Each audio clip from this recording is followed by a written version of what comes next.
What's good, man? EGO Network in the building. Global Mail, what up? Shit. This is not a. We live for 3 to 7 p.m., man. I'm live to 3 to 7 p.m., man. We doing music. We doing reaction videos. We doing everything. So make sure you pull up, man. It's a network, nigga. A network we trust, nigga. Your favorite streamer don't stream this long. I ain't even getting paid for this shit. And I'm putting the work in. You gotta do Diddy trial. I got a 607 Unk being exposed by the truth, sir. We got a lot of shit going on, nigga. Stay tuned, man. Let's get it. What the fuck?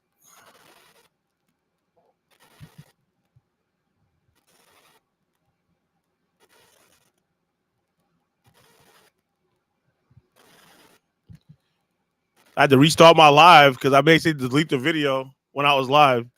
So I fucked up the video. I basically delete the video I was live on. So my bad, nigga.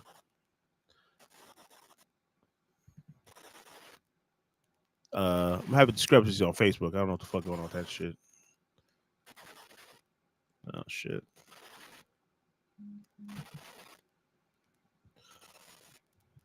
What the fuck?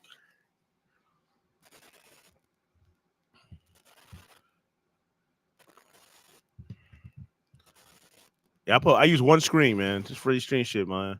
I was gonna use Streamlabs as well because I'm not paying for no. I'm done with StreamYard. StreamYard is a wrap. I'm not paying $44. I'll pay $20, especially if I get paid. I'm doing this for free. Like, nigga need to get paid, so I ain't doing this for free. What the fuck I look like? Let's go. Give me a moment, man. I wanna.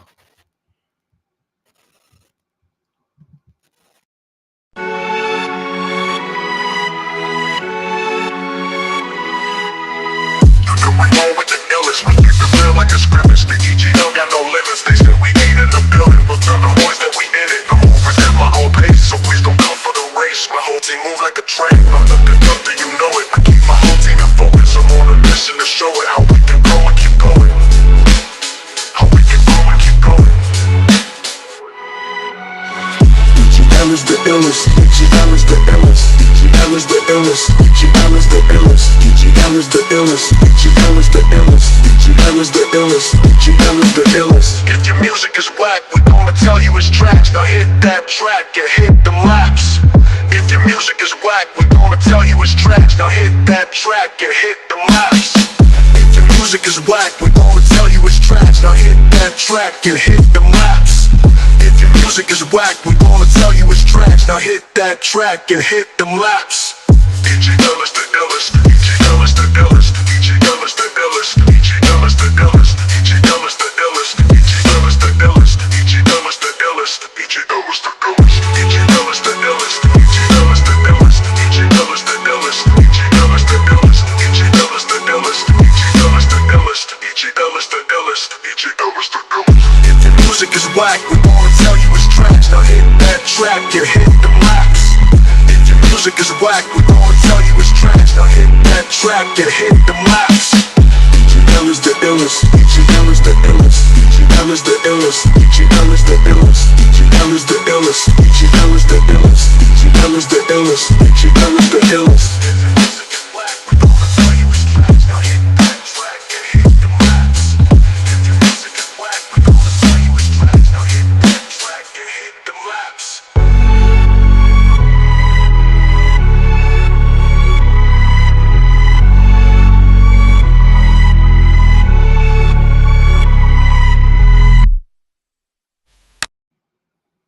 EGL Network, what's good? What episode we on? Fuck. Oh, shit.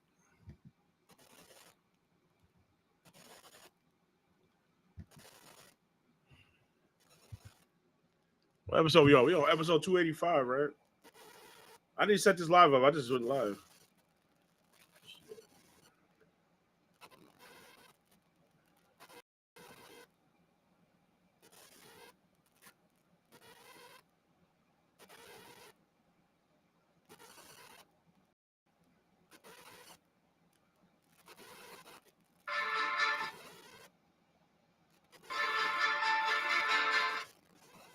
We on 287.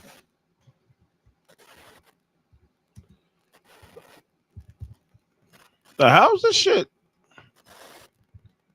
This gibberish motherfucking shit.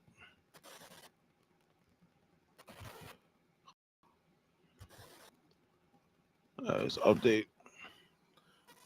It's episode 287, my G. What's good, people? I'm back in the building, man. I got a couple of things I got to go over, man. Oh, shit. All right, I got to go down, scroll down these songs. It's a lot of music I got to scroll down.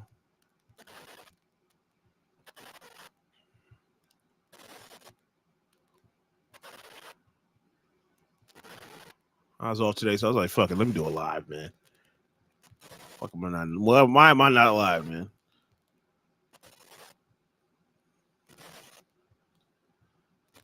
All right, where the hell is the songs at, B?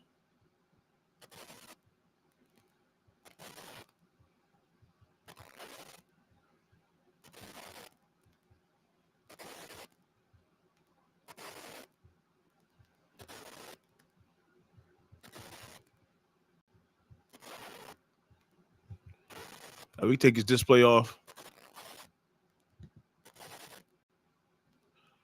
Displays off. Shit.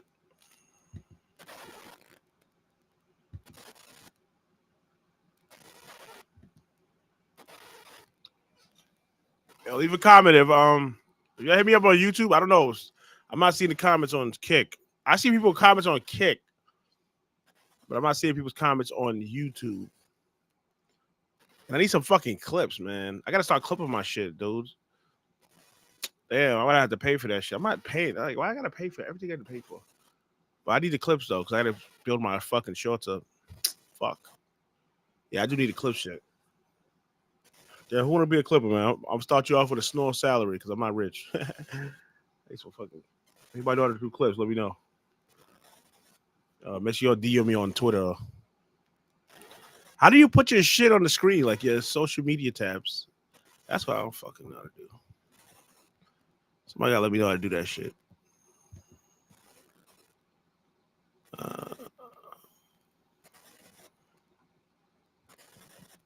What's this presentation shit?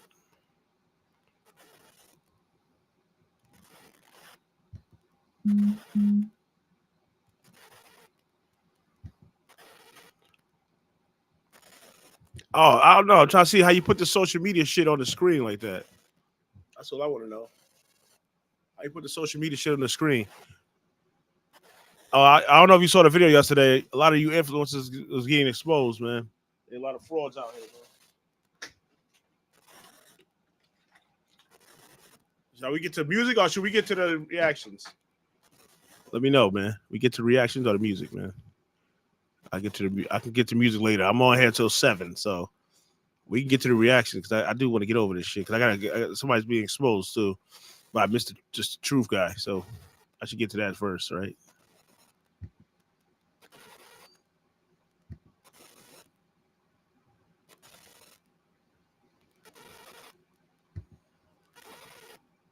If you're commenting, let me know. They're gonna have to private message me because I don't be seeing nobody's message.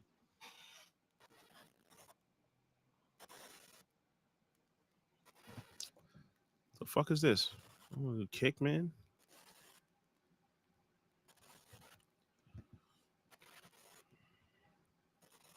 Why the hell am I on Kick? Not on Kick, dude.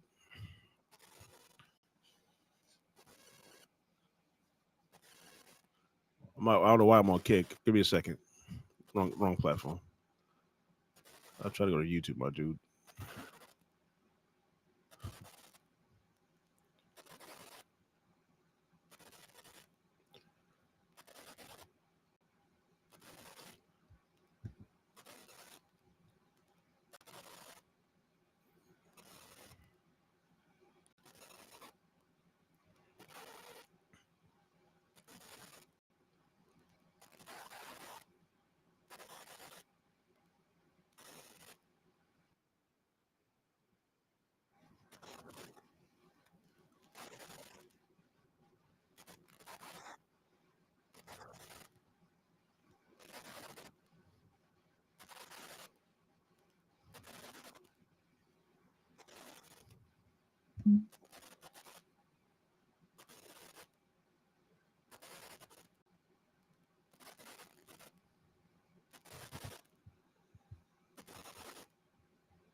Yeah, give me a moment. I'm gonna start this video. Come on, man. What's up? Just load this shit, bro.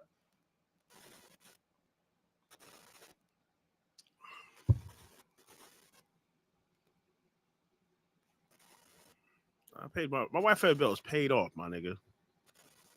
Did he expose this nigga already? I didn't even watch the.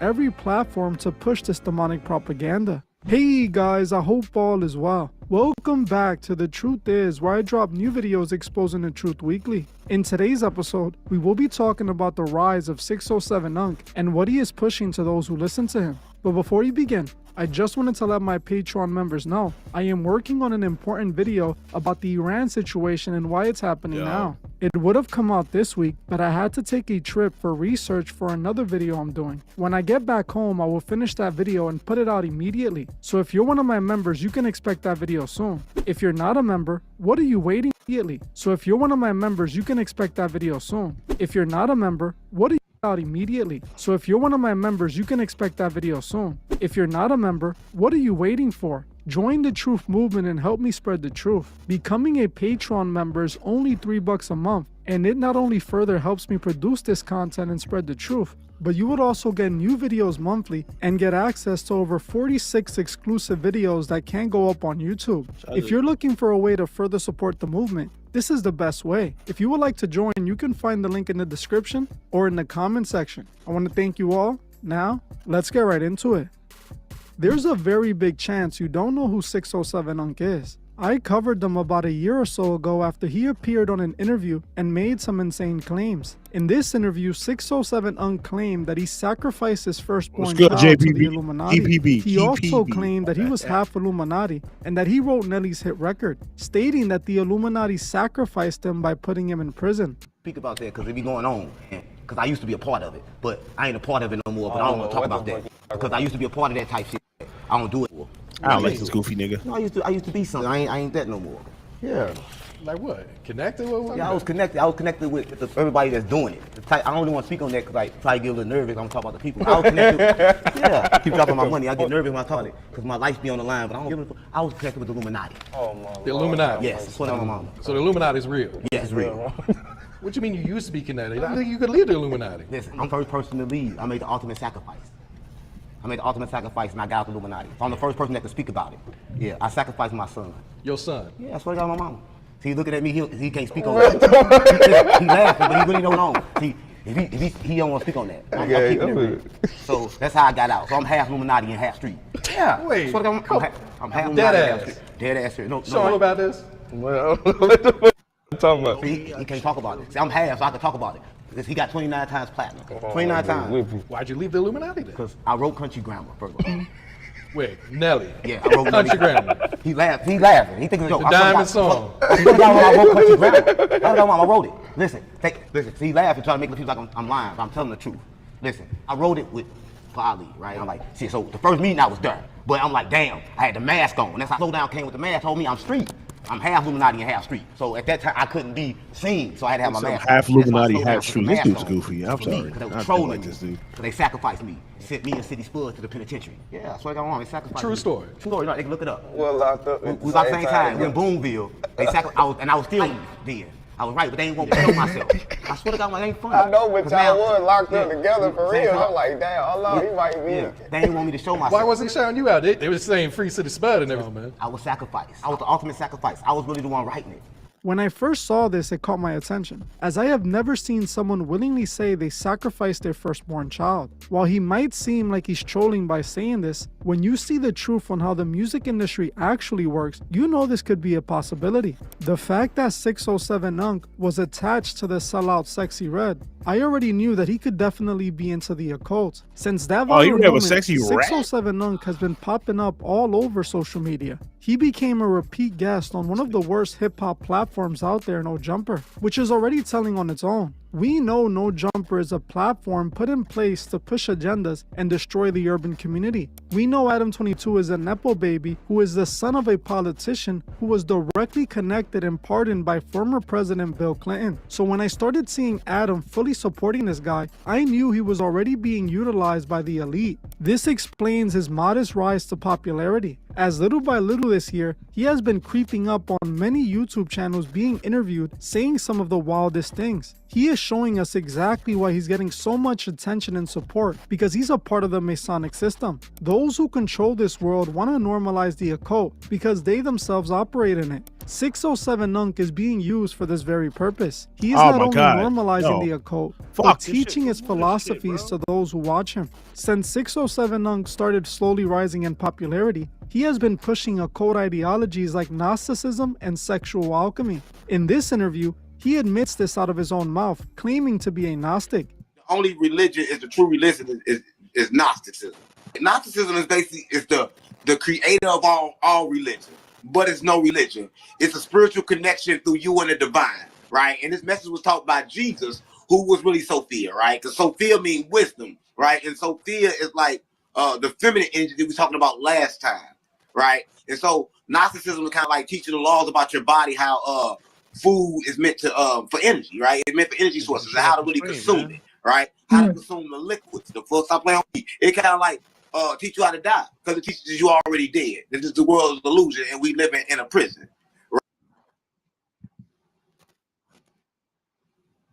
Oh my God, how you get the shit off the screen, bro?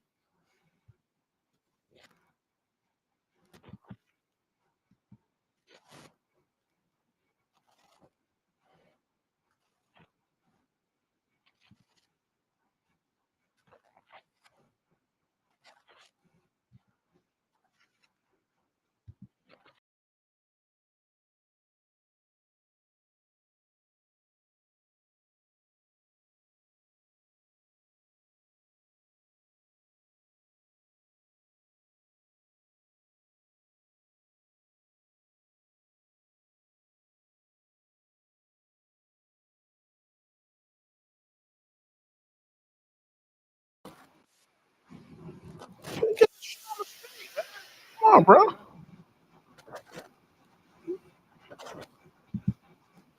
Oh, there you go.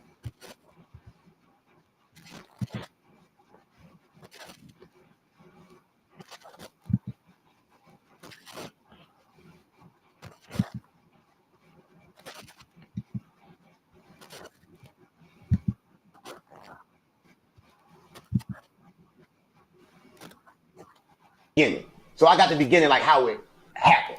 So first, it was Abraxas by itself in darkness. Abraxas' attribute, because Abraxas don't create, but he had attributes. His attributes was Sophia, right? So Sophia is kind of like high consciousness, like love, wisdom, knowledge. That's Sophia. Sophia then created a god that was named your God, but he was evil, mean, corrupt. She locked him in a firmament. This God created angels, heaven, hell, earth. Okay. Right? And then he created Adam, but Adam couldn't breathe. So Sophia said everything you made was good because it duplicated where they was at. So she blew light in the air. Right? But what y'all don't know is that, like I told you in this video, Adam and Eve was one soul. They was in the paroma. And the paroma were all the spirits that they was united together as masculine and feminine. I get the tab when up. they fell and they split, they popped up in two different bodies. The male and the female. Bro. That's what I'm on. That a lot of people don't know. He died on Good Friday. He never died. A lot of people don't know. He rose from the dead on Sunday. That never happened. That never happened. So he never moved the rock. No, that never happened. He never walked.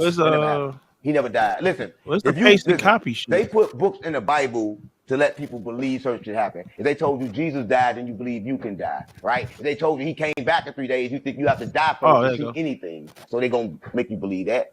Jesus never died. How could Jesus die when he was a hologram? Jesus is consciousness, right? So how can he die? How can something that's not a body die?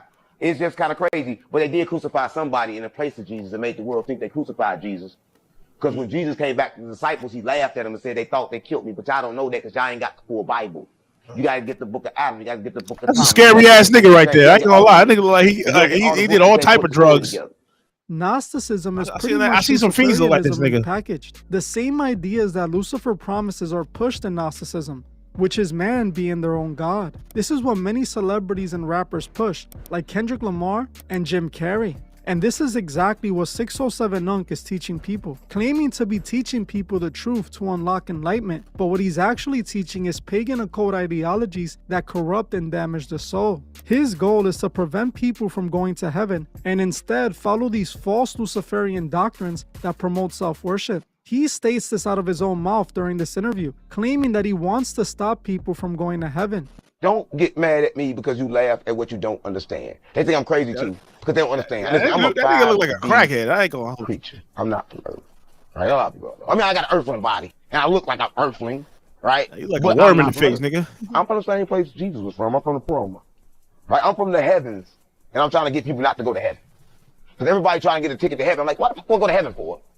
I don't know. I'm trying to convince people not to go to heaven. And I need your platform. Nigga say he going to heaven. Giving people not to Not to go to heaven. Nobody should want to go to heaven. Community, I'm fucking. Heaven is prison. Listen, you know heaven is not good when you got to worship and praise all day. I'm a creator, gang. Why I'm going to stop creating on earth and then go worship and praise for you, bitch, send me back in another body. Listen, I get reincarnated again and again and again before I praise and worship somebody like that. I'm not making you do that. For eternity, gang, imagine that. The Bible says you're going to be in white, and I don't like white. Every time I come here, I'm in black. So I got to wear white. Then I got to praise you all day and sing these hallelujah songs, all that shit. Listen, so I don't want to go there. Jesus went to heaven, and he took people out of heaven. That's how you know that nobody's supposed to go. A lot of people believe in Jesus, and so do I. But people don't know Jesus' mission. They don't know why he came. I'm going to tell you this. Sophia was stuck. Sophia got stuck trying to come down here. Sophia? And save the dim earth. She said she got stuck in her own mind. So the That light nigga look evil. of That nigga on the little spawn ass demons. who neither create, He got hit some he fucking sent demon Jesus laps. to get Sophia. So Jesus came to receive Sophia. That's why he went to the pits of hell. He had to die first. To go to the pits of hell to go get Sophia. It was all a trick. He got Sophia, got up out of here, and left us with the keys to get up out of here. So I want to leave everybody with the love and the divine of Sophia, with the blessing and knowledge of Abraxas, and the kind love of Jesus. That's what God, my mom.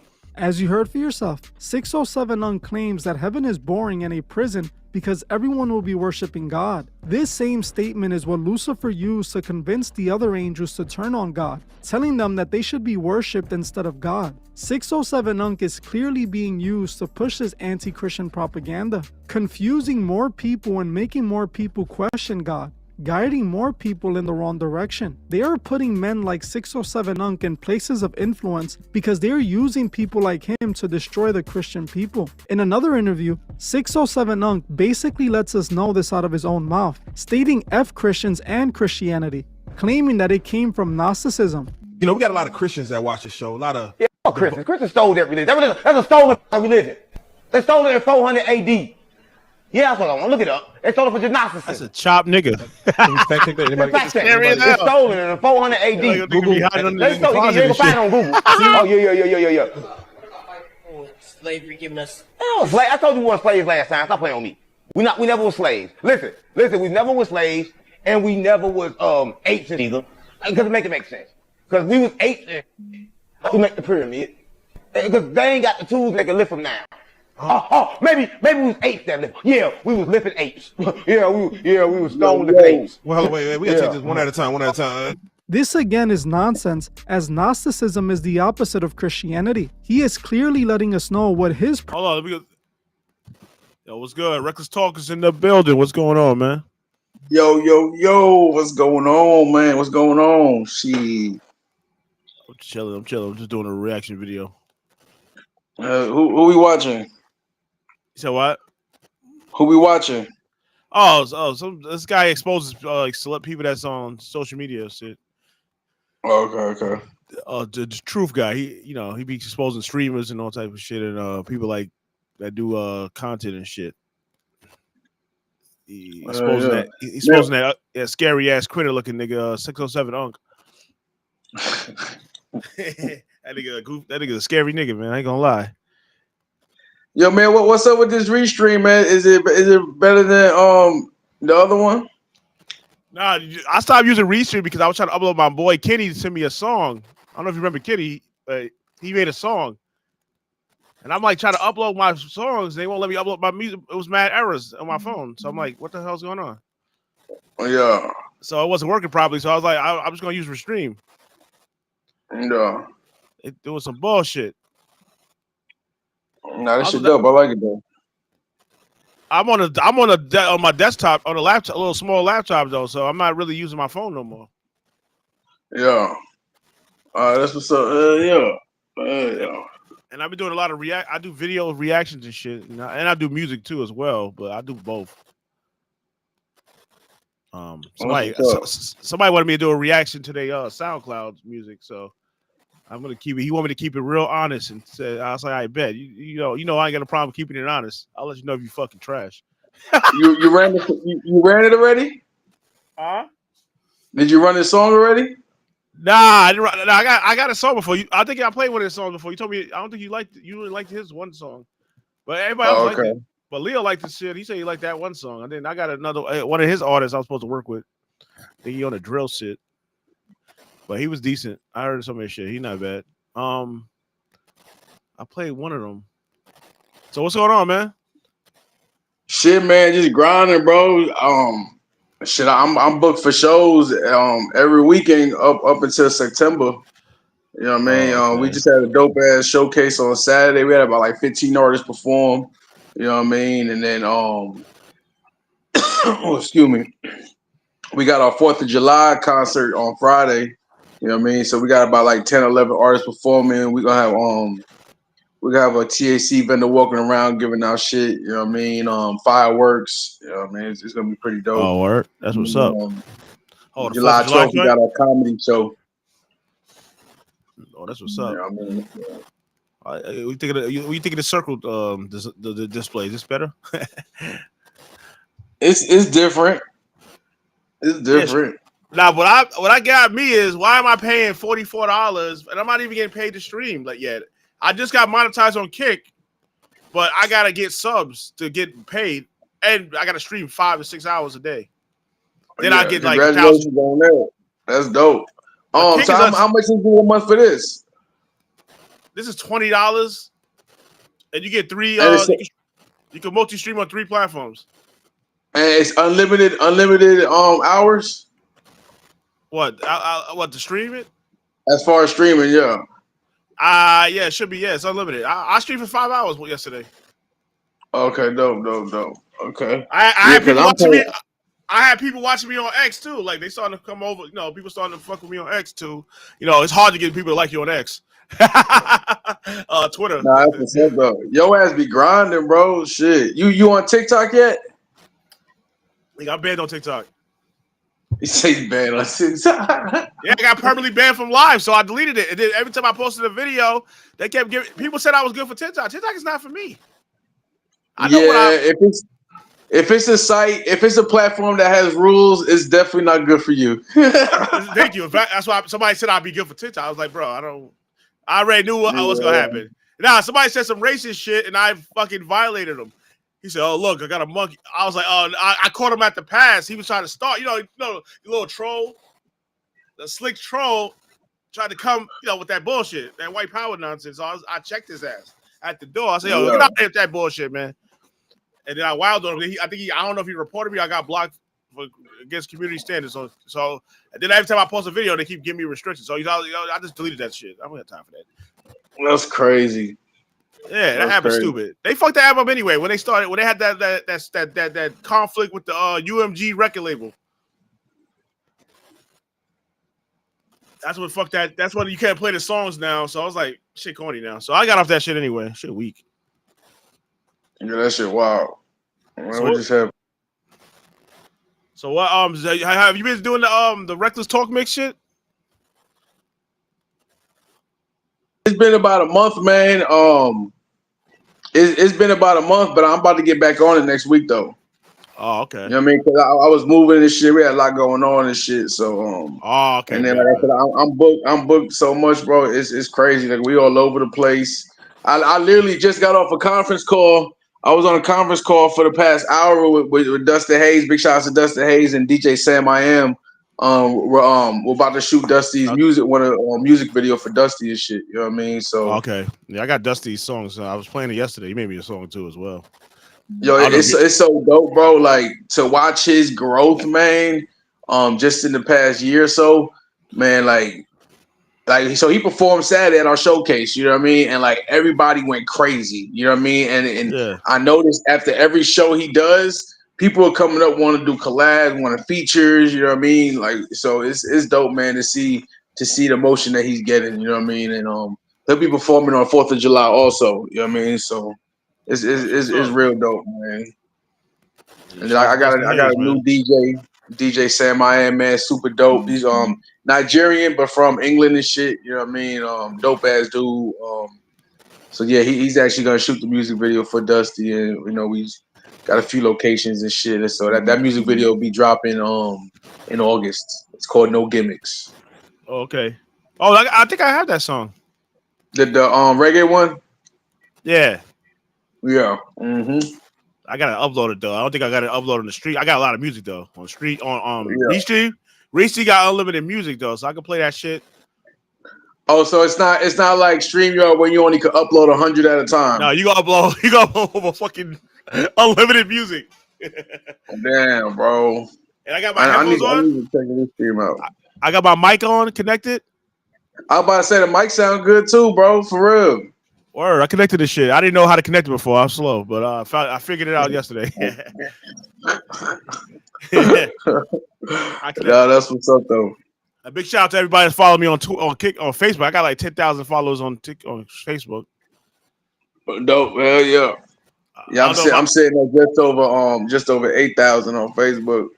Or I just made 10,000 a couple days ago. I don't know what the fuck somebody was talking about me. I don't know if a failed rapper got at me. I don't know. Something happened. Yeah, shout out to Mom's Kitchen too, man. We working with them too. They Staten Island. So I was talking to them about. Yeah, you probably know them. What they make? They do music and shit. He's working on the artist. Oh, I thought it was a restaurant. That sounds like Mom's Kitchen. That sounds good. What they make? Nah. Mom's Kitchen is like they was doing that shit back in the days though with the rap shit. They got artists. He got artists he working with too. So out here. Okay. So I'm gonna tap it with him though. Any artists want to work, you know. It seems like everybody don't want to work in Staten Island, so that's why I deal with artists from like other boroughs and Jersey. I fuck with SJ Dub. I'll be playing his shit. He on his grind. Man, talking about shout outs and shit, man. Yo, shout outs to Bling, man. His birthday was the other day, man. For real. Oh shit! Happy birthday, Bling. Yeah, I'm waiting for Bling. We gotta ready to do that collab, man. That's gonna be he's funny. Yo, if you and him did a collab on the adventure shit y'all be doing, bro, that should be funny, bro. That should because y'all both funny as hell. Yeah, I gotta tap in with him too. I'm talking. I gotta talk to him. Hit him up. Like, yo. I remember he had a video that went viral years back. It was like over 10 years ago when he drop kicked that midget. Did he body slam somebody too? Like a power bomb shit? That shit went viral. Yeah, it was on Church Street. Yeah, it was he was on Hamilton. It was right there on Hamilton, the corner of Hamilton and Benziger. Right there on Hamilton and Benziger. Yeah, he power bombed that dude, yeah. And dude ran away. Yeah, I remember that. I remember that video. Man, boy, wild, bro. Yeah, I went viral on Bay Street. Not viral. That video was funny too with the crackhead. Say, hey, trying to holler at me, and I flamed her ass on the phone. That shit was everybody was dying. I was right there on Bay Street. Crackhead said, "Hey, little boyhead, let me sit on your head." I said, "Yo, Quan was dying. He was trying to troll." Man, what's up with Quan? What's he doing? He's just chilling, man. We're a little kid, man. Oh, I told him to pull up on the live, but I don't know what's up with him. You gotta. I've been on the grind though. If you ain't on my grind, you're wasting my time. Are y'all open 4th of July?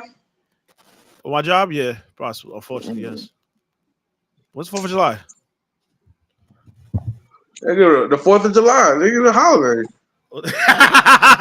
You see how patriotic already. I got the flag. I see it. I expected you to have a cop flag up there. Oh shit.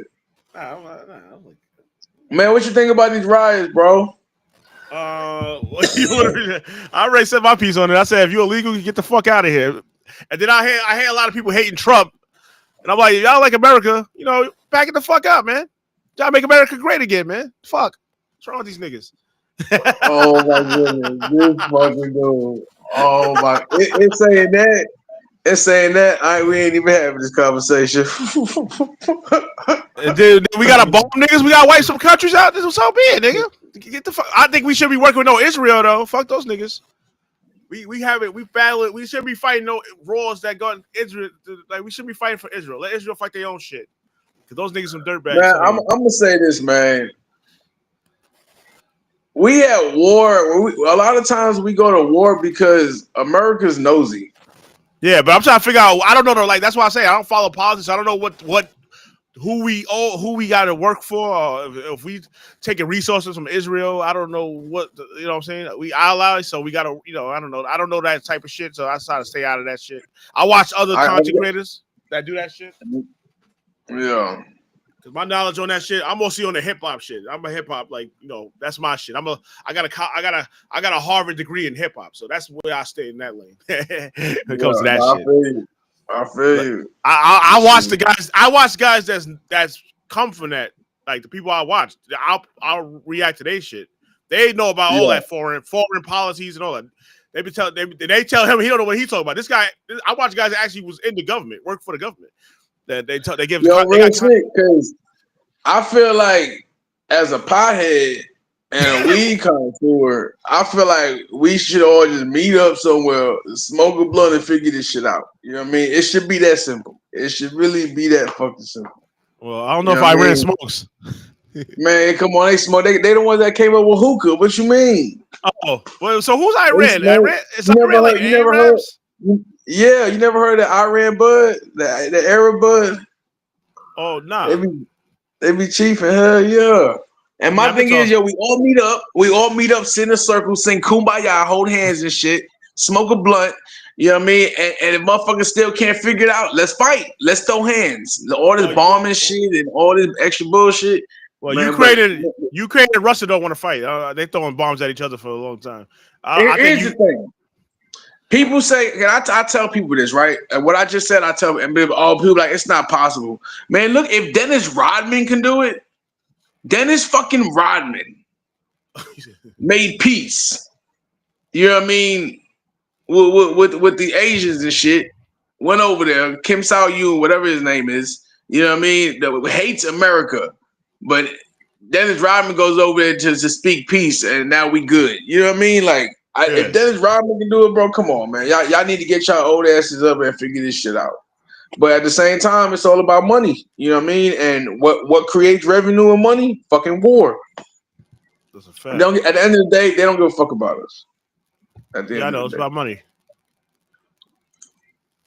Make sure, wow. I hear that. That's a fact. That's why I live my life, bro. You know what I mean? And whatever's going on in the world, honestly, I don't watch the news. I couldn't tell you when's the last time I watched the news. Everything I got going, I'm gonna continue doing what I do. Yeah, that's what I do. I'll watch some stuff and to keep because I'm doing reactions and videos and content and shit. So I'll put it on sometimes. But I really go over stuff like I'm going over like the streaming niggas is streaming beefing at each other, like niggas going at each other. I'm about to do that video too as well. Like streamers beefing. That shit funny as fuck. Yo, let me ask you a question, right? So on some hip hop political shit, you seen the podcast that Mexican OT was on where it's talking about using the N-word, and he was like, he gonna use it, and what y'all gonna do about it, man? How do you feel about that? I didn't care about. He don't really use the word, but the way he said it, he sounded like he was trying to call niggas out, like I guess, like the way he said it. Oh, what you gonna do about it? Then when he asked the question, he said, "Any dudes around?" Like it was only one guy there that didn't say nothing to him. So I guess that's why he said that shit. No, I had this. I actually, because I had this conversation the other night with one of my artists, and like I told them, man, like.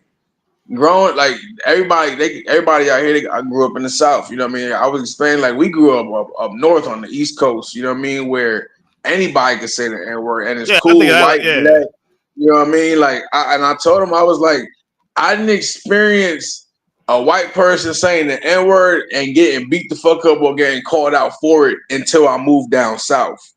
You know what I mean? Oh, okay. I said, but it's different down south, and I get it because of the slavery and this and that, blah blah blah. And I get it The South was 100%. wild. It was rough with that shit.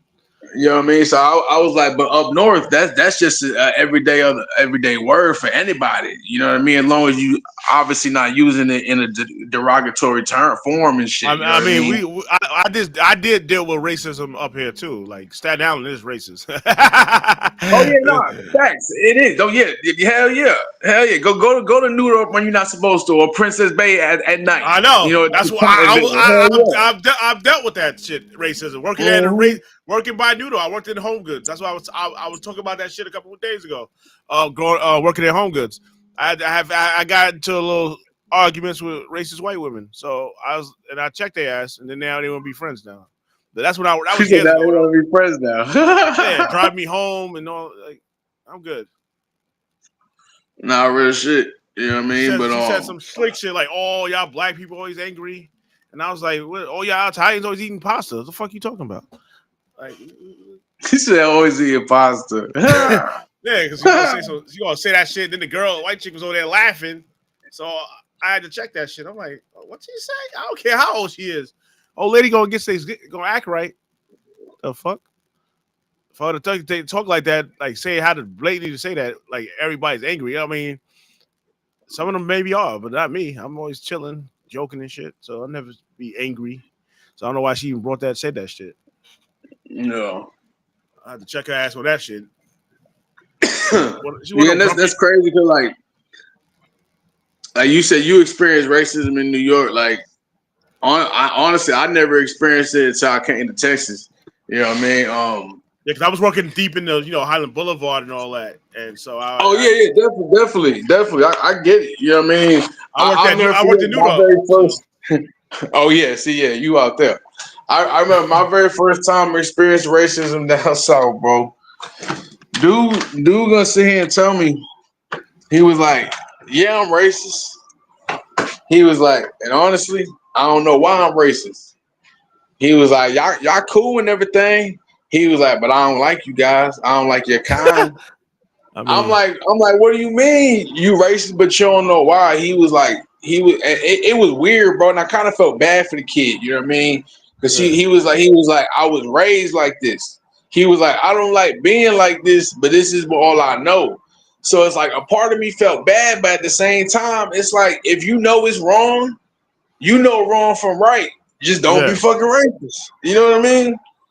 I had another time where me and Roddy were in the car, bro. Me and Roddy in the car and shit. You know what I mean? And it's just right after Hurricane Katrina happened, where everybody from the New Orleans came out here. You know what I mean? And I remember that shit.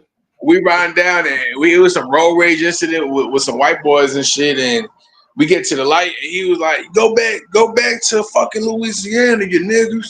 And I was like, what the fuck? And I'm like, bro, we from New York. We're not even from Louisiana. Like, it was just crazy. You know what I mean? Like, yeah. It's wild how people just, yeah, man. This shit crazy. Yeah, that's what I said. Racism ain't talk because I'm cool with every race. If you cool, you talk shit, I've been cool with that. I even had Jamaican people I'm cool with. Like, I'm cool with every type of people. Yeah. I don't go by race. I go by your character and how you act. I don't really care about the color. I might see. I just my own people. I be calling bitches weave warriors, and yeah. You can call me racist. People call me racist. And I'm black. I'm like, what? Some girl messaged me on Facebook and said I sound white. What does white sound like? Because I'm talking proper English. I don't understand your goofy slang. I can talk like that, but I chose not to. I was talking to the regular. She's gonna tell me I talk like what does white sound like? Stupid. Real shit. Black people are more racist than white people. Sometimes, if you want to keep it real. But people ain't ready for that conversation. Yeah, racism everywhere, man, and come in all different colors, shapes, sizes. Yeah. Like, what do you mean? What does white sound like? Because I'm speaking perfect English and you talking some gibberish ebonics bullshit. Like you put numbers with the words. I was getting tired of that shit. That era. I'm glad that shit is like not. He said numbers with the word. Real shit though, for real. That's funny. I used to look on social media like, what the fuck am I looking at? I had numerous occasions this happened to me. Some girl said I sound white. I was like, what does white sound like? I just talking with perfect English. Okay. Yeah. I guess I didn't understand that shit when she said that. I was like, huh? I bet that shit is funny as hell, man. Oh, Yo, oh yeah, that song right there. One of my favorite songs from your artist, man. Swinging. That shit hard. That beat. Swing. Which one is that? Mike Minutes Mike. Menace Mike. Yeah. I got my headphones, so that should be bumping. Big shout out to Menace Mike. Hell yeah. Oh shit. Who else? Who else got new songs out from your artists? I don't think I heard. T got some shit coming out. T Phenomenon got some new shit coming out. Okay. Corinne working on some shit. You know what I mean? Okay, bet. They all working on. They all been in the studio like crazy. I'm about to sign another artist from Tokyo. She's from Tokyo, Japan, and her artist name is Tokyo.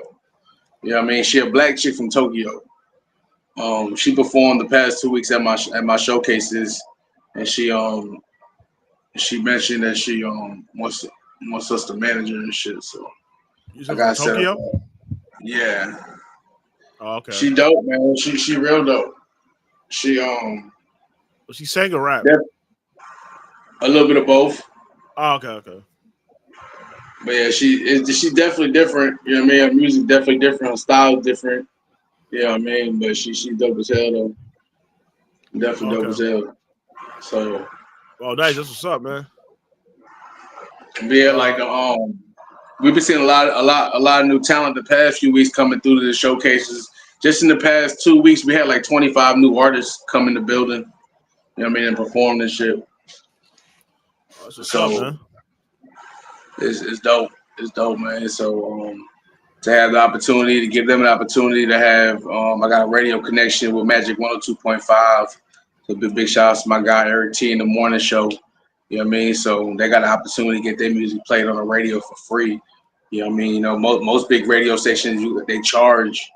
You know what I mean? Big money, and then he's not charging nothing. You know what I mean? So big shout outs to him and Magic 102.5 for that, for real. Yeah, I got Hot 87 watching. Subscribe to my channel. Dope, yeah, that's dope as fuck. That's major right there, bro. They watch my shit. That's what I'm saying. That's why we playing mad people's songs and shit. I be telling people this free promo, y'all bugging. I don't do it a lot though, but I do it sometimes. You know, I be doing more I'm doing a reaction shit, and doing talking and shit. Hold on a second. See any comments? I can't see the comments. Yesterday, I could not see nobody's comments on YouTube. I don't know why this shit. I don't know what's going on with restream with the YouTube shit. I seen your comment. For some reason. I gotta see why this shit is not working properly. All right, this is I'm on. GBP said here. Yeah, that's GPB. He streams on Kick. He streams a lot of games and shit. Yeah, he streams a lot. He do a lot of streaming with like games and shit. He's getting streaming, game streaming. Nah, but he been here though. I don't know if he's still here though. Hey, GPB, man, you go watch party on my shit. You got like 5,000 months. You like 5,000, 8,000 followers, man. You still be doing the game streaming? Yeah, I do that sometimes on Kick. Let me ask you a question. Come on, my friend's daughter is doing it, right? So what advice would you give to like people that's trying to start streaming? Just be original and keep engaging with your crowd. It's not about you playing the game. It's how you react to people. Like it's about how you interact with your audience. That one person could turn into 3 people. So just keep streaming. You know, be consistent. Every time you can do it, like just keep streaming. Who's that? Somebody just posted something. What's that right now? What's that? 05X mark? Who's that? Some drill niggas? Up there, top. Is that a song? That's what I was thinking. Maybe it's on YouTube. So what? I have no clue. All right, I'll get back to you, nigga. What's the word I'm looking for? It's not easy though. Streaming is not easy. Everybody think you just go stream, boom, you blow up. No, that shit you might just have one nigga watching your stream. So just keep on doing it. You see how Cassidy, he over there with LeBron and them. Real shit. And what's a good platform to stream the games? And also, what's good devices to use, like a startup device, like as far as like computer wise, game consoles and stuff. You can use like a computer gaming laptop, or you can use a console. Depends on where you want to stream at. Yeah. Because Twitch is streaming. Twitch is a good friendly app like you can use. You know, Kick is a little more all sensitive, so that's why I go on Kick and shit. Yeah. I do both. I do Twitch and Kick, and you can do you start with YouTube channel too. Do a kid friendly YouTube channel. Yeah. Yeah, YouTube. You know, it takes a lot. You know, you just got to put the work in. You know me, I go harder. You know, I'll be going in. I stream like a motherfucker. How many episodes you on now? 200. I'm on 287 episodes. Damn it. Yeah. I gotta start doing some more guest appearances. Like you gotta I gotta bring some I want to do some. I gotta find some comedians and shit to do collabs with. Shit, I got some comedians for you, man. Shit, we got a comedy show coming up July 12th, man. Oh no! I saw your I think you did the promo video. I don't need this fucking job. Yeah, I'm gonna be doing comedy that night too. I'm part of the pre-show lineup. Okay, that's what's up, man. Yeah, I got a nice little bit. You know what I mean? All right, so who's? I was asking, what's that? Some drill shit? Because I gotta be some drill shit. The way he got the X and all that. I'm gonna look it up in a minute, man. It better not be those sign niggas, because I get copyrighted. I'm gonna violate you. He said just dropped not too long ago. All right, if it's unsigned, I don't do major deals. Signed. If it's unsigned, I'm gonna get to it in a minute. Up top, where you from, man? Where you from, and you know what I mean, what type of music you make? You know what I mean? Promote your shit. Get your shit off. If you want to send me music, send it to my email. I'll post the email right here. Send your music to my email.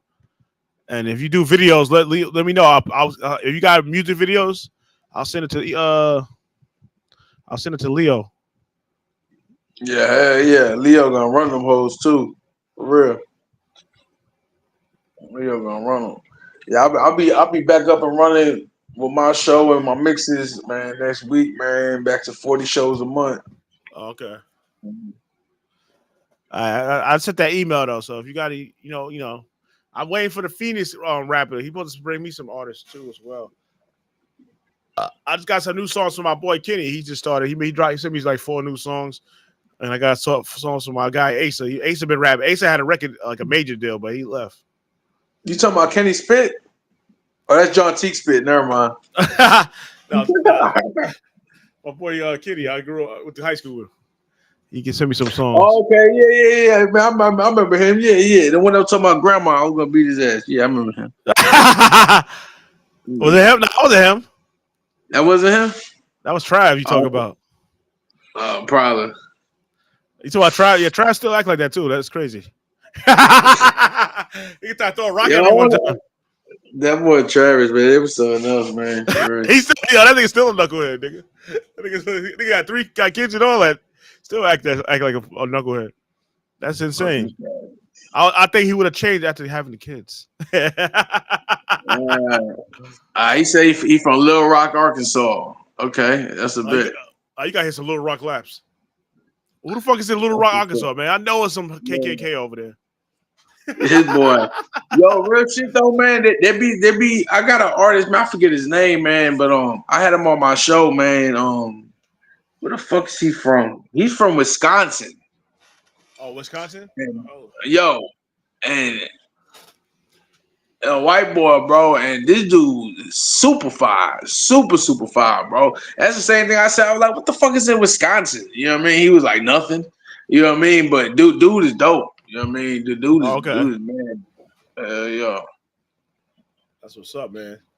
Yeah, I got a couple of y'all artist songs. I gotta add them to this restream because I just switched over to restream. It's not that only reason I switched over to restream because like StreamYard was charging $44 and and the app is not working properly. How you gonna have me not? I can't upload my songs, and you charge me $45 a month. Like, come on, that's OD, man. You gotta relax.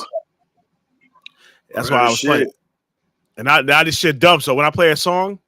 That shit, I got it through the microphone and the headphones, so that should be lit. That should be sounding like you hear the bass of this shit. So you can actually hear the beat.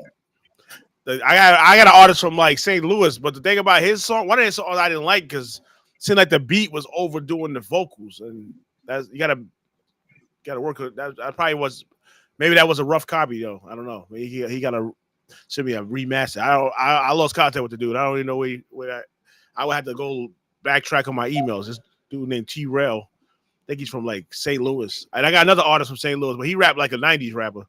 This guy named Moses Palm. He got some. Yeah, I want to see what this guy got right here. Upscore top. Oh, you want to go to his video? If I get copyright, I'm gonna violate him. Because Leo did that shit, nigga. He was playing fucking DDG. Playing DDG's hard. Fuck you. He was like, damn, nigga. You ain't gonna get on the street with DDG, man. Knock it off, nigga. Yeah, because me and Max was on here with him one day. He was like, name 3 DDG songs. He was like, he didn't name it at the time though. That's why. Let's keep it real. You did not name the songs at the first. Then later on, he started playing mad videos. I was like, yo, all right, relax. You DDG and me out, nigga. like somebody flamed him today. That's what the problem is now. Now streamers get that DDG now. Said his nigga's trash. I ain't gonna lie, DG got pulled in the record label. He can get you kicked off Twitch. He would get you blackballed. Like it's not good to be for that kind of guy. That guy don't stop. No. It will literally end your career, like streaming and everything. You will not be able to stream and nothing. He'll get you blocked. He'll do some wild shit. His audience, and it's not even the streamer. His audience is worse. They'll dox you. They'll find your whole family. Yo, them niggas is mad ruthless, bro. Yeah, you don't want to be with these streaming niggas. The fan base is worse. Like my fan base is gonna be toxic as fuck. I ain't gonna lie. Hell yeah. We're gonna be giving niggas laughs. We're gonna be telling them they trash. We're gonna tell. I need to do some reviews, some music reviews and shit. Oh, okay. Oh, where? Oh, you doing a review? Don't do no. Don't do no. I went to somebody's music review, a streamer on Kick. He was playing Lil Uzi. That shit sounded like some mumble devil word. I was like, what the hell? I started flaming. And then he said a bar that was mad funny, and everybody, all the chatters was just re-flaming. He said hickory dickory, some crazy whack ass rhyme, and we kept redoing this shit and flaming the nigga. That shit was funny as hell. That chat was lit. We was just talking shit in the chat, all me and a couple people. We were just flaming niggas all like the whole 2 hours. I didn't even know how long it was. We were just cooking that nigga Lil Uzi. That album was dirt. It was just like a y'all be live forever. Oh yeah. Now I'll be live a little longer because I do like reaction videos and shit. Then I started playing music. Yeah. Yesterday I was just jamming, and the crowds, people stayed on there. X was watching me. It's hard to get people to watch you on X. I had like 3 to 4 people watching me on X. You know what I'm saying? I'm trying to catch up to Alex Jones and them niggas, man. Alex Jones got like 500,000 niggas watching, so I ain't gonna never get up to that level. But I'm trying. He'll get there one day. I'm trying to get to Alex Jones level. Because I know when I get on here. I do want to hear what this dude. I want to hear the song though. I sent you the email, so send that music, Little Arkansas. Yo, I'm gonna do when I do my next IRL. I'm gonna be outside. I should have started already. I didn't get my camera yet, but I was gonna go. I was gonna start when I start getting paid and sponsored. I'm gonna start to do like I'm gonna go state to state though. I'm gonna be going to some crazy states. I don't know. Carl's probably gonna go. I'm going to a haunted mansion. Yo, it's gonna be wild. Yeah. It's gonna be mad funny though. Niggas gonna be dying. Yo, bro, you gonna love that shit, bro. Doing shows in different states and cities, bro. You gonna love that shit, bro. I love doing that shit, man. That shit so dope. For real, you gonna love that shit. Doing the global adventures, yeah. I get to meet different people. Think about it, this nigga bugging. Yeah, that's what I'm saying. I first I'm gonna explore New York first. Then, when I channel pick up more bread, I'm gonna go, get more followers on Kick and shit. Then I start getting paid. I'm already monetized on Kick. I already got put my tax form in and all that. So I'm ready to monetize on there. I'm just waiting. I gotta get subs, and I gotta wait. That's what I think I gotta wait for. Once that start getting money coming in, I'm gonna start doing streams in different spots. So I'm definitely gonna make my way back over that way, Texas too. Go to one of your live events and shit. Let me know. Man, we turning up, bro. We turning the fuck up. We got so much shit going on. Or I'm about to pull up, man. I was just talking to that. What's this dude? Slick. What was his name? Slick. Yeah, Slick. Yeah. Big shots to Slick. Or somebody said, "Oh, I think Leo said he's gonna do some versus song shit like soon." So what? Some verse song shit like to see whose song was better. I think who is? I think Leo said he's gonna do it. No, Leo. I think he's gonna do like a versus song shit. Yeah. I know somebody that's doing that too. It's a dude I think it's a platform on Facebook that they do song versus song. That shit's kind of fire though. That shit kind of hard. I gotta see the link to that shit. That shit kind of hard. Like that's what my guy does with my guy Flip Banger. He runs Who Wants That Smoke Beat Battle League. So it's the same thing but with beats. Oh, okay, yeah, you gotta tap me in with that because when he go live, I can stream that shit and I can hit some beats. And I'll be like, yeah, they go live every Friday and Saturday night. On what platform? On Facebook. And I think YouTube. But yeah, I'll tell you when they stuff. Yeah, there's a group on there that do the song battles too. That shit, niggas be rapping though. I'm trying to get a couple of them niggas. I think his name was MWK. I think he's from Michigan. Yeah, they be going song for song battles. They be going in. They be rapping on the beat. They like whose song is better. They be actually going it's like they be battling on the song and shit. They be going hard. I checked it out. I was like, oh shit, that shit is hard, man. That's what's up. Word. Like that's why I will tap in with them one day too. I gotta connect my shit to Facebook. Actually, I could do it right now. I can just go to Facebook and plug my shit in right now, and I could just somebody go live. I can just post that shit. I see I do like an event, and I can just post it in the window. That's what I got to. That's what I do. I'm gonna get another laptop down the line, but when I get a little bit more bread, I ain't got a lot. When I get a little bit of change, I'm gonna switch it, and I'm still gonna be streaming. I don't like Twitch though. Twitch is, they nobody like. I don't know if I'm Shadow Man, but niggas don't be tapping in enough. Yeah, that should be bugging. I'll be trying to tap in, but I don't know. I stream on Twitch, but that's good for most of my interaction and views come from Facebook. Oh yeah, Facebook taps into my shit. Even if they don't like me on Facebook, they'll watch my shit. They'll watch and see. Yeah, they'll dislike. I can understand why people don't like. I'm saying wild shit, but I understand. I can understand it, man. But people do be tapped in sometimes. But they don't fucking. I am gonna make my way back on Facebook again. But the only reason I stopped using Facebook is because the meta like with the songs and shit. Meta be doing some bullshit. Yeah. I put dispute and all that, and they still be giving me these problems, blocking my video, silencing my video. Like even when I post some rap freestyles, they do that shit. They be bugging. Yeah, they tripping. Shit, crazy, man. So what you got going on today, man? Shit, we just chilling, man. For real. So I just got off a conference call. You know what I mean? Start putting this music video together. You know what I mean? For Dusty to have it released by the 1st. You know what I mean? And just getting ready for our 4th of July concert on Friday. You know what I mean? So I gotta see if I got that song. Yeah, I might have to go see if I can check this song out for this dude. Check this out. We copy and paste this shit. So I gotta copy and paste this shit. I want to see what this song is about. That shit gonna be dope on Friday. I'll be right there. Let me check it out. Let me type it in on my phone. All right. I'm talking about that song this guy posted. It's an 05. Yeah. Yo, is Quan with you? Nah. Oh, okay. Oh, you want to get him? Yeah, I gotta tell him to get on. I mean, he don't want to get on. That's why I don't force people to get on my shit. I do it myself. Facts. He want to get on. You know what I mean? I told him to get on earlier. He want to Oh, pop yeah, on. okay. They pop on when they want to pop on. They want to get super drunk. They want to pop on. Nah, you know, all that dumb shit. Yo, you guys put spaces on this shit. I'm typing your song in. So you gotta get a better. What kind of song? Oh, this is a song. Oh, this is why. It's a song. Oh, it's an artist name. Oh, I got it. Let me see how he sounds.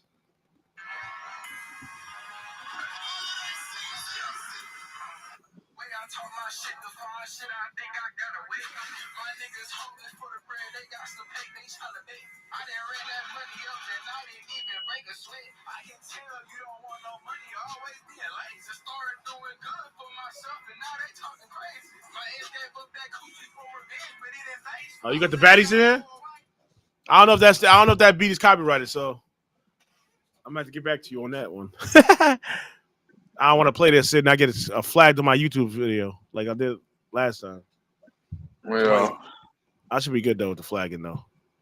Hold on a second. Let me see what I got. I want to see what songs I got because I got a lot of music over here. I just got that Tone Hood like shit. Remember when he sent that? I got a new song from Silas. Silas is an artist from Detroit.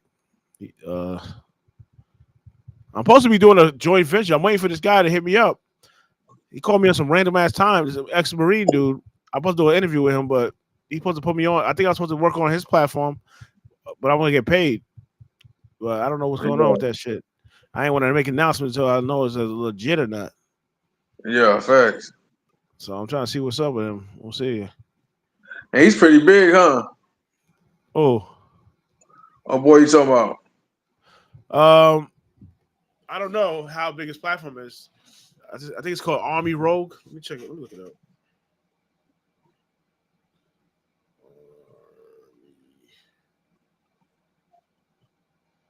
I guess he is because he told me he wanted me to stream on his shit. I could do the same shit I do on my shit, and I was gonna get it paid. Yeah, he's like, yeah, you can come on my channel, you know, talk your shit, you know, play the music and do what you've been doing. And I'm like, oh, word, that's what's up, man.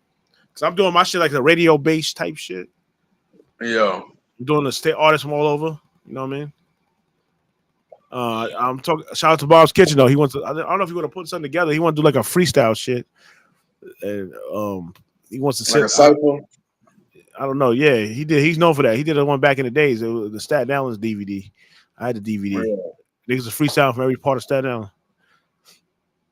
And shit, Check Cash and Productions. I remember that shit. I had that DVD. Check Cash. That'll be dope. That'll be dope as hell. But let's see, I gotta find out who raps out here. That's the problem. I just talked to the dude that owned the store right there. He does the music. I got a song, Investments. Yeah, he said he got another artist called Mr. Disrespectful. I gotta get some music. I gotta get some music from him. I hit him up, but I don't know if he answered me yet. I hit him up on the gram. Crazy, man. It's crazy. Artists, we want to promote their shit, and as soon as you got an opportunity for them to get on a platform to do it, you be like, send your music. I know if I was an artist, somebody tell me to send their music so they can get played on the platform. I'm sending it ASAP. Yeah. Niggas think they Jay-Z all of a sudden. Like, I don't know. Yeah. I got a guy from Rock Nation as a friend on Facebook, and he's getting at niggas. He's getting at artists. He ain't sugarcoating shit. He said, I wrote for Rock Nation. Y'all motherfuckers acting like y'all Jay-Z. Y'all not even close to that. Y'all need to relax. He posting it. He's from Rock Nation. He's a Rock Nation exec. And he's on my fucking friends list. And he posts about artists and how they be acting like the unsigned ones. And ain't nothing wrong with, I think artists should be independent. Rock Nation's be under the weather. I think nobody I don't know, but Rock Nation's a little iffy. Yeah. Yeah, everything like but I'm saying there's nothing wrong being independent either. I know artists that blew up on being independent. Tory Lanez went independent. That's why they went after him and he got locked up. He did it all. He did $1 million without the labels. Yeah. Because all you need is a strong fan base and good music. That's it. You don't need you don't need the labels. They might make you want to do something, man. You might have to bend over. Nah, real shit though. For real. Why you think that it's not even that. The rappers are going, you know who's popular right now? The streaming niggas. Rappers Rappers, because the rap industry is dead, so you might as well just go independent. They ain't got no money for rappers because all rap, they know like albums and shit. They kill that rapper with the streaming platforms. They killed CDs, DVD, mixtapes. I ain't heard a mixtape in minutes. I was gonna make a mixtape, but I see it. It's not like mixtapes ain't really niggas is all streaming and shit on streaming platforms. Well, yo. So I would put a mixtape on a streaming platform. But I still say you can still make mixtapes though. But I'm saying like it's not like how I grew up when I was to buy like CDs and hard discs. It ain't like that no more. Now it's all streaming platforms. You got DistroKid, SoundCloud. Yeah, I heard that song, but he got to step his bars up. That wasn't all. It wasn't that. It's saying that, man. Let me jump off here, man, so I can finish doing what I gotta do, man. For real. All right, man. I'm gonna throw some music on in a minute. All right, man. Keep grinding, bro. You doing the damn thing, for real, for real. Oh, good luck, man. Keep doing your thing too, man. And if you got any dope artist music that you want me to play, let me know. Send me some songs if you can. I definitely will. All right, man. All right. Like this talk. In the building, man. All right, let me get back to my video because we going here until 7 o'clock. What time is it now? Let's get to back to this video. Shit.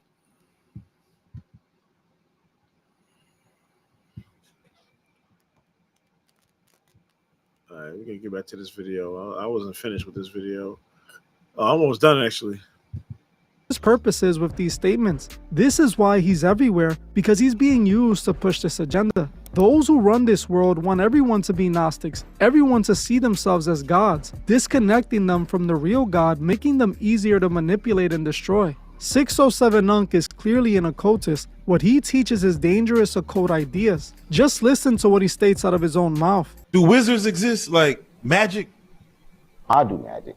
I say that all the time. See, listen, let me tell you, a lot of people don't know, right? The world is like energy. After this video, I'm gonna play a song in a minute. I'm gonna give you an honest review. How can I come up? They're like, I got a YouTube channel and it won't go up because you ain't following the right beat. As you heard for yourself, he called himself a wizard and says he uses occult magic. Remember, everything this man is stating is influenced directly by the teachings of the occult. People like 607 Unc say this because they know most people have no idea what he's referring to. He's claiming the answers to life is being a Gnostic. But what he fails to tell you is that the elite are all Gnostic Masons. The very same elite who have enslaved the masses using them to power their world, which they are the gods in. Look at all the destruction and evil in our world that is led by men who are Gnostic and occultists. Men who see themselves as God, just like Unc is telling you should do. We are not gods. The Bible says we are created in God's image, not his power. We look like what God looks like, but we are not God. This is like saying you are your parents because you were made in their image.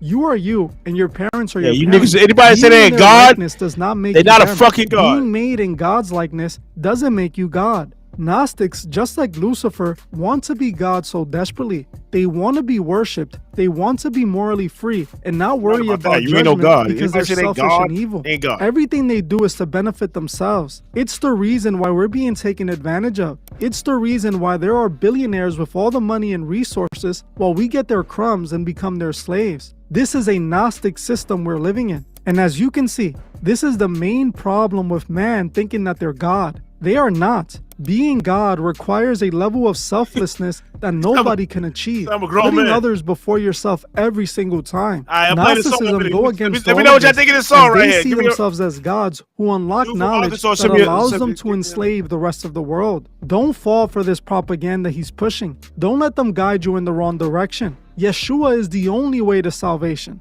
That's the only message that needs to be pushed. Bro? Well, I'm gonna end this one here. I want to thank you all for watching, and I'll see you guys in the next one. What's his name?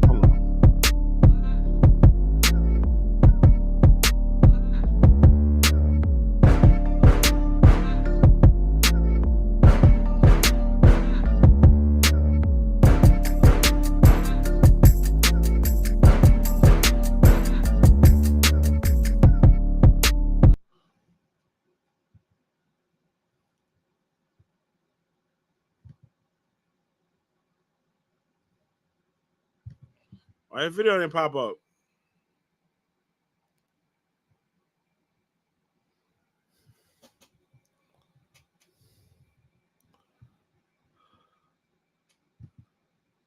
Why that shit ain't working?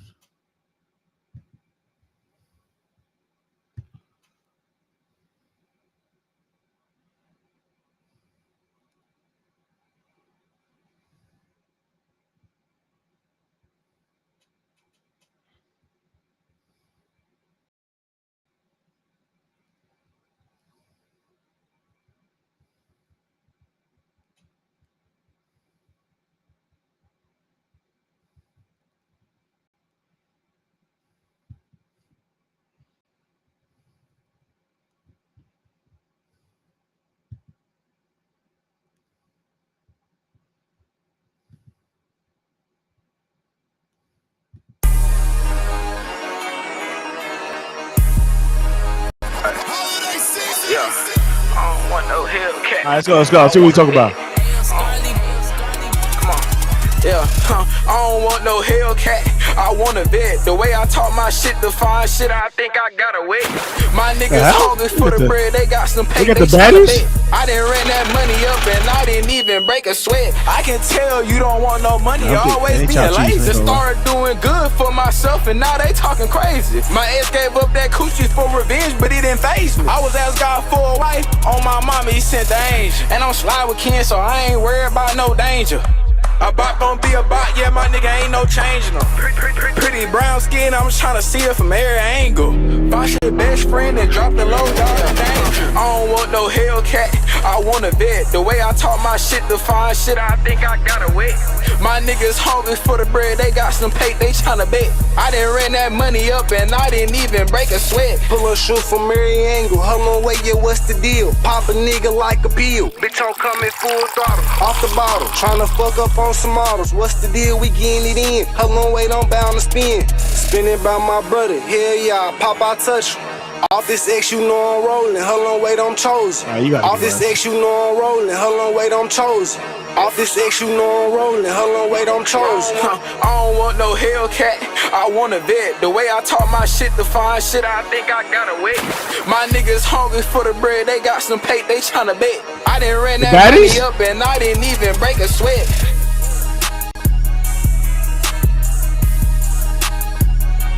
Yeah, I don't want no Hellcat, I want a vet. The way I talk my shit, the fine shit, I think I got away. All right, I'm gonna get that a 5 out of 10. I ain't like the bars. Oh! So on the lead. Y'all give me a copyright strike for that dumb shit, bro. What are you doing? Hold on, I gotta give you a reaction to that.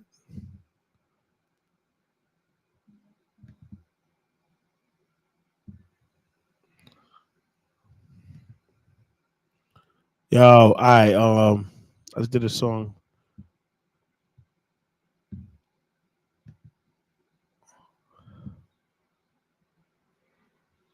Yeah, you said Bossman D-Lo. I actually like Bossman D-Lo music better than that. He was alright though. He went in, but you know his bars you gotta. I don't know. I gotta give you a 5. I give you a 5 out of 10. That song. And then the shorties, you know, they was kind of. What do you mean audio video over? What are you talking about?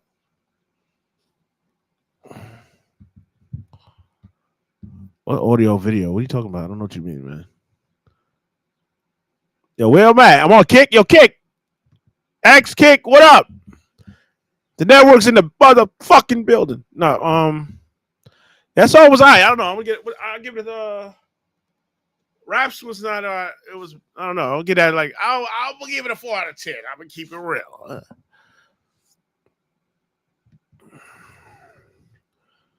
you talking about, dude? I don't get it. Nah, he don't got D-Lo flow. I think D-Lo's a better rapper than him. D-Lo actually be saying shit. Like I heard D-Lo on some I don't got autoplay. What do you mean autoplay? I don't even know what autoplay is, bro. I don't use autoplay.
Another installment of NNN where we give it to you straight, no. Let's get right to it. President Trump went off on Israel and Iran. I think he's trying to get the Netanyahu hand out.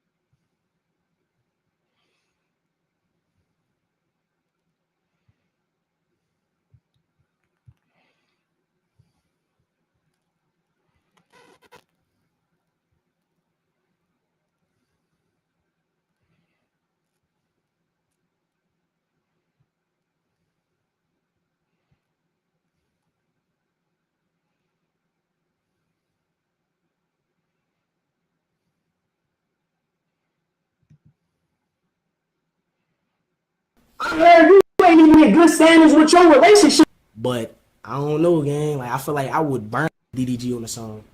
Nigga. Let's just be real. DDG's way over Max. Let's be real though, he's not. Reggie has crashed out on the whole universe of streamers, and I'm all here for it. I'm loving it, to be honest. This is the first one he did. Oh, okay, so, audio play. Let's do this one. It said it was hard, bro. Like, stop pump faking, bro. Like, that's Reggie. Reggie going against everybody. I never listened to his album and said it was hard. I said you got a song or two on there that may be something. I promise you, I never listened to his entire album and said every song on his DDG album is hard. I'm not gonna lie, I never said that. He's definitely capping. And that's why I don't want to jump to the conclusion, because I don't know if you like mad because I said something, whatever. Oh, it's gonna be. This is crazy. This is funny. I'm here for the bullshit, man. Yo, Chad, I'm here for the bullshit. It's not that deep to me. I don't give a fuck. Streaming dissing, rappers dissing. Y'all better get on the beat, get in the studio, and make a diss song, nigga. And I don't feel some type of way, and I react when I see. I ain't hear Reggie rap though. He don't care about none of his relationships that he got going on. Is he saying he gonna try to fly out Rhea or whatever her name is? I think it's Rhea. Ain't no don't play with me, bro. I promise. DDG get no point to flying that girl out. Doesn't make you cool. Understand, bro. Some things just be like, gang. You a grown man, bro. Come on, niggas. Don't start pausing it. I hate when niggas pause shit. Situation, bro. That's why I like to watch the real video. Talking about? What are we talking about right now? I gotta go to the beginning of this shit. The worst thing, like not even the worst. Let me go to the beginning of this shit. Let me go ever. You can't even combat this. Like, what can you say to this? Like, why are you even worried about another man relationship? This is principle of situation. If your girl cheated on you, I'm not getting on here saying, "Oh my God, do y'all?" DDG is confused on why Reggie is still trying to beef with him when DDG didn't say anything bad about his situation. All DDG said was Reggie trying to break up with his girl because she promote Cash App scams wasn't that serious. But for some reason, Reggie is making it that serious. And now I needed the full clips, man.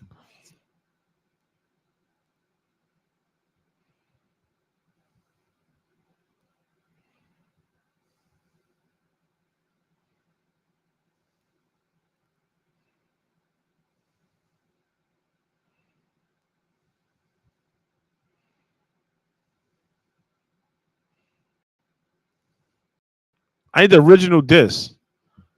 And I don't want to hear nobody.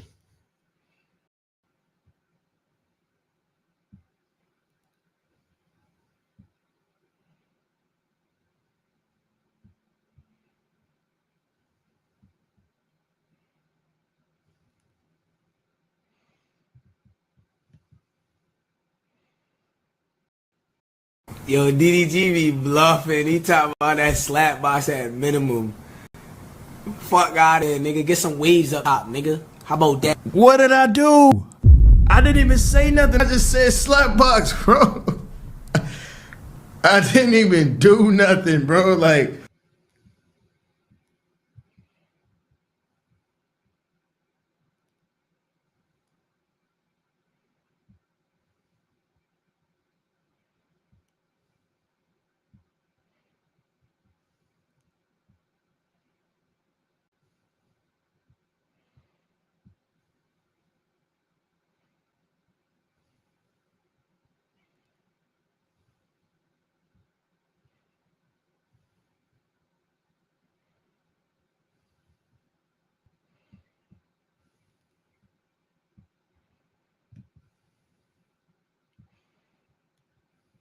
I gotta go to Reggie channel for me to find the actual shit. I should have just did that in the first place.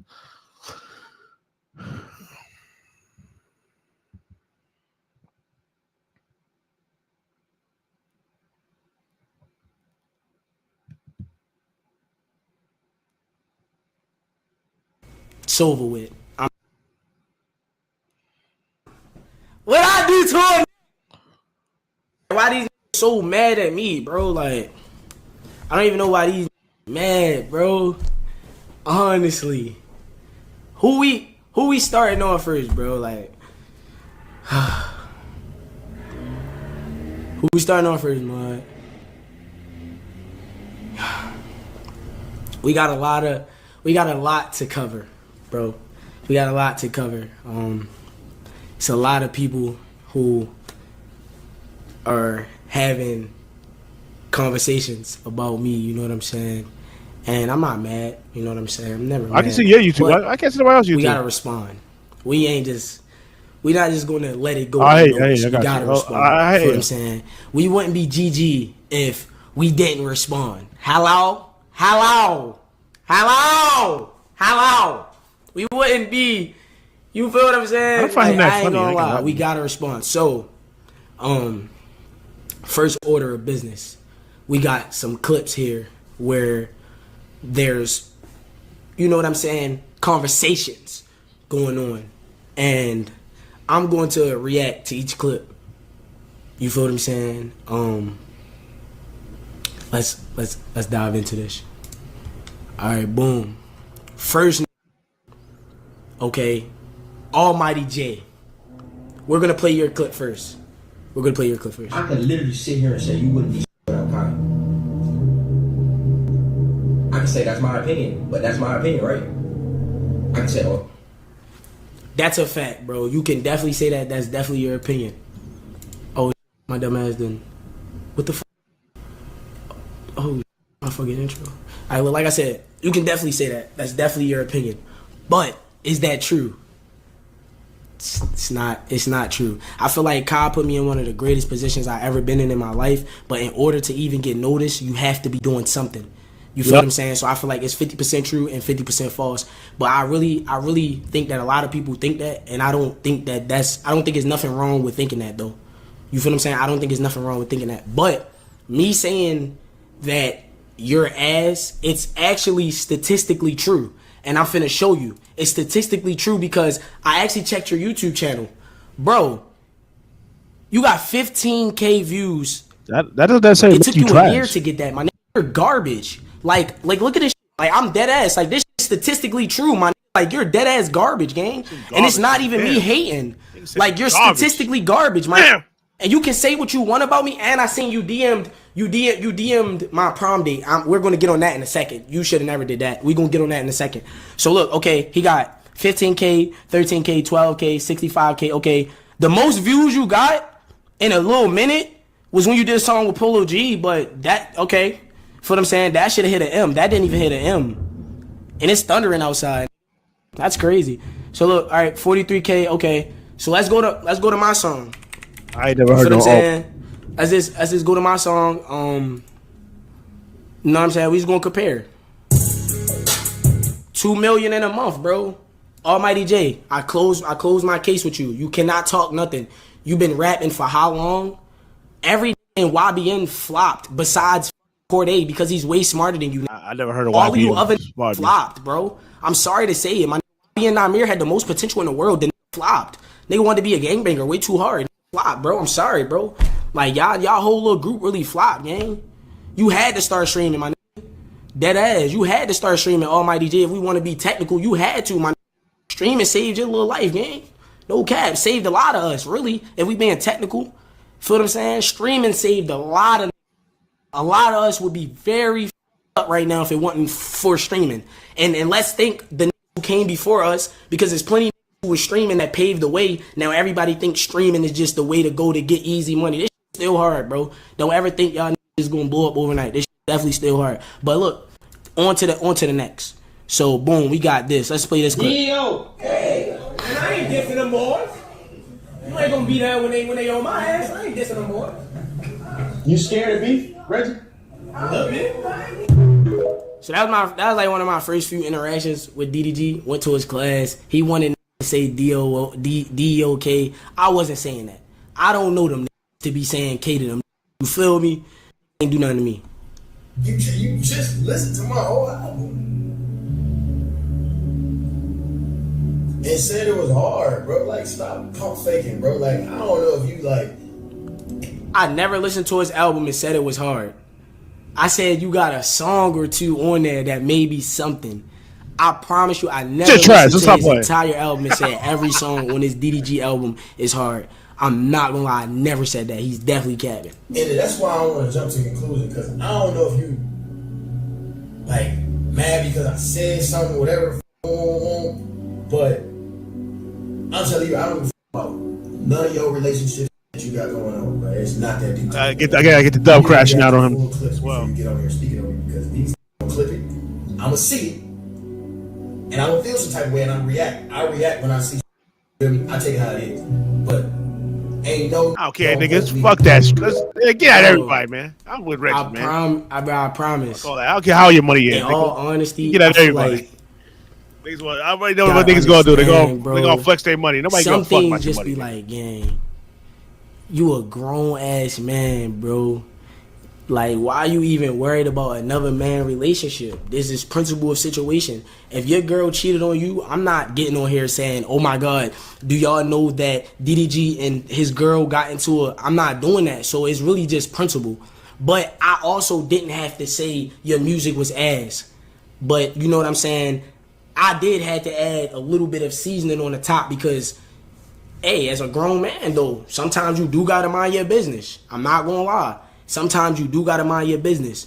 Not gonna lie, gang. I mean, you can't say mind your business and your shit's on live on social media. This guy's he does reactions to That's me though. All honesty.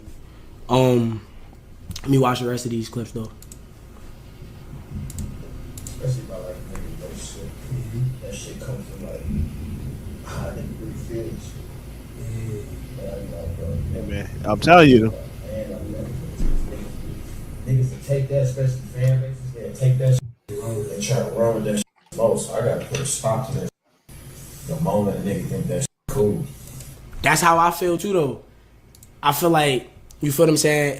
If a nigga think that him disagreeing with me on any topic is gonna make me go back on what I initially stood on, then that make me less of a person. Like, why am I not standing on what I'm saying? You feel me? So it's just like, I feel like if you're doing that Cash App scam, bro, that is definitely beneath a person to do, bro. Like, I don't know no other way to word it. It's like, bro, if you're doing the Cash App scam and shit, bro, it's like, bro, that's bottom of the barrel. Why you start dissing FaZe though? Whatever way to explain it. And this said, these were DDG exact words. Wait, where's the clip? Where the clip so I can play it? The said, bro, it's just a promo. Gang, it's just another business that you're minding. You feel me? That's it though. That's all I gotta say. You feel me? That's all I really gotta say. Now back to the Almighty J. Almighty J says he top 5 worst rapper of all time. I feel like Almighty J, you're so ass that you're not even top 5 worst. Top 5, not even top 5 worst. It's crazy. You don't even make the top 5 worst list. Like out of all of that's ass, you so ass, you don't even get a top 5 mention in the ass list. Like, we don't even mention you. I never heard it cut that new. I never heard Almighty J. I go out of you. This how I'm gonna show you how easy it is, gang. If a stop playing with me.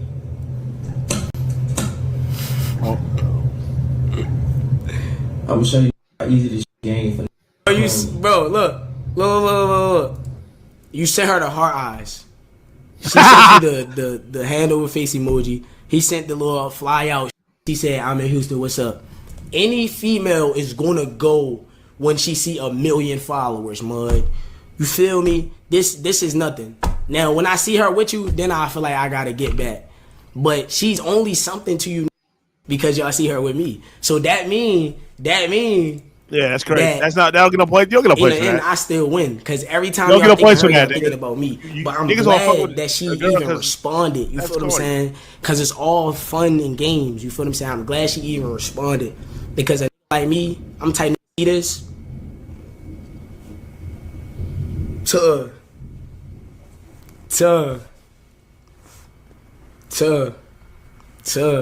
I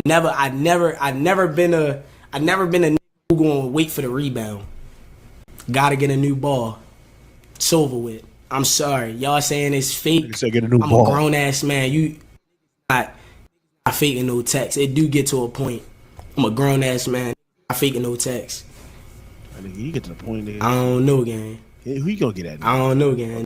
I faking no text. 24 minutes is crazy, though. I don't know, bro. It is what it is, though. Feel me? You win something, you lose something. But in all reality, though, I just feel like can't go music for music, though. They can't go music for music, though. Time out. They can't go music for music, though.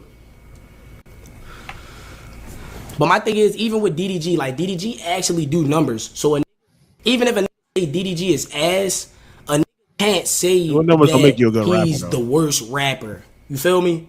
Doing numbers don't make you a good rapper, though. DDG way over Max. No cap. Just for me to add a couple other in the beef. DDG way over Max. I say that. Let's just be real. DDG's way over Max for sure. You feel what I'm saying? But I don't know, gang. Like I feel like I would burn that DDG on the song. I don't want to do that. I feel like I burn that nigga on the song. Any of these, really. Any want to go bar for bar or whatever want to do. We can bar go for song bar. for song. Yeah, I never heard this Song nigga to rap any though. of I ain't these. gonna lie. Is he trash? I'm just not gonna be the nigga to take it there first. I want to Fuck is his rap name? I gotta look his shit up, man. That little shit I did with Funny Mike, that's just funny games. You feel what I'm saying? I'll really get in my bag on one of these, bro. Like, I don't want to go this for this. So yeah, that's that. I'm putting that in the air for the who saying I'm scary. I'm giving free rep. You feel what I'm saying? So any who feel like they want to step up to that challenge, just diss me, and we just gonna see from there. Y'all know I had an engineer pull up any time of the day. Any time of the day, I had an engineer pull up. Let a nigga make one bar about me. One bar. Had an engineer pull up right now. I'm talking about I had that nigga run over this and we gonna just diss each other all night. No cap. But I'm not trying to be the first to take that shit I'm not trying to be the first to take that shit to the music. Cause it's like you pussy, you took that shit to the music, nigga. I ain't finna take that shit to the music first.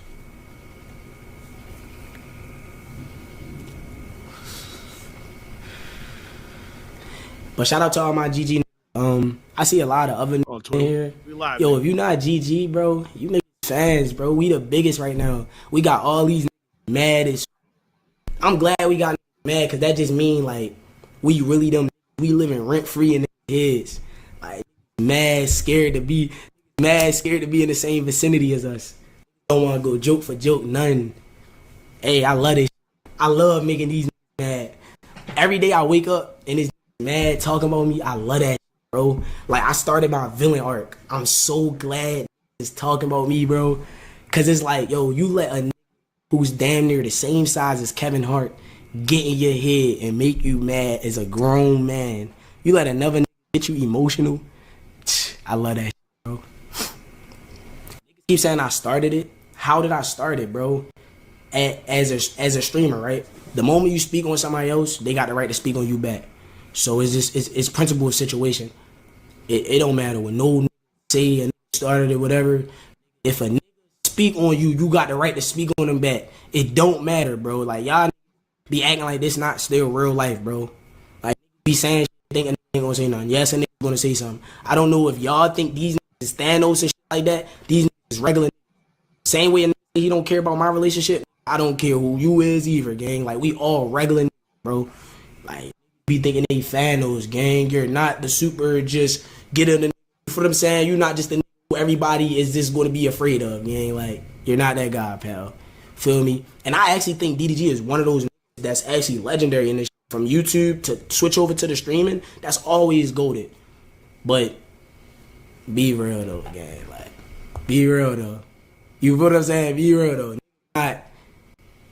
Not just no little either game. Like I grinded for my position too, so it's like, feel me? I don't know. One day I'm gonna be an older. You feel what I'm saying? So I'm gonna understand and shit like that. But I don't know. When I get to a certain age, it's just like I'm gonna try to be on some mature shit.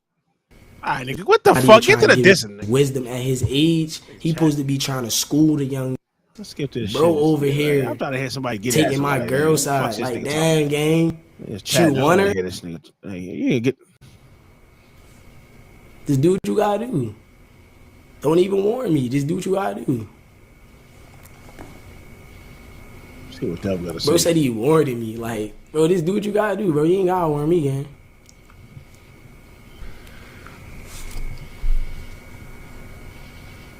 Man, you acting like this your first bad. Why y'all say that though? I hate that y'all think that this is my first bad. This is y'all first.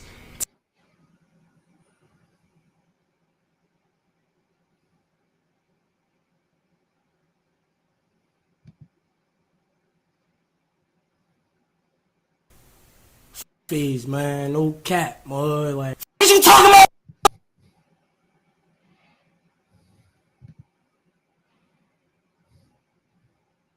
The crazy thing is, right, is this little dumbass nigga is literally saying shit about niggas, saying shit about his relationship. You stupid little bitch, you put it on the internet. Stupid little bitch is crazy. How the fuck are you mad about niggas reacting to shit that you put on the internet? Yeah, you put it on the internet. Ain't nobody know you was dating that woman except you. We didn't know who that girl was when you was taking her to prom except you. You came on the internet and said you was single. She didn't. You said it. You said you was single. You said she did the scamming shit. You said you was in love. You said you was taking her to prom. You said this. And all when grown ass man, you a grown ass man telling your relationship business. You a grown ass man taking your relationship business. What the fuck are you talking about? What the fuck are you talking about? Like what? What are you talking about? You.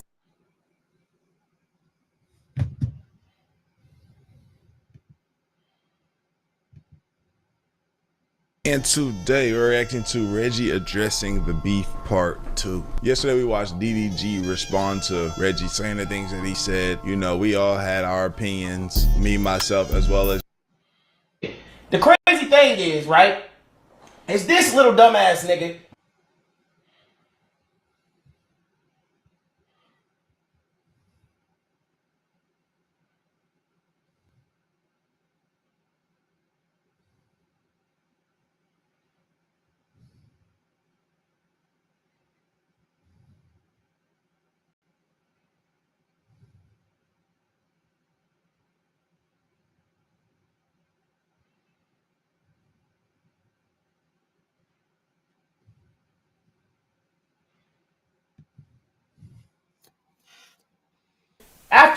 After you get done saying what you saying and you leave that little room, then what? What? Yeah. Wait, because I did just realize Dub is a big chocolate milk dud. So top dog. Y'all remember when was eating talking about who? Yo, come on, who's little niggas, man?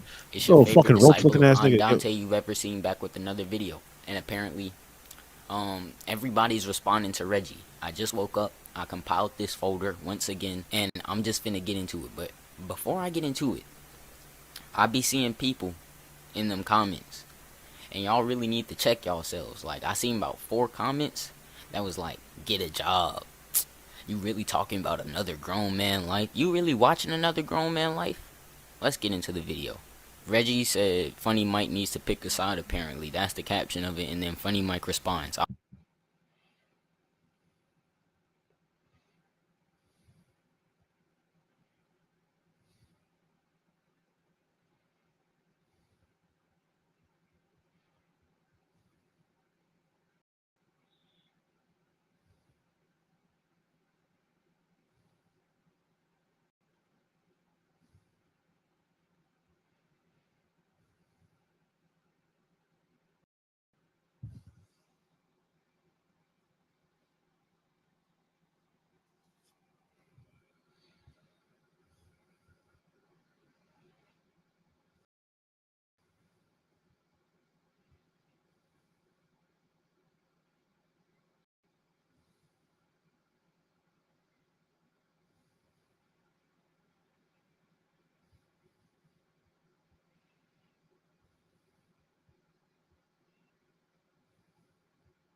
Not that, Mud.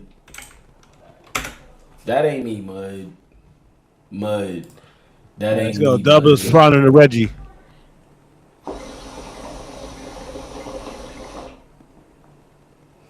That ain't me, Mud. Nah, Mud. That ain't me. Hey, can somebody find me this clip that Reggie was talking?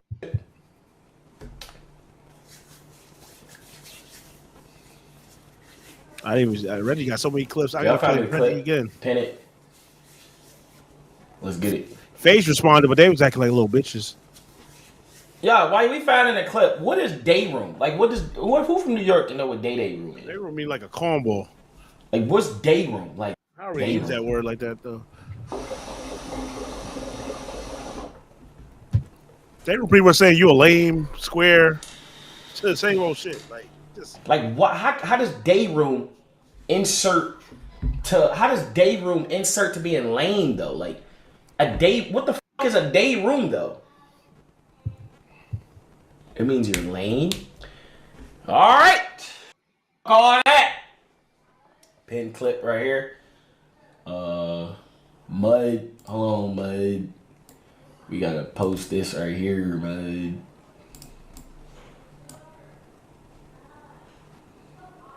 Alright, Mud. Alright, Mud. Mud. why you keep saying that shit though? What the fuck? Alright. Yeah, we here. Yeah, I want to hear DDG's response. I'm waiting for his response. It's taking a little long. He's gonna fly his girl out. If you take his girl, it doesn't make you. He doesn't care. Apparently, it might hurt him a little bit. It ain't gonna lie, but it gonna sting a little bit. But if it's not his real shorty, it doesn't matter. The only thing I said about it is, you don't want to beef with my brother because his community is bigger than yours. I don't care who you think you are. His community is bigger than yours. I don't think Rodney cares. Like, that's all. And I'm not lying. I'm not telling no story. I'm not fabricating. Anybody that's gonna see this is gonna say it. Your community, your shit. You don't give a fuck. You don't give a fuck about no fans. You're done. Like, I'm telling you. Like, you say that he don't care though. You're done. Let me say this to you. Let me say this to you, and it may make sense, Reggie. I'll fuck with you. I don't fuck with you no more. I'll fuck with you, right?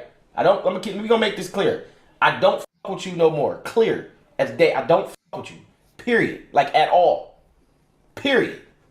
I don't fuck with you. Period.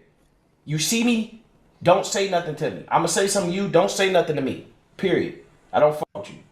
First you go on the internet and then you say this little lame that you was doing. I was a victim of it. I used to say lame, and then you got to reap the consequences. The thing that I was trying to explain to you is, I wished for your career. I wish for your career to be where it was at. First of all, let me do this, because I'm not these one. I don't like what. But what I do got to realize though is this is the internet though. So the internet and real life is different. That's what you got to roll. He trolling, so I'm gonna troll with you.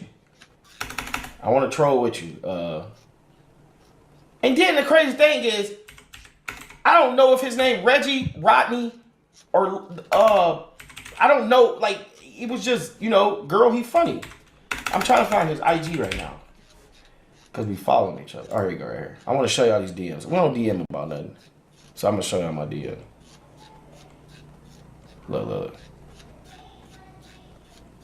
Look at this, y'all. Look at this. This is me and Reggie DMs. I just want to show y'all. Just type in I am DM then shit, I can't see nothing now. Right? I said me and him we was roasting in the chat. This is January 18th. January 18th, y'all. Word 2. Nobody knew this. Word 2. With my New York word, my Shaman Kelly, word to my dead. Nobody knew this, right? I DM'd him. Look at this. Look at this. Look at this. Look at this encouraging DM I give him. Read that. This is me and him DM. You see that? Read this DM. Y'all see that?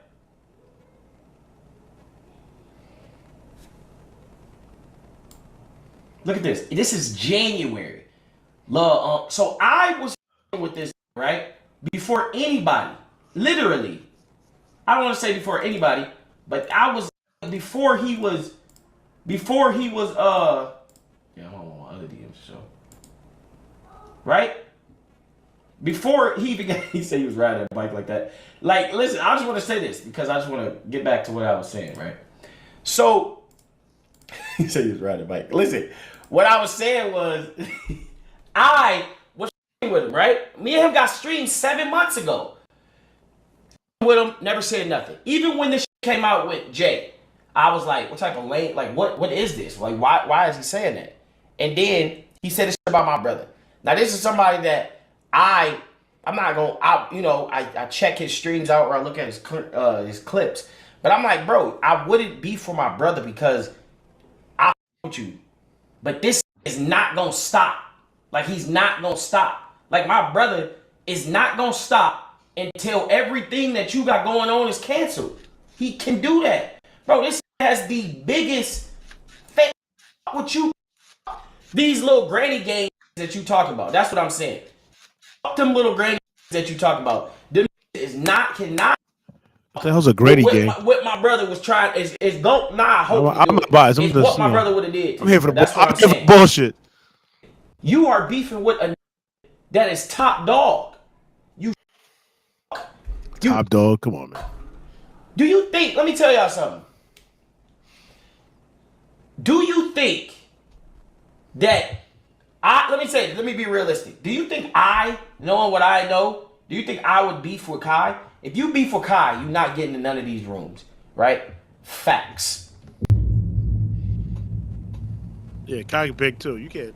But he's running with Kai though, Facts, so right? I want to see who Kai gonna go with. Facts. You beef with Kai, you're not getting in none of these rooms. This beef is really retarded. You beef with Max, you're not getting none of these rooms. And then you beef with DDG, you're not getting in none of these rooms. And that's facts. And you get to the point you beef with Funny Mike, you're not getting in these rooms. I'm trying to figure out how this is gonna go with Kai. What Kai got to say about this shit? This was all I was saying to you. Kai and DG over here responses about today. All I was saying to you is that if you want to continue going to these little events, doing these little things outside of Atlanta, outside of the house, right? Outside of that house that you got, right? If you want to do anything outside of Kai's that house, I would not be for my brother. Because they gonna pick him over you every time. What are you talking about? Time. I don't think Reggie care. Reggie's on some crash out mode. If my brother, if there was a thing where they say DDG gonna go, or your little ass, who the fuck you think they gonna choose every single time? If it's a celebrity basketball match and you think they gonna pick you or this? The crazy thing is, right? Is this little is literally saying about his relationship. You little, you put it on the internet. How the fuck are you mad about reacting to shit that you put on the internet? Ain't nobody know you was dating that woman except you. We didn't know who that girl was when you was taking her to prom except you. You came on the internet you said you were single. She didn't. You said it. You said you were single. You said she did the scamming shit. You said you was in love. You said you was taking her to prom. You said it was crazy. And all when man, you a man telling your relationship business. You a man taking your relationship business. What the fuck are you talking about? What the fuck are you talking about? Like what? What are you talking about? I mean, once it's on the internet, it's not nobody's business. It's not. It shouldn't be on the internet then. Hey, bro, you are saying you are getting mad that are reacting to some shit you put on the internet. You, Mud, you.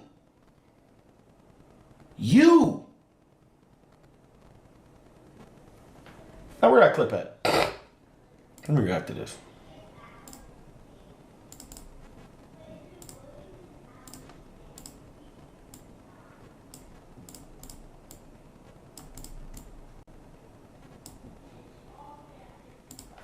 What Dub say?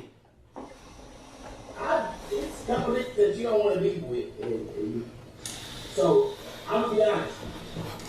My brother, I've seen the whole clip, but my brother got wrong. Be honest.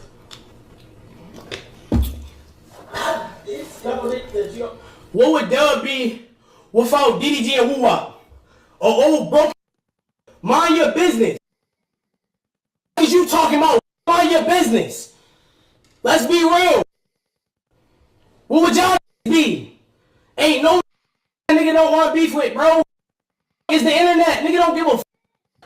Y'all keep thinking y'all Thanos. Fuck is you talking about, nigga? You niggas don't.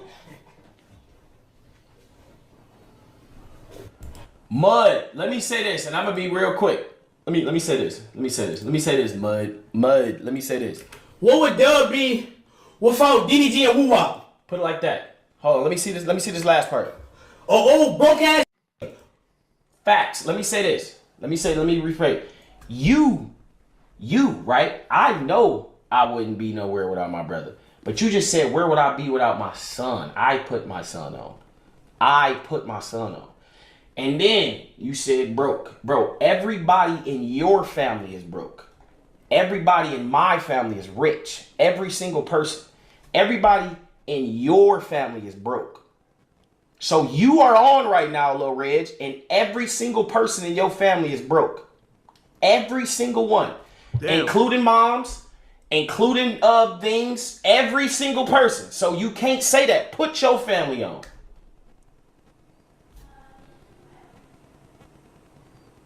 So all I'm saying, gang, you tripping. Because listen, you just like y'all saying DDG carry, of course, but I am a millionaire. I am a multi-millionaire. Y'all should see this house. I am a multi-millionaire. Multi-millionaire, bro. So stop. What are you talking about? What I would be without Woo-Wop? Woo-Wop wouldn't be here if it wasn't for me. I turned my son up. What are you talking about? The fuck are you talking about? All I'm saying is, gang, I told you shouldn't have did that. You talk about what would be. I'm telling you facts. I don't beef with it. I want you to have a long career. Gang. That's all I said. Gang, I want you to have a long career. Don't beef with my brother. Because as you can see, you are the only one talking. You're the only one talking. You got a bunch of commenting. You are the only talking. Everybody said something about you, gang. Every single person. I'm not beefing with Dez. I'm not beefing with Punga. I ain't beefing with Kai, Asian, AMP. We ain't none of you making yourself look bad. You think yo one self is gonna stop 10 from hanging around another 10? The fuck are you talking about? Of course my brother put me on. He put me on and I've been on for 6.5 years. The fuck are you talking about? 6.5 years, gang. 6.5. The fuck are you talking about? Like, what are you talking about? And then you doing all this internet, right? Right? You doing all this internet, and then what's next? What's after you come out that basement? I'm not saying anything. I'm not saying I'm gonna put my hands on you, but I'm saying if you say the wrong thing, then we're gonna have to keep it off the internet. Keep it on the internet. You doing all this because of a girl information that you put out. All the information that you put out. Nobody, it ain't like my brother was sitting in the room in the basement with you when you was writing the and you was sitting the to the Cash App stream and he went on there. You put it on the internet. Now all I'm saying is all this shit that you saying on the internet, what now? Is you keeping it internet? Is you keeping it internet? Y'all keep saying what city this from. These ain't gonna do shit. These nothing. Nobody he the only one gotta do that. That's all I'm saying, Reggie. You playing, bro. You playing like you are playing a crazy game, bro. You playing a crazy game. How you mad over some shit that you gonna put on the internet? What if see you tomorrow, gang? What if see you tomorrow, gang? This is what you gotta understand though. You are beefing with multi-millionaires. Not even just me. I'm taking me out of the equation. You beefing with Max. It's people that'll die for Max. It's people that'll die for my brother. It's definitely people that are kill for my brother. Fuck that GTA shit. I'm not saying that. It's niggas that are kill for my brother. You just playing like you never know. It's niggas that'll die for Almighty J. You being retarded right now. You on some brute shit. You on some brute shit, bro. You on some brute shit. You own some brute shit. You see what happened to that. But he got chipped. Facts. He got chipped. You see what happened to these. All these got money already. You coming up. This shit, you take 4-month hiatus, you're done. Facts. And get you off the internet in 4 months, you're done. You're back to Baltimore. In that little house with the little shit in there. I'm telling you to chime down. That's all I'm saying. That's all I'm saying. I stopped for 4 months. I'm good. Nigga, I got millions. It ain't even about money. You just said that I wouldn't be. Listen, this, let me tell you the difference. Let me look at this. My brother, I've seen the whole clip, but I'm not wrong. Be honest.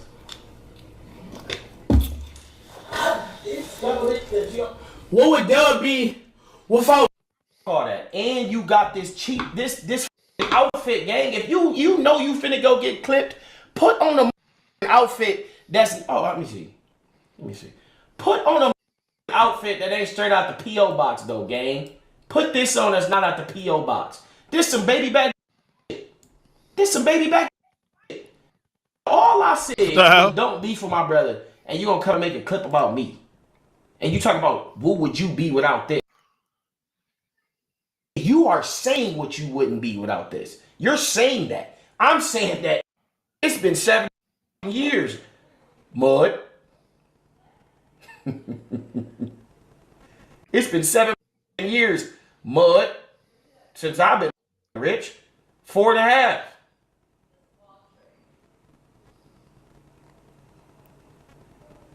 That's all I'm saying, Mud. Because honestly, you talking and then you talking about some Kai shit. My brother calling Kai. Show the DMs that you say. Show the DMs that you said, Brody. What the fuck?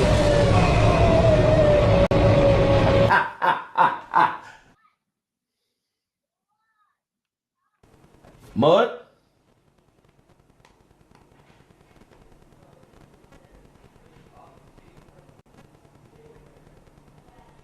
Hold on, y'all.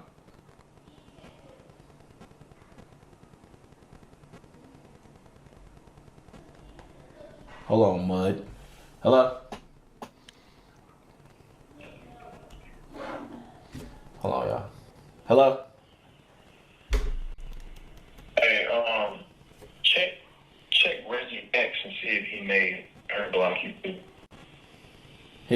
Wait, he made his ex block you? Yeah, he made her block me. I was blocked yesterday. Hold on. DDG, This shit is the real Raya Jalessa. Hold on. Spell it real quick. Spell it. It's THE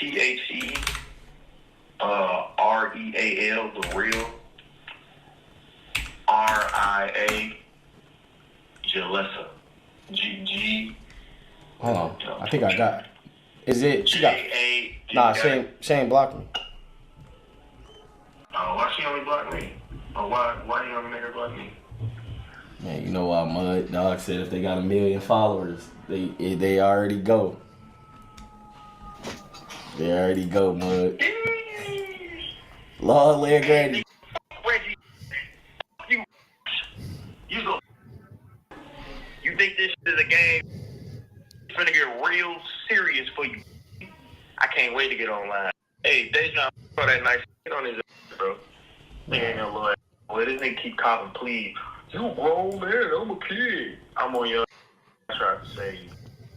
Get on his ass, bro. We on his ass, bro. That's what I told him, bro. He too broke. He gonna be broke in a couple months. He ain't broke. I guess in a year he gonna need that. Well, you gonna need that. You gonna need that Kai stimulus package times 3. You don't need that shit. All right, let me get on this. I'll let you finish your live. My bad. Let me get on this. Fuck y'all. Let's get this up out of here. This is the girl that this crashing out. Let's follow her, y'all. Let's all follow her. Let's go. Let's get it. Y'all follow her. What the?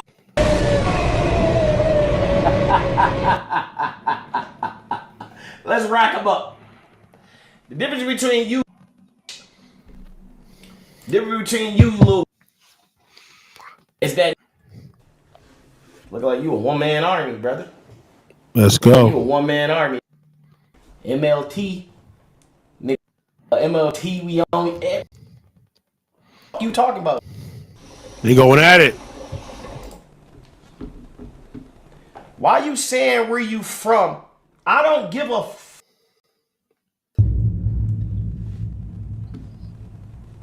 Now I know your chat popping it. Let's see. Let's talk. Yeah, go to his chat. It's crazy.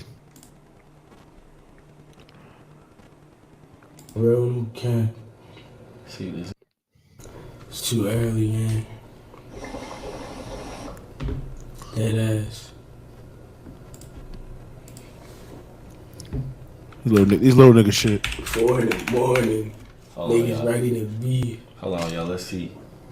Niggas That's crazy. pop out. Watch this.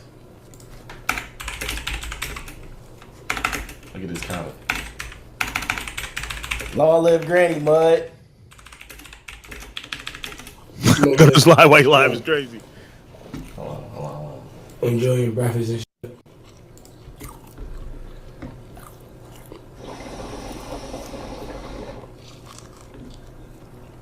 Let's see.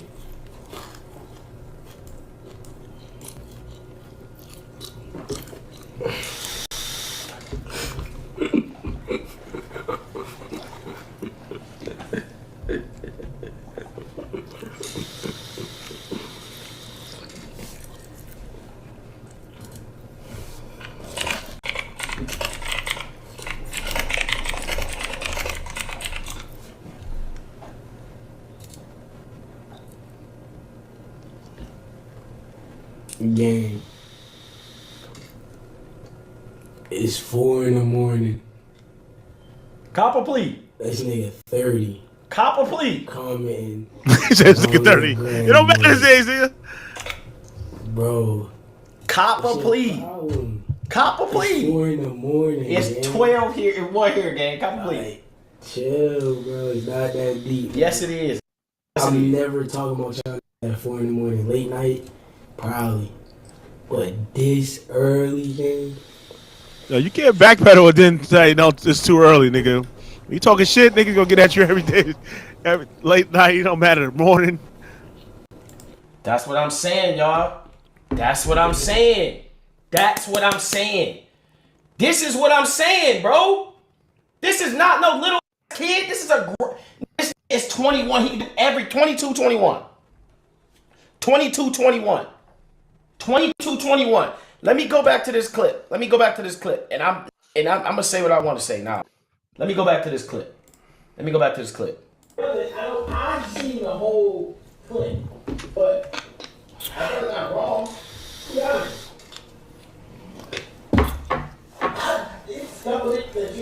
What would Dub be without DDG and Woo-Wop? Old broke. Mind your business. All right, call that. I see that. I ain't minding my business now. Be honest, gang. I just seen a clip of you saying my brother, he revived his music career by doing streaming. Then went from YouTube top dog, Snapchat top dog. Y'all remember when he was eating, talking about my brother was a top on Snapchat. Now that is on top on mother streaming. Fuck you talking about? The fuck are you talking about? Of course. What the fuck? The little shit that your little was doing wasn't working. You the same that went 40 days wearing the same in 7 seen it, gang. You the same, gang. You the same, gang. You the that was wearing a uniform, a same for 75 days. Nobody gave a Nobody gave a You the same that wore an outfit for 75 days, paint your little room, paint that shit Christmas. Nobody gave a What are you talking about? If you want to be honest, the reason why even know you, gang. Not for them Instagram skits. Not for none of that shit. It's when me, Zias, and B-Lou, and Deshae put you on that call. Fact. Because you talking about it. Nobody would know you. Nobody would know you. Quit putting Kai in the fucking occasion. You was streaming for this stream for 70 days straight with 9 in there. 9. The fuck is you talking about who would know somebody because of who? What the fuck? Shut your up. You know me. You knew me. Fuck is you talking about? Fuck out of here, little. The fuck, like, get the fuck out of here, little. Go on, talk about you, man. What? Okay, so after this internet, then what? After you get done saying what you saying and you leave that little room, then what? What? Is you keeping the internet or we doing some shit else? I don't give a fuck about your fans. I don't give a fuck about them comments. What? Uh-oh. What is you talking about? You gonna say some nigga made me and you saying the nigga made you. You saying the nigga made you. The fuck? Been on this bitch all day. The fuck? Look at these little in these comments, bro. Y'all mean nothing. Nothing. Nothing. Out of here. Come on with this. You'll be broke without who I. What the fuck are you talking about? Fuck would I be broke without my son and I made my son rich? The put them that's in your mother. Look at this goddamn clip. Nigga, do y'all know? Let me put it like this. Do y'all know it's that stream in his room that he hasn't shouted out yet? Put them on. While you talking, it's facts. It is that's living in his old room that y'all ain't see this shout these out 9 times. That same broke you that used to be in that basement is the same broke folks in that same room. You ain't shout them out 1 time. You ain't shout them out 1 time. Of course my brother put me on. Of course my brother put a million on just like Kai did. My brother did and doing. My cousin put out a shoe, my brother gonna shout it out. My sister sells some clothes, I'ma put it on. Put them little on that's in your room. It's a right now that's in your room streaming 4 days straight. I ain't seen you in that. I donated. Is you talking about little? Put them little on, then we can have that conversation. Them little was in your room. Facts. Them little was in your room. They in his room. I bet they streaming right now. They in his room streaming. Y'all ain't never seen Lil Rodney's son put that shit on his story. I ain't never seen no tweet from you put them little on your story. How the fuck is you telling them they got to grind? Don't put their people on. Fuck is you talking about? Get them little out that little ass room. The fuck is you talking about? Get them little out that little ass room. The fuck is you talking about?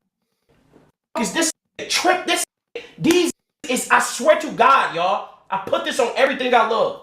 It's in his room streaming. He's telling these little y'all gotta grind. I'm not shouting y'all out. What type of you? You don't want to eat? You got all these rappers that nobody ever heard of. I ain't never heard of none of these rappers that been on this stream. Cause I don't listen to music. Facts. I listen to rap and I never heard of these niggas. You got all these rappers in your room we never heard of. But you can't go fly them folks that be streaming in your room out. Have y'all ever listen, Reggie people, have y'all ever seen the folks that be in his room? They in his room. They be in that room with the little on the wall. Have y'all ever seen them? Have y'all ever seen them? Have y'all ever seen them? Have y'all ever seen them shout the out? No. Every single one of the family that I talk to, Vaughn and T.O., them is my only cousins. My uncle don't have no kids. My mom has 2 sisters. My mom has 2 sisters and an uncle. Vaughn and T.O. is the only cousins. My uncle don't have kids. My other auntie old as she's like 89 years old. Her kid's 50. All my cousins is T.O., Vaughn, and Diamond. And y'all know all of them because of us. What the are y'all talking about? Diamond is my cousin's. Diamond is my mom's sister, daughter. That's not even, that's like my mom's sister, my first cousin is Don and Tio. Y'all know them. If they lazy or not, y'all know them. They always in everything. Tight. Reggie, put them on. Put them on. I guarantee y'all, bro. If I go through this, he's never said, what is you talking about? What are you talking about? Put them on in your goddamn room. Put them on. Nick said your man's Craig in the trenches struggling. Nick, you're in the trenches struggling. Look at you this. got 300 messages on the channel, and you just look at this hate note. Put it on like he put you on. Look at this hate little bro. And you worried about another being in the trenches struggling, and you watch my whole come up. Look at this little. Look at this little. Save them little. Save them little in your room, man. Hold on, bro. Let me talk to this. Let me talk to this. Homeboy, you feel what I'm saying? Who turned into a nigga brother? That's the guys. You can never make me feel bad about the guys. And for your information, Craig is not in the trenches. Say actually is not in the trenches. When he gonna see this for your information. That's why. That's one thing. That's one thing. This little gonna read these comments. Comment paying with that 5 gifted. Shout out my with them 5 gifted. Before we even say anything, nigga, before we respond back to you, put them on mud. Put them on mud. Put them Nick, bro. Can somebody find the that I'm talking about? Y'all, I know y'all know what I'm talking about. I seen them. I went and donated 5 subs to them.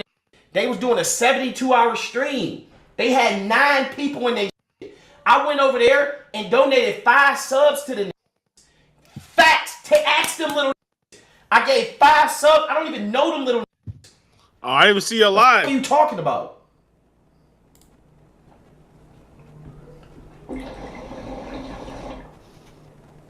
Niggas messages, you know what I'm saying? Niggas messages can't even get put through.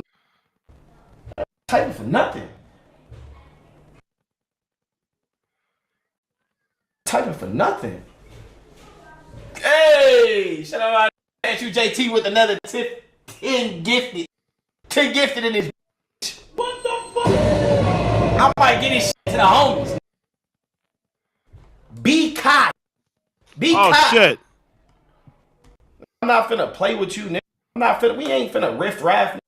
You can't say about me, bro. You can't. You can't, gang.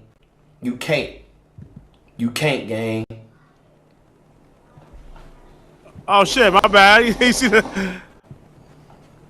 All this started because you want to put what's going on with your ex that you still with. This still with this bitch, y'all. He's still dating her. Listen, y'all. Despite Almighty J getting messages from her, despite Almighty J getting messages from her, her DM my brother trying to stream with him. They beefing over some. You I don't know. still with her. What the? What's good, Maximus? He's like watching other nigga lives. After her trying to stream with my brother, link with my brother, when you said that, you're still with her. I do all beef, man. I do all streams.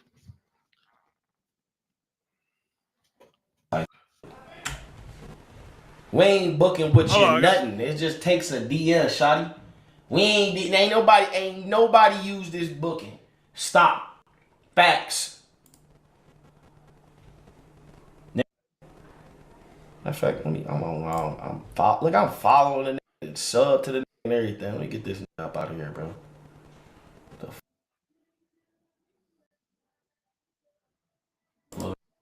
We know why you should out of here.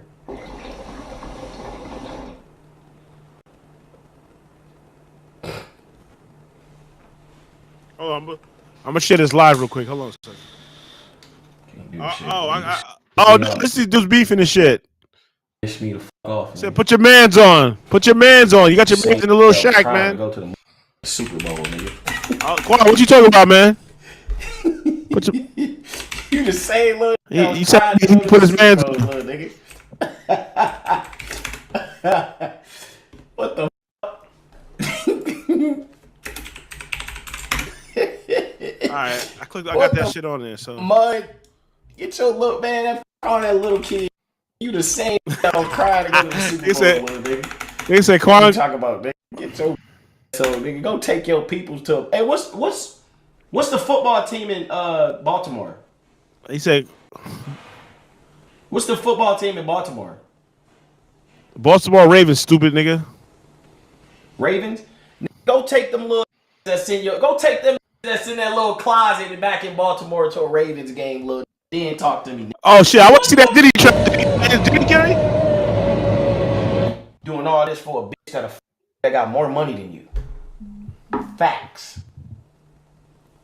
You doing all this over a woman that got more money than you. Go take them little that's in your room, that's in that little room. Hold on, y'all.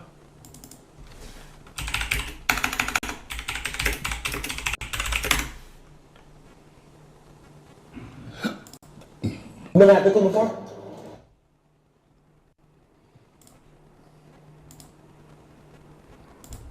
Hold on.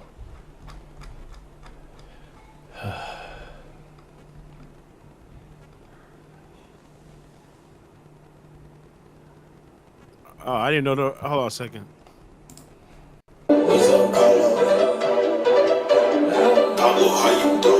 We was watching you when your camera was blurry, little stud.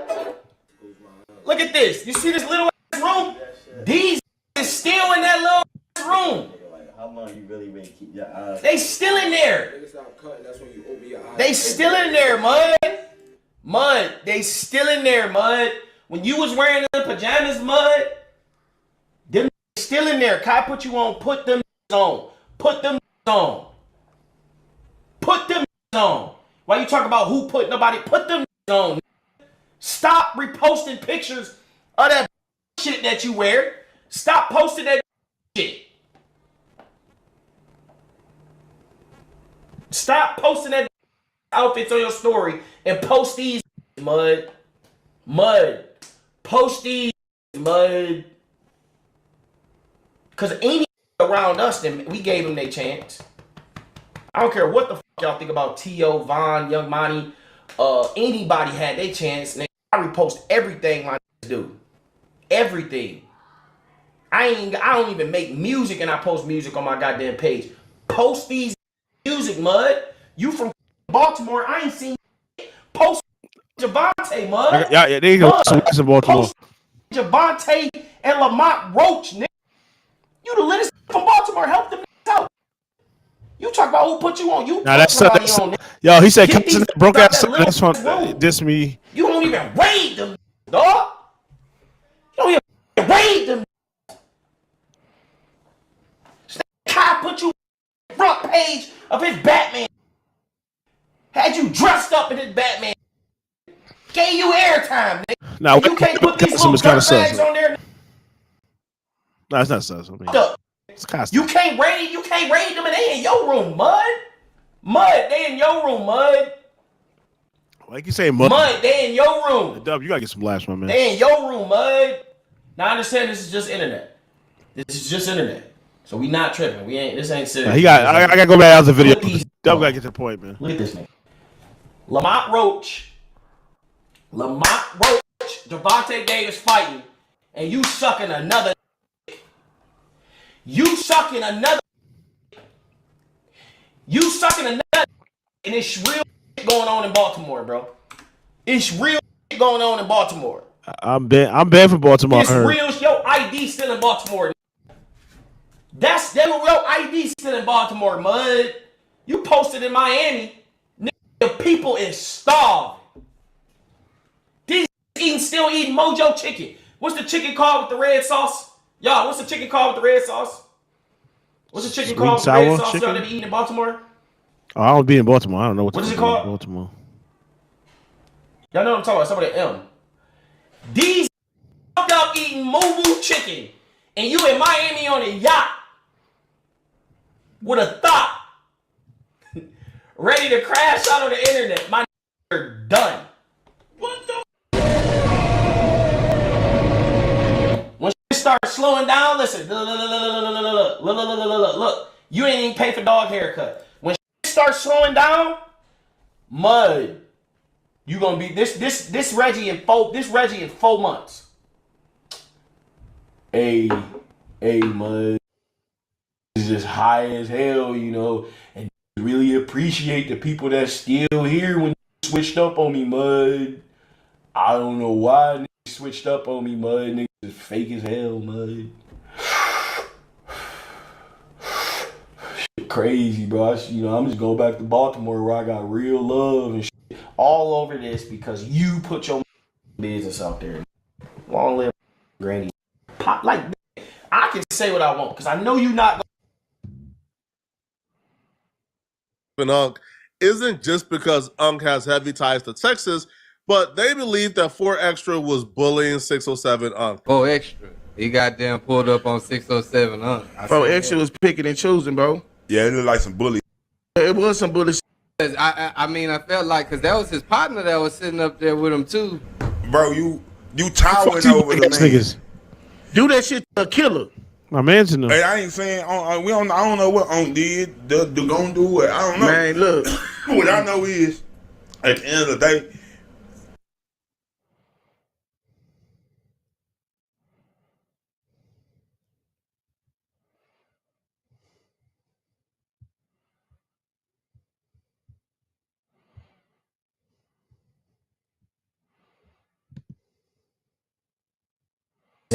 This internet. You know what I'm saying? It's really getting me tight, bro. Really getting me tight, bro. I won't go at these every day of my life. I will dedicate it on hating on it. You niggas don't know the level of hate I will go to really make you understand I'm a D1 hater. I will hate on you every day. I don't give a I don't give a man. half of you don't got more money than me. I've been stacking. What? That's What y'all talking about? What? Like I said, let's go to the clips. Chatting. Who first on the list? What Dub say? It's a couple that you don't want to be with. So I'm gonna be honest. I seen the whole streamer beef. I thought I got wrong. Be honest. It's a couple that you don't. What would Dub be without DDG and Woo Wop? An old broke ass. Mind your business. What you talking about? Mind your business. Let's be real. What would y'all be? Ain't no nigga I don't want to beef with, bro. It's the internet. I don't give a f. Y'all keep thinking y'all Thanos. What you talking about? You know. Bro told me don't even do this, bro. Bro told me don't even do this. DDG hit Kyle like, bro, can you tell your man chill? Cause I'm finna go at him. Should've just went at me. Why you calling, bro? You niggas calling me. You niggas calling me.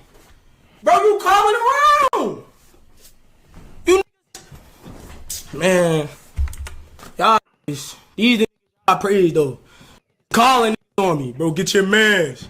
He wildin'. You a grown ass man. Y'all teaming up. I'm popping. I don't care for all y'all, bro. When y'all see me, don't shake my hand. He'd be like, hey, that's why your shoes untied. He'd be like, oh, that's why your granny died. If I flick you with my finger, that don't mean that you throw a haymaker. That means you flick it back. You know what I'm saying? And then it goes from a regular joking matter to a fucking, now we got to box. Now we got to fight. Now we got to do all this other shit because you don't understand levels of joking. Joke with this as a grown ass man, not trying to hear all that, bro. My nigga, you only started streaming because your other careers, you know the real, man. If you didn't start streaming, how well would that music be doing? DDG, that's my honest question. If you didn't start streaming, how well would that music be doing, bro? Like, none of you is bigger than Big Bro. Consonant will always be bigger than you, little bro. Shout out to my man. Then I seen them oven. You said that music trash, DDG. Damn, You feel what I'm man. saying? Then I seen You them on oven. top of this song. They reacting to the clips. And So that music. not gonna lie, my FaZe, y'all FaZe, bro. Yeah, FaZe, FaZe, man, no FaZe cap, a little goofy, bro, though. like, I don't know. I he don't be think up with niggas y'all I don't even too, fuck bro. with FaZe like that. You let a who's damn near the same size as Kevin Hart get in your head and make you mad as a grown man. You let another emotional. It's so disappointing to me, bro. So disappointing to me, bro. So disappointed, we really live in the same house of all the bros, and then talking about someone who has never even mentioned his name. Not This even is corny, from, bro. not even from Baltimore. Them It's niggas corny, retarded. Get back, little nigga. Stop crying. Get back, little nigga. Stop crying. Get back. Grown ass man crying. Get back. Get back. Get back. Let's turn it up. Let's turn it up. Streaming world was mad boring. Y'all turn it up. This me. I'm living in you head rent free. Y'all crying. Turn it up. Turn it up. So he want y'all. He want We can niggas beef diss his all ass. night. I don't care. I don't care, bro. Y'all keep saying this over a girl. Nah, bro. At some point, gang, it just get to a point like, you only live once, mud. I ain't gonna lie, mud. You only live once, mud. Just turn this shit up. DDG brother says Kai say Reggie life. I can't argue with you on the internet right now. You got one of the biggest co-signing you, gang. I saved your life. Who are you though? I've never seen this a day in my life. Shout out to Kyle for saving my life. I never go against the grain, man. Got me out the trenches. Shout out Big Money. Be hating, be sucking mad. Be hating, bro. You mad, bro? What you want a nigga come get you? It ain't nothing wrong with saying, damn, bro. You know what I mean? Yeah, gave you an opportunity, but did I take this shit for granted? Now let's really talk about it, bro. Like, cause I get to that point, like, I will never act like I'm not appreciative of this shit. I love every bit of this shit. That's why I'm going at you. Cause you never know when this shit gonna come to an end. That's why I'ma always go at you when y'all react to my clips. If y'all even say my name, I'ma always go at you. You know why? Cause I'm putting my city on the map, mud. Like, I'm gonna always remember this Baltimore shit. Bud? I don't give a fuck with no nigga say, bro. Like, when I'm done with this streaming shit, I'll be like, yo, that Reggie, that nigga Rodney was a funny ass, and he ain't go for. He gotta go with that. He gotta go with that. He said, bro, you're short, you're this, you're that. Bro, I might be like 4'11", but when I stand on that money, I'm 5'3". I'm talking about. So, bro, like, I don't give a fuck. Back to the clips though. What else did they I never heard Almighty J. I don't know nothing about that nigga. Didn't get off. He was wearing the same. Who the fuck this dude though? Quan, this your man? Glazing. Like a motherfucker. Glazing. Probably wasn't getting no ass. Glazing. He said glazing. I seen the potential in you, gang. It blew you up. Glazing. How you know all that? You glazing me, mud. Glazing. This is top glazing me. Bro, then these, bro. Bro, this. I was asleep when this was happening. I was asleep, bro. Oh. Like, why would he do that? I'm sorry. Then why would he do that? Then the nigga stomp out a fire. Like, every day I wake up, it's some new shit going on, bro. Every day I wake up, it's some new shit going on, bro. I woke up, I heard 150 shots. I'm like, God, am I with you? You know how some shit scared to shot you so bad, you don't even know where you are? Bro, these niggas shooting 100-round drums, fireworks in my sleep, my nigga. Why are y'all doing shit like that? 100-round drum fireworks in my sleep. And it's like, my thing is, bro, it's in here that need rest, bro. And I wake up, I see smoke coming through my vent. You know, me and Rakai's room have the same vent. So I see smoke coming through my vent. I'm like, oh, the house must be on fire or some shit. Then we got 19K. Nah, I'm finna start beefing with niggas more often, mud. Nah, 19K is crazy. Nah, I'm finna start beefing with niggas more often. Nah, 19K. W chat. You gonna be beefing to them niggas? DDG gonna fucking. Nah, W19K. He ain't with the street no more. More often. That's gonna be funny. I can't wait to this shit. This shit gonna be. Yo. I don't say FaZe Clan. I don't really watch those little niggas. Gotta address that. They too Disney for me. They little ass niggas. Just for me to add a couple other in the beef. DDG way over Matt. Like what? Like y'all be saying I'm clout chasing, but doesn't this give clout chase? Every time I say something, of course, y'all would say it's clout chasing. But her right here, I swear to God, everything I love, she mad weird, mud. She mad weird. Majority of the content, females be mad weird outside of this content shit.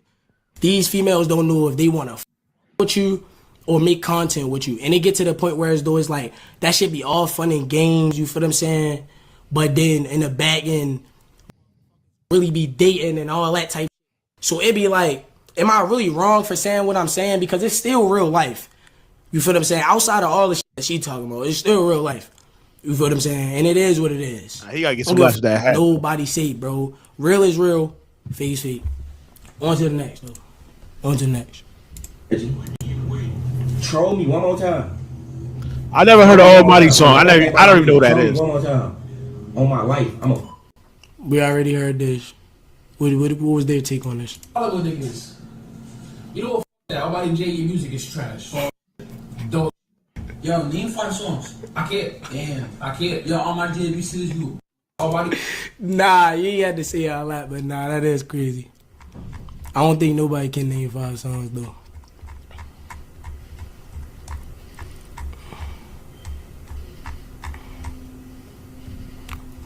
What else? Nah, he's mad clips in here. Wait, I didn't get to see this one yet. What did you talk about? You a Kai not do boy. Kai tell you jump, you gonna say how high, daddy? Your stupid ass on somewhere. You mad about that? Ain't let that shit go, bro. Keep that shit clear, bro. Why is he in the studio? I never heard of. Why is he in the studio? You ain't finna drop no hit. Why the f you in the studio? Why you in the studio, man? You ain't got no hits, man. I never heard of Almighty J. Why is you so man? Why you trash or what? I don't never heard of studio. What's wrong with a nigga? Why you in that Where studio? niggas say I need company? You niggas is yeah, gay. bro. You too chicken tender, bro. Get a new. She don't even look that good. That bitch weak. You see her teeth game? Her mouth. Up. I ain't even want to. I was just gonna do it to prove a point. Stop playing with me. That bitch weak as hell. So what you in the studio for? You ain't gonna drop no hits? It's crazy. Nigga in the studio for no reason, bro. Nah, nigga in the studio for no reason. It's Is his wild. dreads real? That's my first question. Is his dreads real? Is his dreads real? That's my first question. Is his dreads real? You reattach your dreads. I'm not arguing with no one who reattach the hose. On me, that's not no real. Why did he just jump up and run? Like, these niggas on Riddle or some shit? These little niggas retarded. Hey, that's not no real. And y'all keep saying I'm tender about her. First of all, she's a nice young lady. I don't give a fuck no say. She's a nice young lady. So have some respect at least. You talking about the Cash App scammer? John Wick killed like 20 over his dog. So yeah, I might crash out by the host sometime. I don't give a fuck, bro. I don't care because I wanna set an example for the rest of my future hoes, so they know like he's not gonna play by me. Like I'm trying to set an example for the rest of my future hoes. Like I want all my future hoes to know like he ain't gonna play by me. Straight up. You feel what I'm saying? You gotta set an example for the hoes so they know structure every time. Like in the studio. Almighty J. I never heard a song from that dude, bro.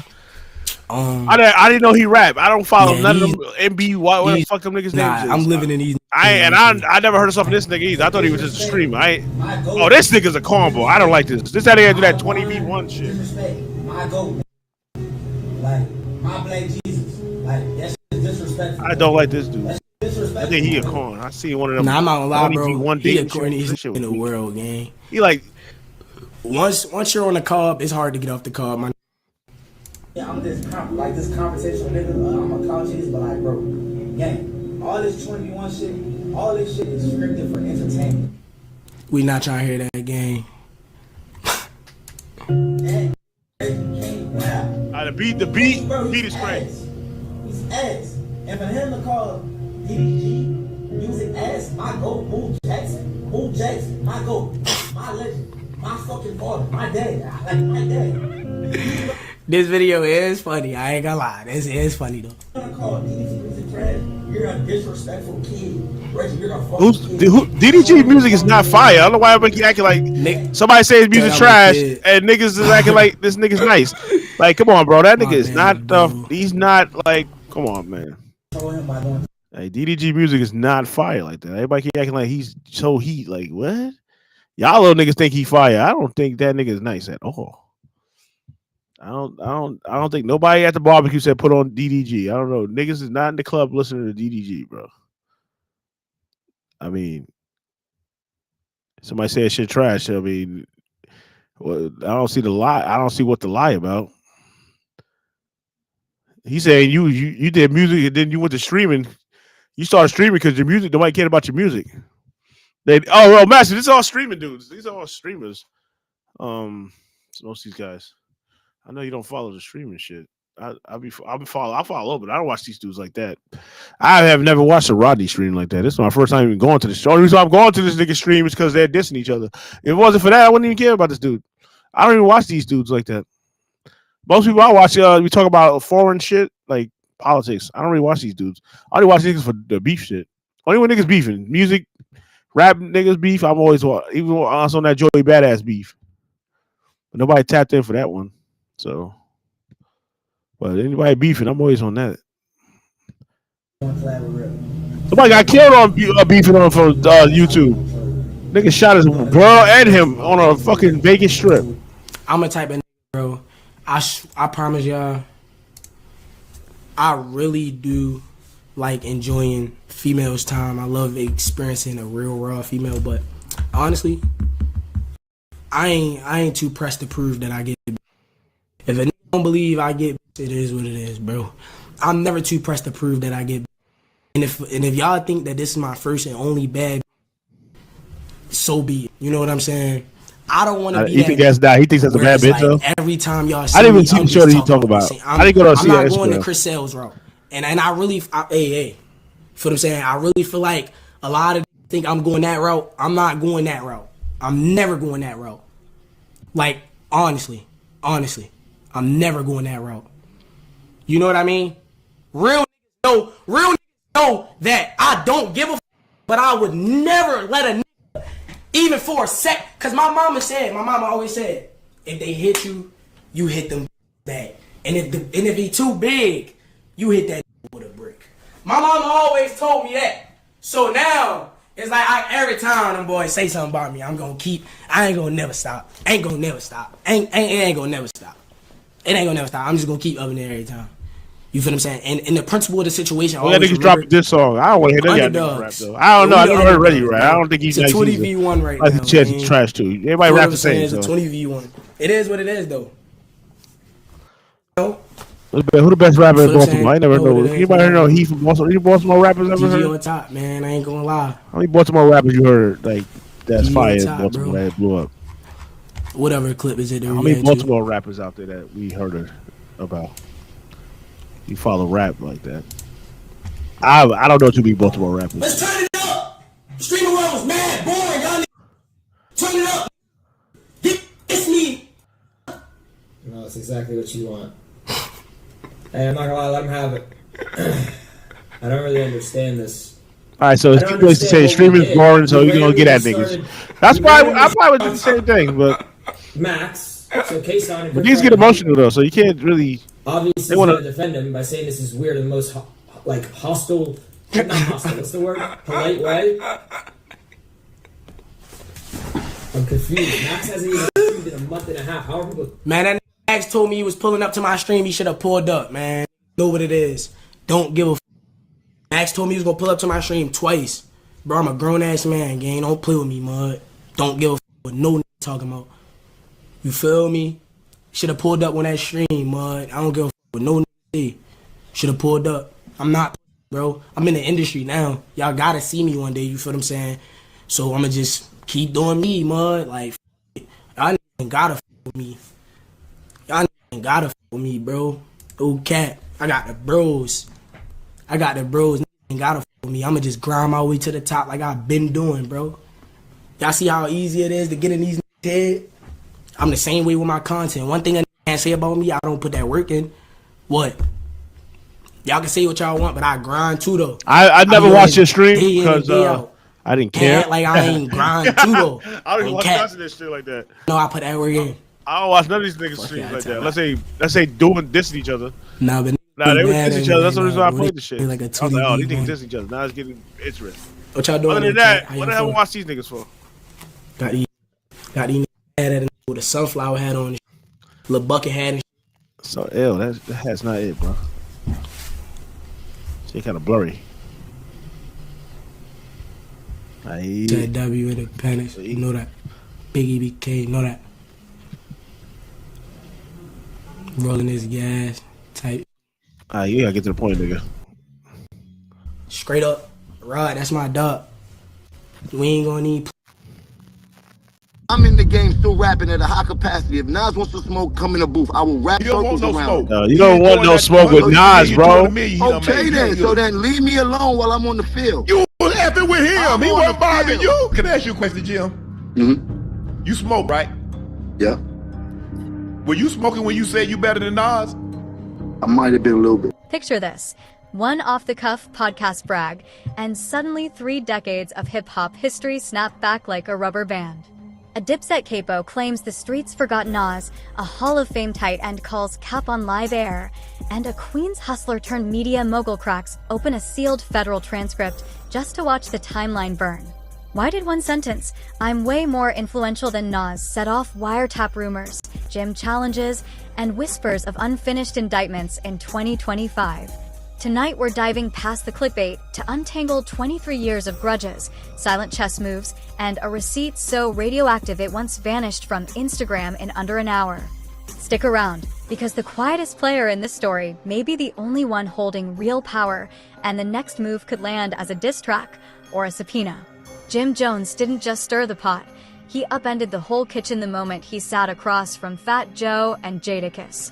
Asked whether today's kids rate him over Nas, Jones grinned and ran with it. They don't even know Nas if they're 22. "I'm more influential." The clip hit TikTok before the podcast itself finished encoding.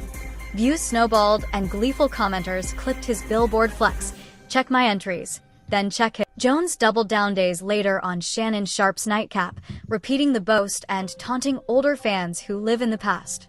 Sharpe, never shy, asked if Capo was smoking when he said it. Jones, half smirk, admitted maybe a little, then claimed his impact moves the streets like Nas never did. The internet detonated. Threads sprouted faster than trolls could type. Influential? Maybe. But Jim had just remixed rap scripture, and the congregation was furious. But one former NFL star wasn't about to let Dipset rewrite Queensbridge gospel. That's crazy. Nightcap turned night combat within minutes. It's not even Sharpe a loved Jones' debate. catalog. Like Jones it's like fired back LeBron at versus Sharpe Jordan. It's not a suits. debate. You dress like a We deacon know LeBron asking can't for donations. fuck with Jordan. When Sharpe on any challenged level. him to a live gym showdown, Jones pivoted. Workout. Strength? Cardio? Name it. I'll smoke you. Social clips of Shannon flexing 50-pound dumbbells splashed next to Jones' pull-up reels. Hashtags #KPopShay and #BenchYourBos trended for 48 hours. Yet beneath the joke sat a deeper sting. Sharpe's public platform dwarfed Jones, and every meme pushed the capo delusional narrative harder. For a rapper selling influence, that optics hit was brutal. Worse, Sharpe's own 2025 civil suit headlines meant every tapback dragged ESPN and Disney eyeballs into the beef, multiplying reach Jim never asked for. And someone else was watching these numbers tick in real time. No, anybody see the Diddy version? Let me know. I'm about to pull it up. Curtis, 50 Cent. I want to know if he got guilty or not Jackson has a guilty. gift. He lets enemies destroy Curious. themselves, then sells the footage. Fat Joe's the next. moment Jim's soundbite hit virality, 50 resurfaced a meme he once deleted, a scanned snippet of a 2018 federal wiretap transcript. The name Individual One glowed on page 2. No caption, just an eyes emoji.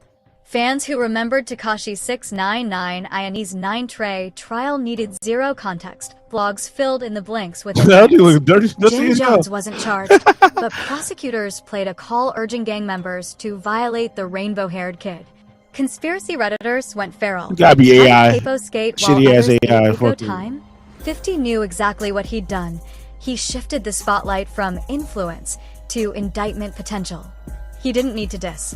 The streets could do the math. It's But AI. to decode why that transcript hurts so badly, you have to rewind to an old Hot 97 rant that never died.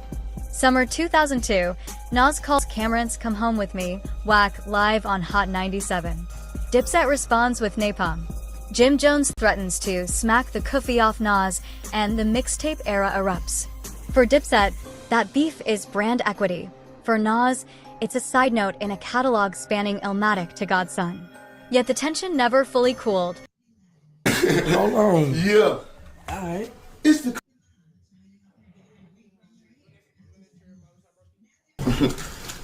What's up, my brother Free? What's up, chat? What's up, y'all? This your chair? It's the man. What's good, y'all? W's in the chat. W's in the chat. In the chat. It's the Jay? coochie man. What's up, brother? Nah, bro. Yeah. It's a lot going on right now, Mud. Streamer world lit. We see. Okay. Hell yeah. What brings you to the Clover crib tonight? Man, you know I had to link up with my boy, man, my brother, man. You know, this shit really serious. They don't know this shit like, No cap. this really my brother, man. They don't know this shit serious. Last minute came to the parade. What's up, homie? You good, nephew? Good. How you doing? Oh, what's that foodie ass? I Oh, appreciate God. that, bro. Bless, bro. Bless. It's about to go down. It's going down. They're ready to clear the streets. Police is clearing it. Something is about to happen. The hell's that? They got wild cops on bikes and shit. How you doing? Good. You all right? It's the Zest Mafia. I'm trying to. Oh. You're about to go turn crazy. I'm just. I don't even know. I just got You just got here? Okay. Salute. Oh, okay, hold on. Okay, homies.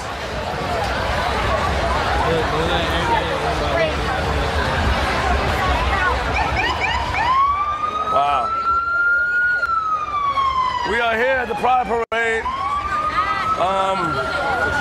The park is crazy. They got food out here. Right, you just count down. You started counting down your days. That's it, man. Guys!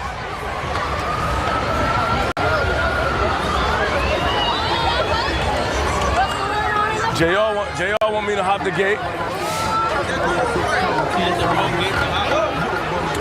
I haven't hopped the gate in a long time. No worries, man. No worries. No worries, man. Be safe out here, all right? Okay. Good luck to you. Back. Good luck to you. I know, dude. What's up? What's up, homie?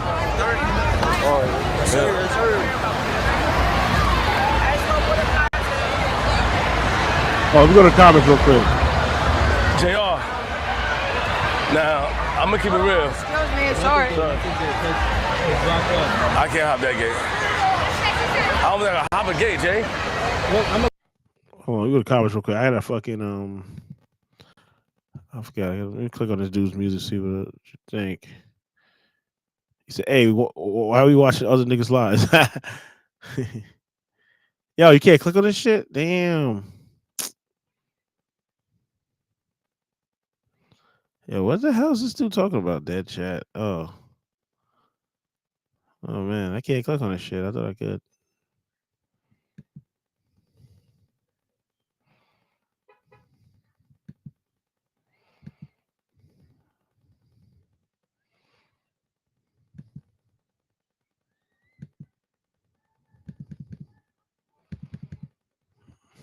All right, we go to SoundCloud.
He says his name is Huh? What the fuck?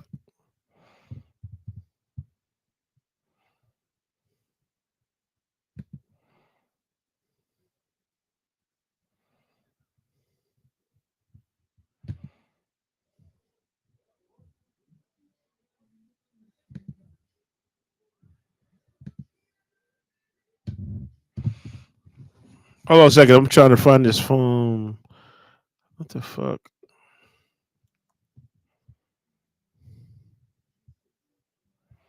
What's his name on here?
What the fuck's your name? I don't see your shit.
Why can't I find this dude's name?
Oh shit.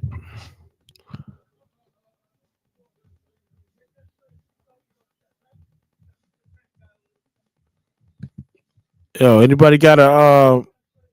I'm trying to find your name. I don't see your name on there. I'm on SoundCloud. I don't see nothing. I'm looking up who. I don't see shit. Like, I gotta stop. But yeah, I gotta make better names so I can find niggas. HU says New York. Where the fuck is this dude?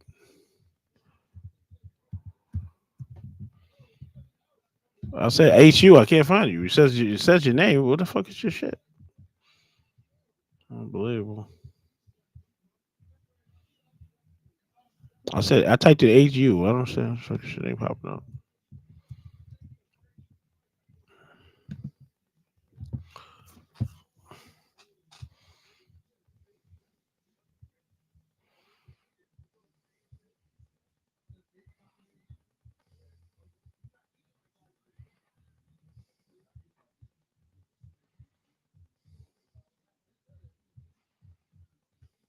Rule number one: make your shit easy to find. Like this is wrong with some rappers. Y'all got your shit so hard to find. I don't know how people be finding your shit. These hard ass. I mean, this name's simple. I'll type in HU. I didn't. You didn't come up. What the fuck?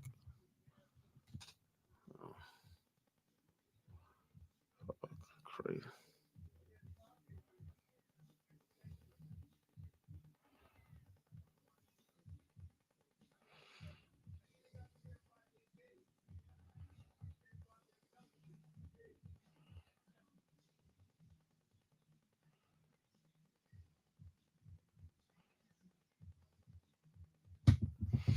All right, it says I'm following you, so now I can find out.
I said I'm following this nigga. What the fuck?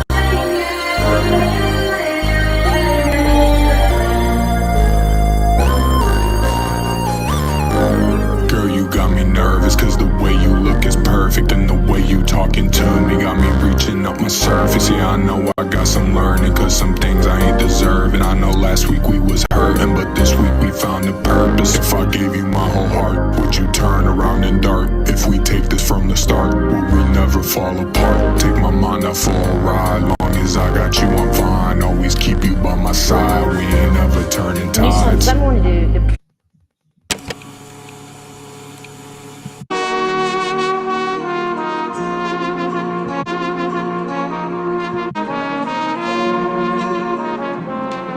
Burn bridges. Everybody needs reasons for why they switch up like seasons. I'm in the midst of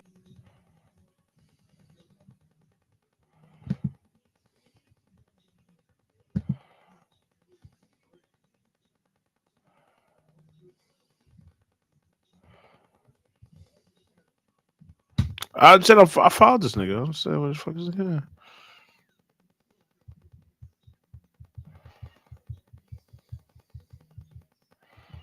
This isn't him right here.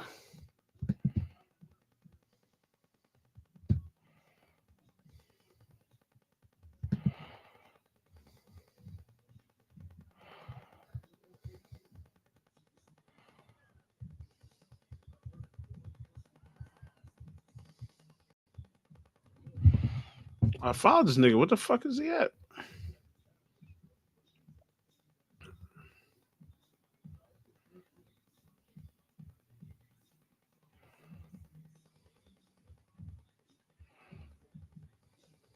I figured about it. I said I followed the nigga. I don't know. Fuck, I don't know. It should pop up when I'm following somebody, man. What the fuck, bro?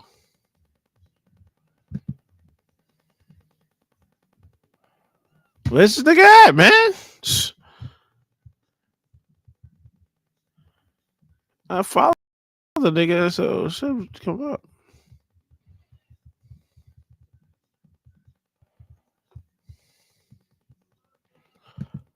Oh shit! I don't know where the fuck this dude at, man.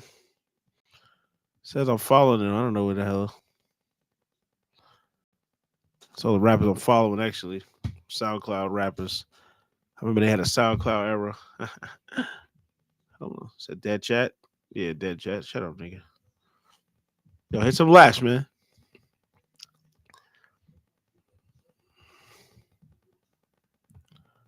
What the fuck? All right.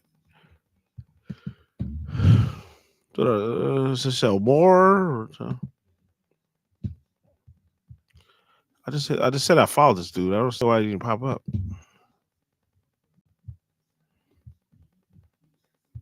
Try to have this nigga songs, man. You gotta have better ways to find y'all niggas, man.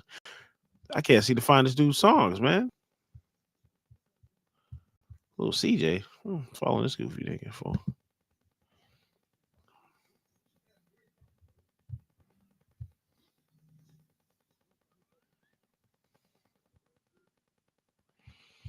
I don't really be on SoundCloud like that, honestly.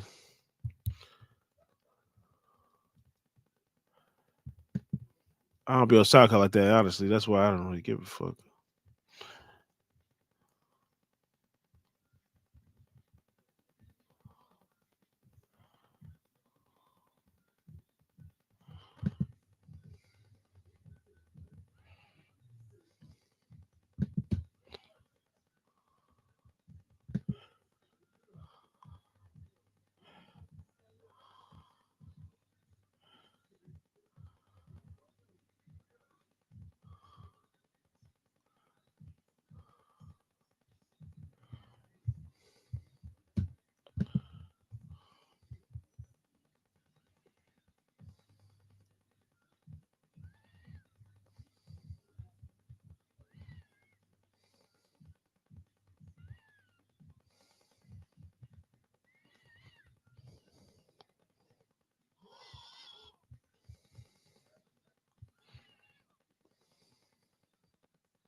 I got a lot to think about, to be honest. Just for me personally, going forward with the game of basketball, got a lot to think about.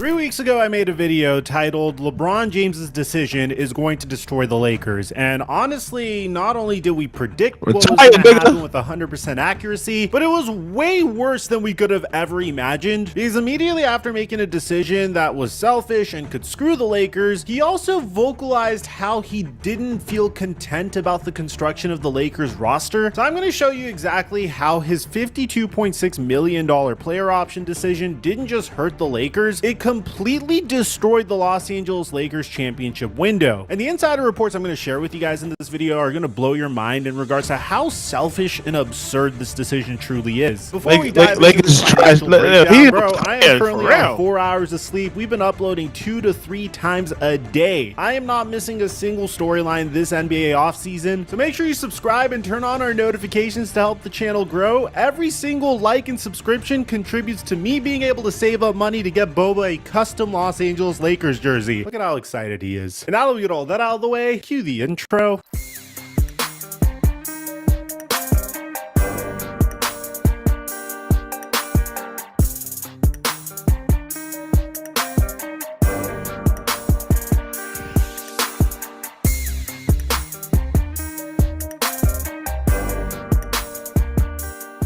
Mic check 1 2 1 2. What's going on, everybody? So here's what happened. On Sunday, LeBron James officially exercised his $52.6 million player option for the 2025-26 season. And this decision was first reported by ESPN's Shams Charania. LeBron James is not getting no more rings, his nearly $53 million player option. Now, this makes LeBron James the first player in NBA history to play a 23rd season, which sounds incredible and is a remarkable achievement. But what it really does is absolutely handcuff the Los Angeles Lakers from building a championship roster. And here's where it gets spicy. LeBron James's agent, Rich Paul, made some very telling comments to ESPN that basically confirmed what we all suspected. There's serious tension brewing between the Los Angeles Lakers and LeBron James. Paul said, and I quote, "LeBron wants to compete for a championship. He knows that the Lakers are building for the future. He understands that, but he values a realistic chance of winning it all." Now keep that quote in mind as you're watching this video, because I'm going to show you how LeBron James's actions directly contradict those words. And the insider reports about his plans for next season that'll make this entire situation even more ridiculous. So let me break down these numbers for you, because this is where it gets absolutely insane. The Los Angeles Lakers are projected to be approximately $36.8 million over the salary cap for 2025-26, putting them dangerously close to the luxury tax aprons. The first apron is projected at $195.9 million, and the second apron is at $207.8 million for next season. But here's the kicker. LeBron James's $52.6 million commitment represents a staggering 34% of the projected $154.6 million salary cap. Think about that for a second. More than a third of the Los Angeles Lakers' entire cap space is going to a 40-year-old player who just had his worst playoff performance in years. Because of this decision, the Lakers can only use the taxpayer mid-level exception, which is worth about $5.7 million. But get this, if LeBron had taken even a modest pay cut, they could have accessed the full non-taxpayer mid-level exception, which was worth $14.1 million. That's an $8.4 million difference that could have been the difference between getting a quality starting center or being stuck with Jackson Hayes again. And wait until you hear what ESPN salary cap expert Bobby Marks said about what the Lakers could have done if LeBron had just taken $15 million less. This is going to make you realize just how selfish this decision truly was. Bobby Marks noted that if LeBron had accepted $37 million,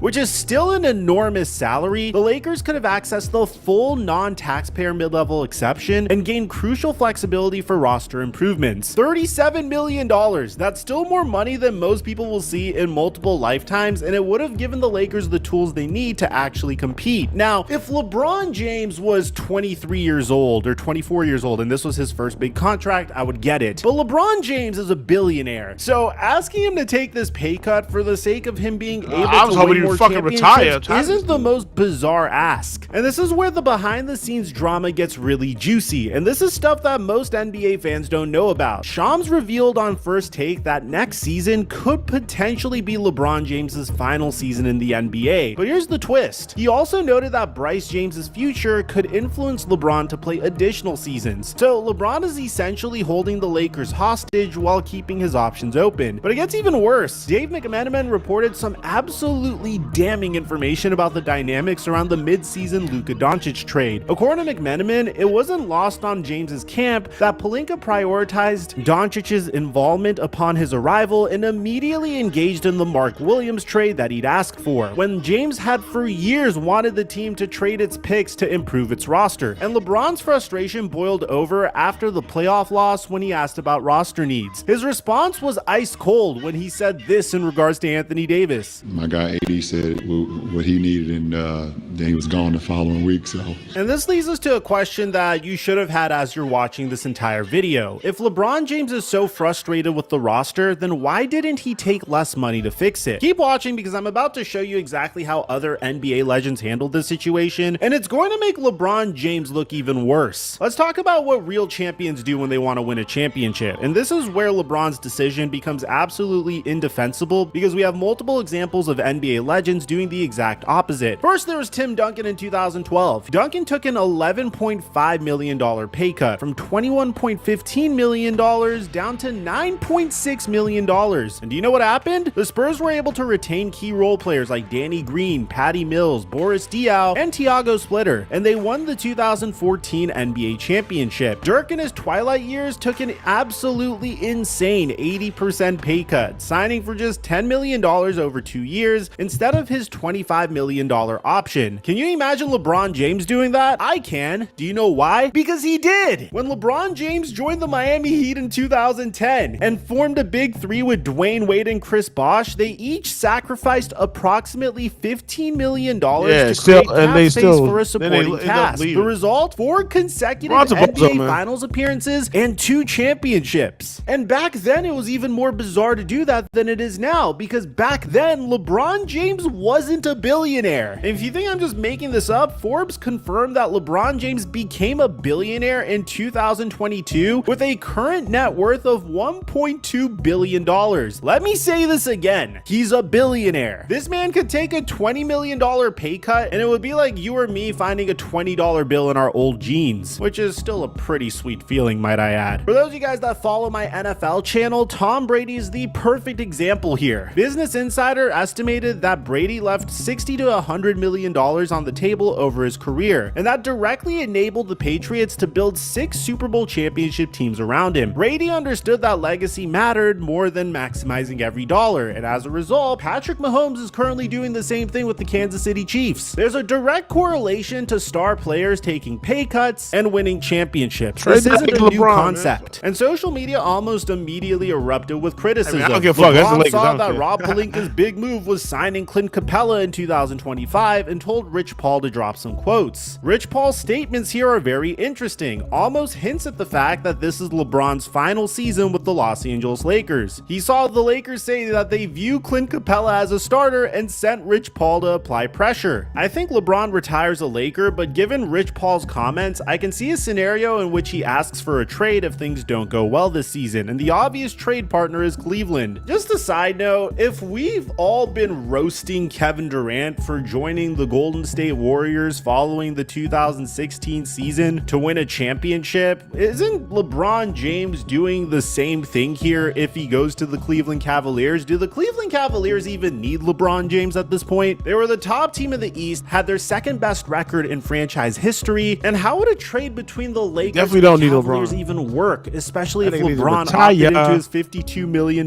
player option? Let's get back to the Lakers before we speculate as to what LeBron James can do here. Let me break down exactly how bad this Lakers roster is. It's something I said when the Lakers originally traded for Luka Doncic, that the Lakers were temporarily hurting their roster in order to have a franchise cornerstone to build around once LeBron James retires. And the roster is extremely flawed. I was not surprised when we got eliminated in the first round by the Minnesota Timberwolves. That was just a matchup nightmare for the Los Angeles Lakers, and it's primarily because the center position is an absolute disaster. Jackson Hayes was completely exposed by Minnesota's front court in the playoffs. In one devastating playoff loss, the Lakers' entire bench combined for just 10 points. I think a huge part of that has to do with the fact that JJ Redick refused to play his bench, but the Lakers defense don't really inspire any hope either. Austin Reeves has been labeled all but a turnstile on defense, while the Lakers lack consistent three-point shooting from their supporting cast. And here's Rob Pelinka basically admitting that they're screwed. He said it's very clear that this team and this roster needs more size and needs a center position. That's a very clear and obvious byproduct of trading potentially the best big big in the league to Dallas to get a point guard. But with only the taxpayer mid-level exception available, the Lakers' options for addressing this critical need are severely limited. You remember the Mark Williams trade I discussed in our Phoenix Suns trade video a couple days ago? The whole situation perfectly shows how desperate and limited the Lakers are. The trade fell through when Williams failed his physical, but here's what Mark Williams himself said about it. He believes that the Lakers had second thoughts about the trade and used the physical as an excuse. Even players around the league know that the Lakers are operating in desperation mode. And the thing is LeBron James worth $52 million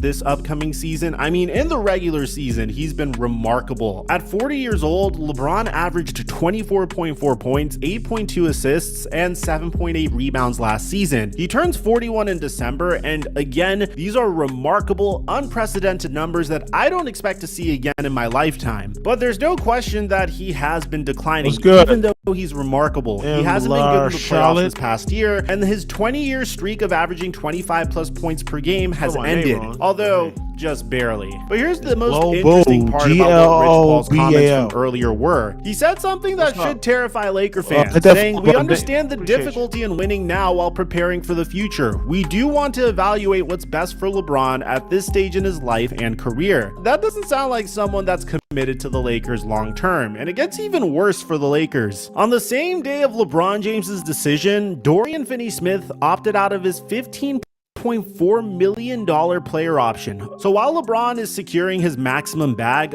other key players are looking for better opportunities elsewhere. Multiple contending teams are expected to pursue Finney-Smith starting on Monday night. Though a Lakers return is still possible, here's the cruel irony. If Finney-Smith doesn't return, the Lakers would actually have access to the full $14.1 million non-taxpayer mid-level exception instead of just the $5.7 million taxpayer mid-level exception. But they'd be losing one of their best defensive players. Hold up John Collins to the Golden State Warriors? This isn't just a rumor anymore. The Dubs are officially exploring a major move, and Collins could be the athletic boost they've been missing. Is this the trade that finally reignites the dynasty or just desperation? Nah. Let's get into it. Collins ain't gonna Welcome make to no Golden difference. State Club, the home of everything NBA, and your Need a go-to center, spot too. for all things Golden State Warriors. Whether it's breaking news, game analysis, exclusive player interviews, or epic highlights, we've got you covered. Join our community of passionate fans as we dive deep into the action, celebrate every dunk, and keep you updated on everything happening in the world of the Warriors and the NBA. If you haven't already, make sure to hit that subscribe button and join the Golden State Club family. Let's get started. Let's break this down, because this isn't just some random rumor. This one has layers. First, let's talk about the Warriors' current situation. After a disappointing end to their 2024-2025 campaign, there's a clear sense from the front office that changes need to be made, and not minor I ones. ain't no hater. Yo, make sure The you hit that era like of button. Steph, Thank you. Appreciate Clay, you. Whoever hit that like and button. Draymond isn't exactly over, but the clock is ticking loudly. I'm not a The Golden State team fan, needs so to I bridge don't- the gap between If he just competing does now and basketball, I'll building subscribe to the something channel, but sustainable for the he's just future. a Warriors fan. And that's where someone like John Collins fits in. Now, if you've been following John Collins' career, you know he's had a bit of a roller coaster. A few years ago, he was seen as one of the most promising young bigs in the league, averaging nearly 20 points and 10 boards, shooting the three, catching lobs, playing with high energy. But his role in Atlanta got murky. We're gonna get some Then music he on was in sent to another hour, Utah, next hour. where he had a solid Time is it? season statistically. But it's clear the 7 Jazz o'clock? are still in asset-gathering 7 o'clock, we mode get on, and get may some not music see on. Collins as part of their Let me know long-term what y'all core. think of the music. We'll get some couple songs So on. now we've got a potential match. Golden State needs size, athleticism, and someone who can run with their high-paced offense and benefit from the gravity of Steph Curry. Meanwhile, Utah might be willing to move off Collins for draft picks or young talent. Boom, phone lines open. According to several league insiders, the Warriors have at least inquired about Collins. That should be That's not booming. nothing. This is a team that traditionally keeps their cards close to the vest. If there's any smoke here, it means they're legitimately evaluating how he'd fit next to their core. And let's talk fit. That's always the big question, right? On paper, John Collins makes a lot of sense. He's 6'9", athletic, runs the floor well, and can finish in traffic. He doesn't need the ball in his hands to be effective, which is perfect when you're playing next to Curry and Clay. Imagine Steph running a pick and roll with Collins. Steph draws the defense out with his ridiculous range. Collins dives hard to the rim, and suddenly you've got a vertical threat that makes defenses pay in a way the Warriors haven't had since maybe JaVale McGee or early Wiseman flashes. Defensively? That's the wild card. Collins has the tools. He's mobile, he's got length, and he's shown flashes of rim protection, but consistency has been a problem. The Warriors' system under Steve Kerr demands discipline and quick rotations. That's where Draymond comes in. If there's one guy in the league who can anchor a defense and hold teammates accountable, it's Draymond Green. Plug Collins next to him. He will be expected to be there on Monday when their summer league training camp begins. Jazz are not going to be trading Ace Bailey. If he's playing in the NBA, he's playing for the Utah Jazz. Are not going to bend here. They are not going to get pushed around. They do not care. So picture this. You're watching the 2025 NBA draft. The clock is ticking down for the Utah Jazz at pick number 5. Commissioner Adam Silver walks to the podium, and the name he announces sends shockwaves through Barclays Center. The Utah Jazz select Arius Ace Bailey. The cameras immediately pan to Ace Bailey's face, and what millions of viewers witness instantly becomes viral content. The 18-year-old phenom, who ESPN's Jonathan Givony called arguably the best tough shot maker in college basketball, looks like someone just told him that Christmas was canceled. He's visibly stunned, appearing to fight back tears. And the very first words that he says on the hot mic was, "I've never been to Utah." I mean, look at this picture. This is supposed to be one of the greatest moments of his life, and Ace Bailey looks pissed. And this is the beginning of a very unique war that we don't typically see in the NBA. We're gonna cover everything. Before we get to the content, we have been going crazy on this channel, uploading every piece of NBA news for you guys. We want to keep you guys updated all off season long, so make sure you're subscribed, you have your notifications on, and you're also following us on Instagram, TikTok, and X, because we are working round the clock to try to bring you the latest NBA news. And now that we get all that out of the way, cue the intro.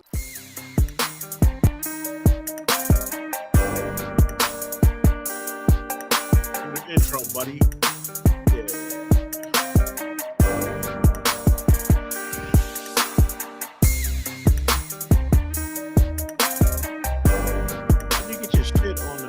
Mic check 1 2 1 2. What's going on, everybody? Before I dive into the chaos, I want to tell you who Ace Bailey is in the event that you guys missed our last video on him. Ace Bailey was such a coveted prospect that he should have easily been a top 3 pick in the NBA draft. At 6'8" with a 7-foot wingspan, Bailey put up ridiculous numbers at Rutgers: 17.6 points, 7.2 rebounds, and shooting 46% from the field. But those stats don't really tell the full story. The kid scored 39 points against Indiana, the second most by a visiting player in Assembly Hall history. Kevin Durant himself said, I mean, Ace is a pure talent. Being able to shoot the ball with that type of touch from anywhere is insane. The shots that he can make over multiple people at that length. And here's where things get spicy. Bailey wasn't just any top prospect, he was a prospect with a plan, and that plan certainly didn't include Salt Lake City. According to ESPN's reporting, Bailey had made it crystal clear which teams he wanted to play for. The Washington Wizards at number 6, anybody talking about no flag at number 7, or the Brooklyn Nets at number 8. Notice something that's missing from that list? Yeah, it's the Utah Jazz at 5. They weren't even in the conversation.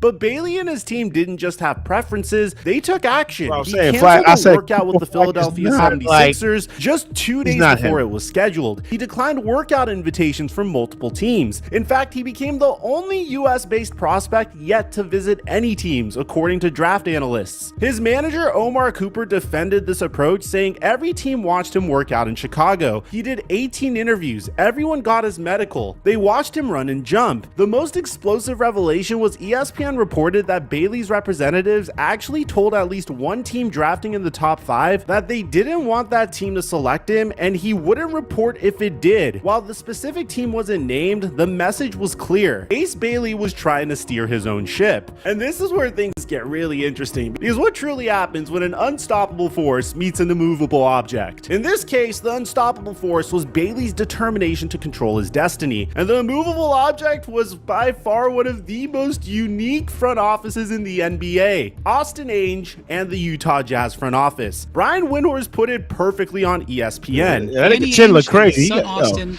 Is that are Jonah not Hill? Bend here. They are not going to get pushed around. They do that not looks like care Jonah Hill, bro. with what this situation might bring. The Jazz had the 5th overall pick, and they believed Ace Bailey was the best player available, and they weren't about to let an 18-year-old dictate their draft strategy. So when Bailey's name was called, the reaction was immediate and visceral. Social media exploded. One viral tweet said that Ace Bailey getting drafted to Utah after publicly announcing he doesn't want to go there. But here's what makes this even more fascinating. Bailey's own words on draft night revealed just how blindsided he was. When asked about the Jazz's interest, he responded that he had no idea. Think about that for a second. This wasn't a case where a player knew a team liked him but hoped they passed. Bailey genuinely thought he'd successfully steered Utah away, and the immediate aftermath was telling. While fellow Jazz draft pick Walter Clayton Jr. was on a plane to Salt Lake City the next day, Ace Bailey was nowhere to be found. ESPN's Brian Windhorst reported on June 27th.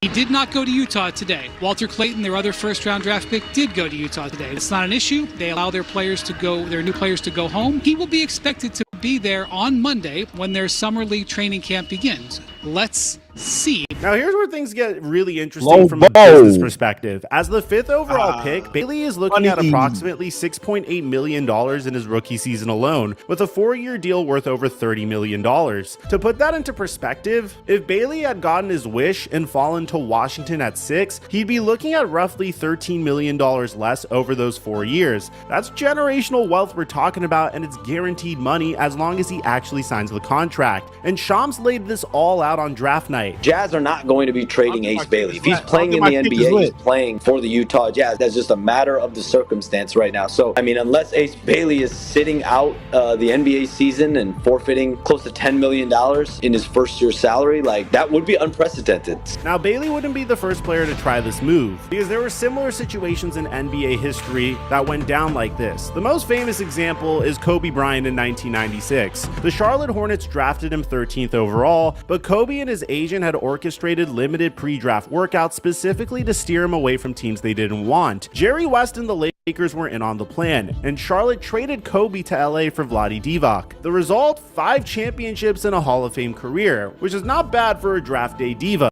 Then there's Steve Francis in 1999. The Vancouver Grizzlies took him 2nd overall, and Francis straight up refused to play for them. His reasons ranged from the distance from his Maryland home to Canadian taxes to, and I'm not making this up, claiming it was God's will that he will not play in Vancouver. The Grizzlies eventually traded him to Houston in a massive 3-team 11-player deal, and Francis went on to become co-rookie of the year and a 3-time All-Star. Then there was Danny Ferry in 1989. The Clippers drafted him 2nd overall, and Ferry's response was to sign a 1-year deal with a team in Rome. He spent the entire season overseas, averaging 23 points per game, before the Clippers finally traded him to Cleveland, where he signed a 10-year, $34 million guaranteed contract. The pattern is clear here. Teams usually blink first, but there's a key difference between those situations and Bailey's. Those players had leverage. Kobe had the Italian league option through his dad's connections. Francis was willing to sit out. Ferry literally left the continent. What's Bailey's leverage? And this is where the story takes an interesting turn. Unlike those previous situations, the Utah Jazz are showing zero signs of panic. In fact, they seem almost amused by the whole thing.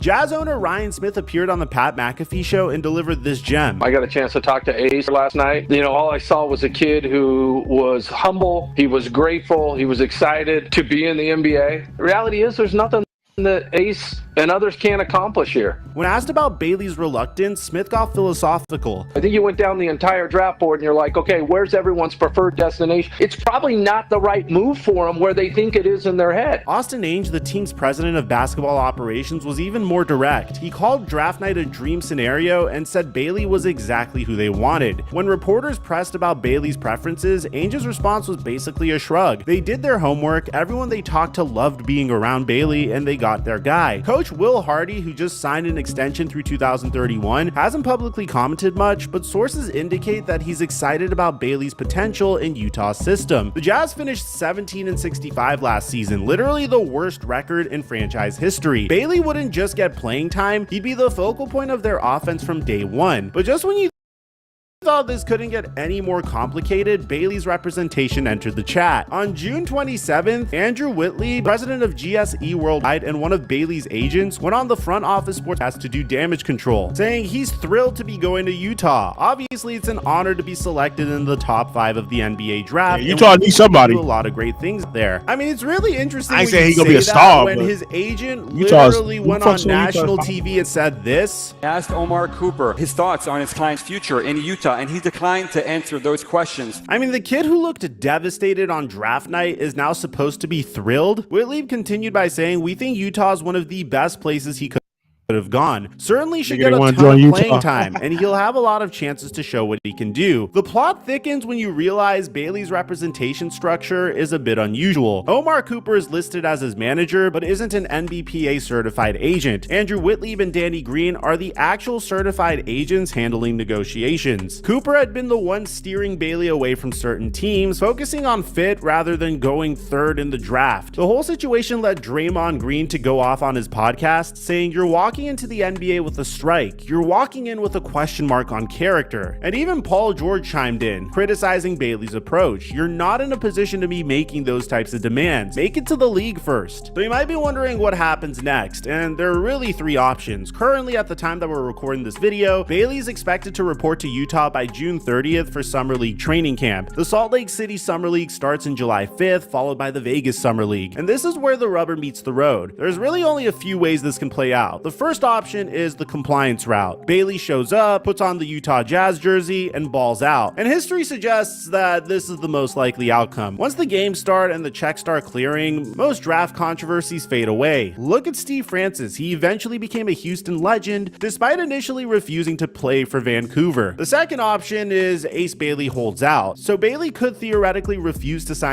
his rookie contract and sit out. But remember that $30 million we talked about? That's a lot of money to leave on the table for an 18-year-old. Plus, the Utah Jazz would retain his rights, meaning that he couldn't just sign elsewhere. This would be financial suicide. The third option is a trade. Maybe Bailey reports, plays nice for a year or two, and then forces his way out once he's established. This is what Kawhi Leonard and Paul George did, but that requires patience. And based on his pre-draft behavior, patience doesn't seem to be Bailey's strong suit. Shams seems convinced about which way this will go. This isn't the first time a player wanted to go somewhere else and then didn't land at the team he wanted to go to. That's just the draft. But here's what fascinates me the most about this situation. We're watching a collision between old school NBA management and new school player empowerment. The Ainge family has been in the league for decades. They've seen every trick in the book. Austin Ainge calling this his dream scenario wasn't just a PR spin, it was a message. The message: we're not intimidated by your threats. On the flip side, Bailey represents a new generation of players who've grown up watching stars force trades and control their destination. From LeBron James's decision, Kevin Durant going to the Warriors, James Harden every time he tried to force his way to a new team. The problem is that Bailey isn't a superstar yet. He's an 18-year-old who put up some nice numbers at Rutgers. The financial reality also can't be ignored. The rookie scale was specifically designed to prevent these types of holdouts. It's standardized, non-negotiable money. Bailey can't threaten to sign for more money elsewhere. That option doesn't exist. His only leverage would be sitting out entirely, and again, who's walking from $30 million guaranteed when you're 18 years old? And I don't understand why players are so reluctant to play in Utah. As a person that's visited Utah before, I think it's a beautiful place to live, especially in the summertime when the sun sets at 10 p.m. I think that's awesome. But it's not just Bailey. The Jazz have historically struggled to attract free agents. The market is small, the nightlife is limited, and yes, the cultural fit can be challenging for some players. But here's what players who actually play in Utah often say: the fans are incredible, the organization's first class, and the lack of distractions can actually help young players focus on development. Donovan Mitchell became an all-star there. Rudy Gobert won multiple Defensive Player of the Year awards. The Jazz have a track record of developing talent. They have new ownership and a tech billionaire in Ryan Smith, a young coach in Will Hardy, and a clear vision for rebuilding. They're not asking Bailey to save a contending team. They're offering him the keys to help build something from the ground up. And we're going to keep you guys up to date on this story because it's honestly not a story that I was expecting this NBA draft. But let me know in the comment section down below, what do you guys think about the Ace Bailey situation? Aside from that, I don't know if you guys heard, but Austin Reeves is making a threat to the Los Angeles Lakers, and it could result in him leaving the Lakers for good. I made a completely separate video on that. I'm gonna leave it in the end screen to meet you guys there. I'm your boy Mike, and I'm dropping our mic until our next upload.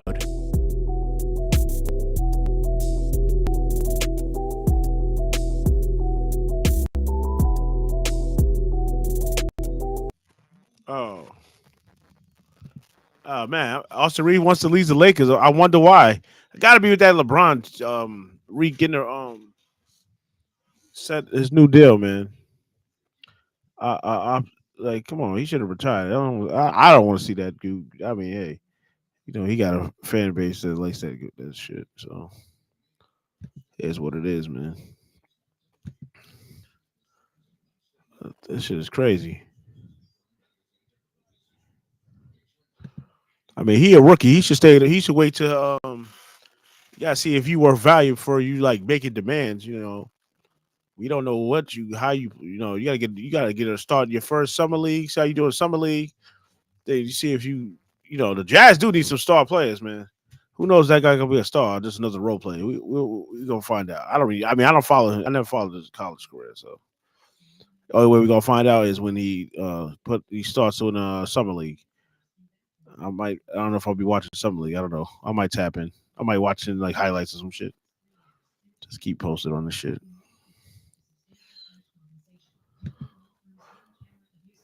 Money, fame, and the big leagues, it's every young baller's dream. But for some NBA rookies, that dream turned into a financial nightmare. Today, we're diving into the shocking stories of 15 NBA rookies who went broke. From Antoine Walker, who lost his millions trying to help everyone around him, to Delonte West, whose struggles took him from courtside to heartbreaking headlines. God, man, no God bless you if they can just help me and my family out with anything. These are the players who saw it all slip away. Curious to know how they fell so fast? Let's break it down. Chris Washburn. Chris Washburn's life started with so much promise. Born in 1966, he was a basketball prodigy with a towering frame and raw talent that made him a standout in high school. His skills earned him attention from college scouts, leading to a spot at North Carolina State University. But trouble showed up early. Just 7 games into his freshman season, he was caught stealing a stereo and got suspended. Still, his on-court talent kept NBA scouts interested. In 1986, the Golden State Warriors took a gamble and picked Washburn as the 3rd overall in the NBA draft. Expectations were sky high, but his rookie season was anything but smooth. He was late to practices, missed team commitments, and soon found himself struggling with substance abuse. Everybody was sleeping. Guys were getting ready to go to practice. Next thing, I was in the projects, smoking crack. Leaving straight from the projects, going to practice. Smoking crack is crazy. Now my heart is already beating fast from the cocaine. His first visit to rehab came during this time, setting the tone for what would sadly define his career. Even after being traded to the Atlanta Hawks, things didn't get better. Washburn faced multiple drug relapses, and the NBA eventually banned him for life. That decision ended his professional career and set off a downward spiral. The money he earned dried up fast. His luxurious home in an Atlanta suburb was put on the market, and he found himself with nothing. Life got rough. Washburn went from being one of the most promising rookies in the league to being reduced in money from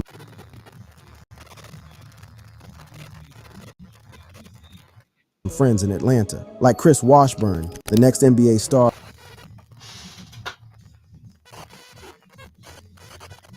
had all the talent in the world, but drugs and bad choices ruined their careers. Javaris Crittenton. Javaris Crittenton had a promising start in life. Growing up in Atlanta, he was raised by his hard-working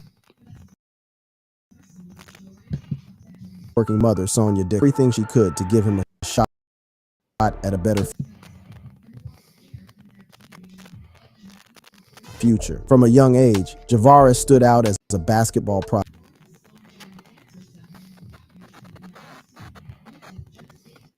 With the help of a local youth coach, Tommy P.J. Slaughter, he refined his game and gained the discipline to chase greatness.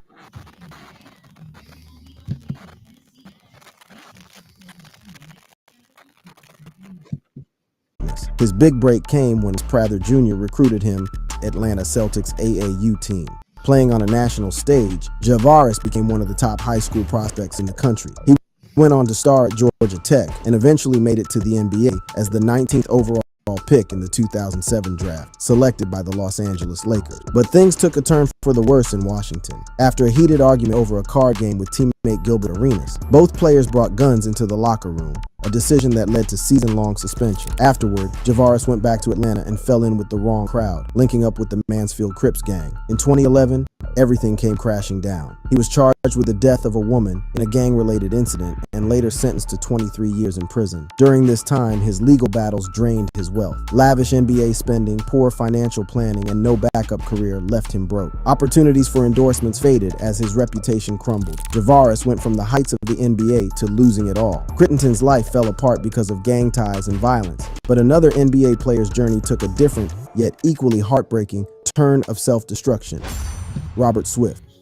Robert Swift's story is one of incredible highs and devastating lows. He was a small-town basketball prodigy from Bakersfield, California, whose skills on the court skyrocketed him to fame. At just 18, he made the leap from high school straight into the NBA when the Seattle Supersonics drafted him in 2004. Big dreams and high expectations came crashing into reality when his career was cut short by injuries, limited performance, and the franchise's transition to the Oklahoma City Thunder. Over 4 seasons, he earned $11 million, a fortune for most, but his time in the NBA ended abruptly. Like many young athletes, Swift didn't think about the future. He splurged on luxurious cars, mansions, and anything that caught his eye. The lifestyle was flashy, but the financial habits weren't sustainable. When his career ended, the money drained fast. His struggles didn't stop there. He turned to drugs, which quickly took over his life. Addiction not only wrecked his health, but also made it impossible to rebuild his career or find stability. Things went from bad to worse. By 2013, Swift was living in a foreclosed mansion filled with trash, alcohol, and drug paraphernalia.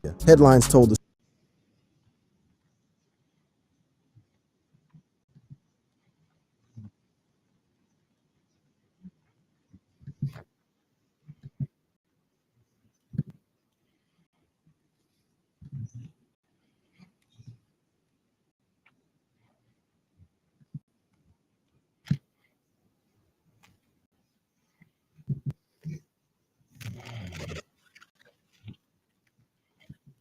Harding showed a natural gift for basketball. At 7 feet tall, he was a giant on the court, dominating in high school and catching the eye of NBA scouts. In 1962, at just 20 years old, he was drafted by the Detroit Pistons. His NBA career started off strong, showing real potential with impressive stats in his first seasons. But off the court, I don't know none of these niggas. Apart. Harding had a knack for getting into trouble. Drugs, alcohol, and legal issues kept dragging him down. His behavior grew more unpredictable, pushing him further away from the league. By 1967, the Pistons had enough, and Harding's time with the team ended. His troubles didn't stop there. He bounced around teams like the Chicago Bulls and the Indiana Pacers, but his reputation for violent behavior and being a bad teammate overshadowed his basketball skills. He even pulled a gun on a teammate. As his career flamed out, Harding didn't have much to fall back on. His financial management was a mess, and without a basketball or any clear direction, he ended up broke. The money he earned from the NBA went fast, and his criminal record made it even harder to rebuild. By 1972, his legal troubles caught up with him in a fatal shooting incident, which led to prison time and more financial ruin. Sadly,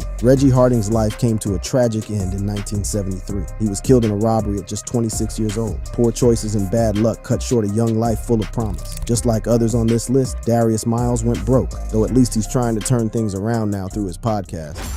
Darius Miles.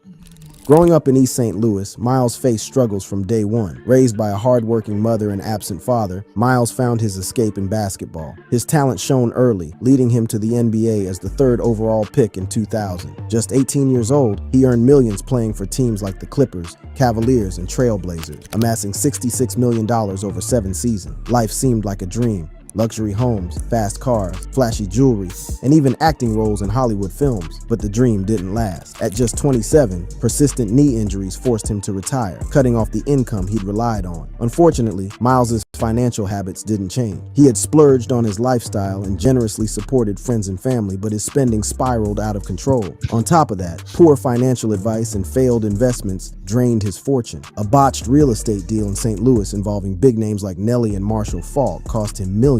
Life after basketball got even tougher. Miles filed for bankruptcy in 2016, listing over $1.5 million in debt but just $460,000 in assets. Legal troubles added to his woes, like a gun charge at an airport airport, while personal losses, including his mother's death, left him emotionally devastated. The once celebrated NBA star was selling off memorabilia and personal items to stay intact. In recent years, Miles has tried to turn his life around. He co-hosts a podcast called Knuckleheads with former NBA player Quentin Richardson, where he shares insights from his career and life. While Miles is trying to bounce back, Michael Ray Richardson's story shows how hard recovery can be. Michael Ray Richardson. Richardson's promising NBA career launched in 1978 when the New York Knicks shocked everyone by picking him 4th overall ahead of Larry Bird. Known for his scoring, defense, and playmaking, Richardson quickly justified their faith. In his second season, he was fantastic, averaging over 15 points. Richardson got caught up in the fast life that came with NBA fame, especially in a city like New York. Struggling to handle the pressure, he turned to drugs. By the mid-'80s, substance abuse started taking a toll on his career. Missed practices and inconsistent performances became his norm, and his time with the New Jersey Nets was marked by constant drama. Despite rehab attempts and flashes of brilliance, Richardson violated the NBA's drug policy repeatedly. In 1986, Commissioner David Stern handed him a lifetime ban, making him the first player to receive such a punishment. Without the NBA, Richardson lost his primary source of income and the structure his career provided. Addictions drained what money he had left, and poor financial decisions didn't help. Like many athletes, he had lived lavishly during his prime without planning for the future. With no steady income, debts piled up, and life spiraled further out of control. His struggles didn't stop at finances. Broken relationships, divorces, and family tension added to his challenges. Once a rising star destined for greatness, Richardson became a tragic tale of how fame and fortune can disappear just as quickly as they arrive. As Richardson's story ended in empty pockets, Delonte West's struggles played out in public view.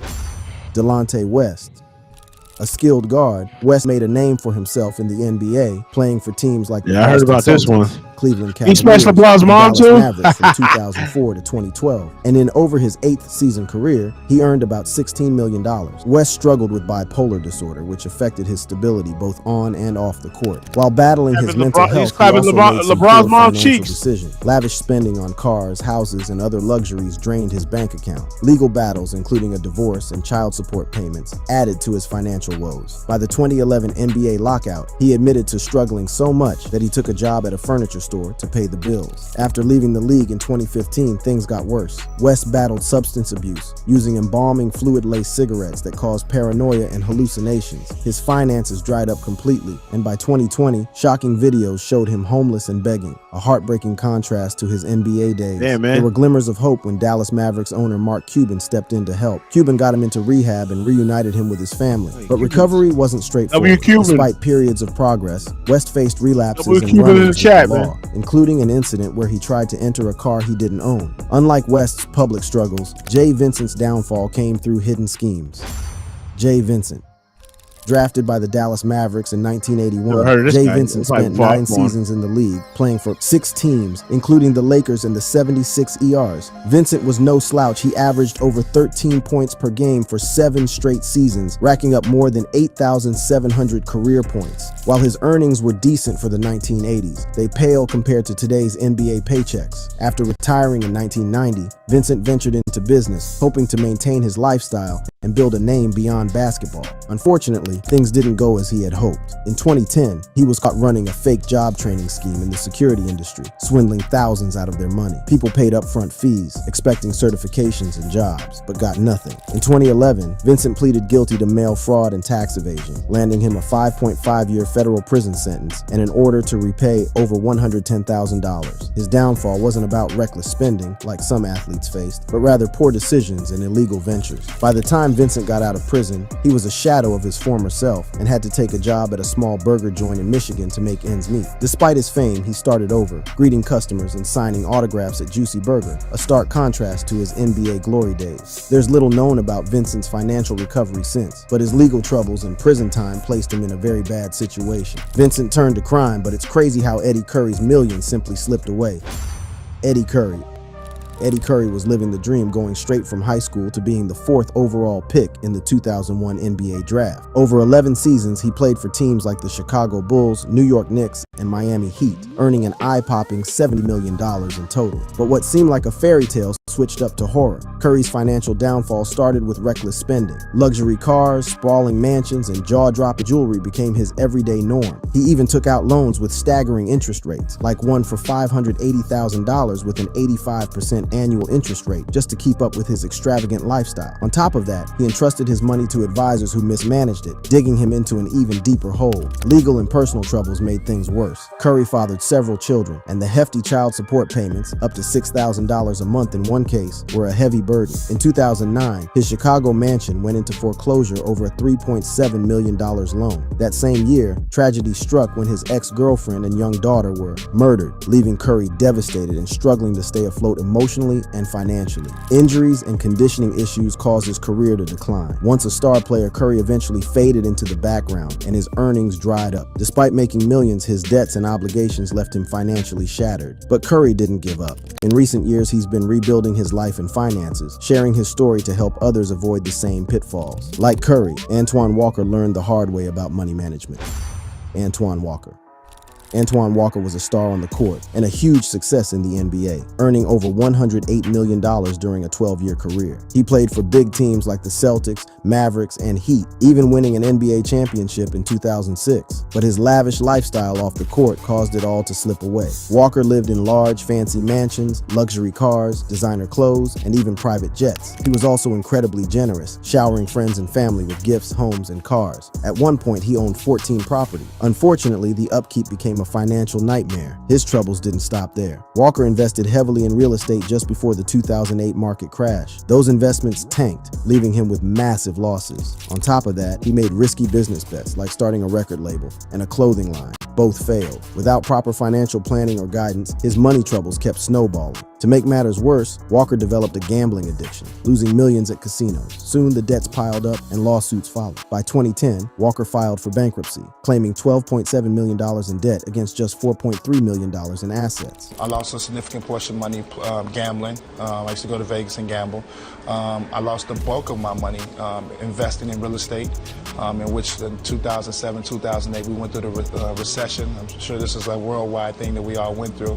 And I got caught up in that web, and that ultimately ended. After hitting rock bottom, Walker made a comeback. Not in the NBA, but in life. He's spoken out about his journey through a documentary, Gone in an Instant, and now advocates for financial literacy. Walker's gambling problems mirror Vin Baker's battles with addiction. Vin Baker.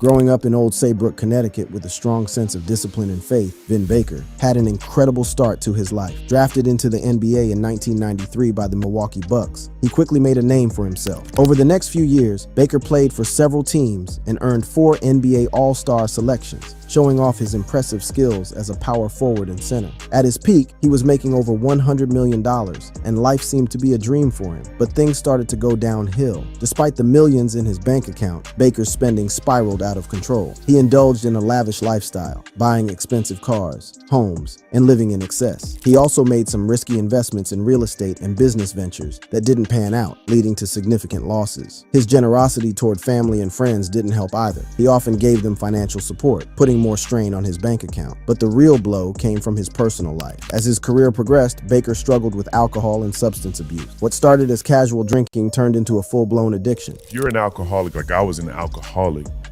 I needed the alcohol to function, period. Like I was addicted to it.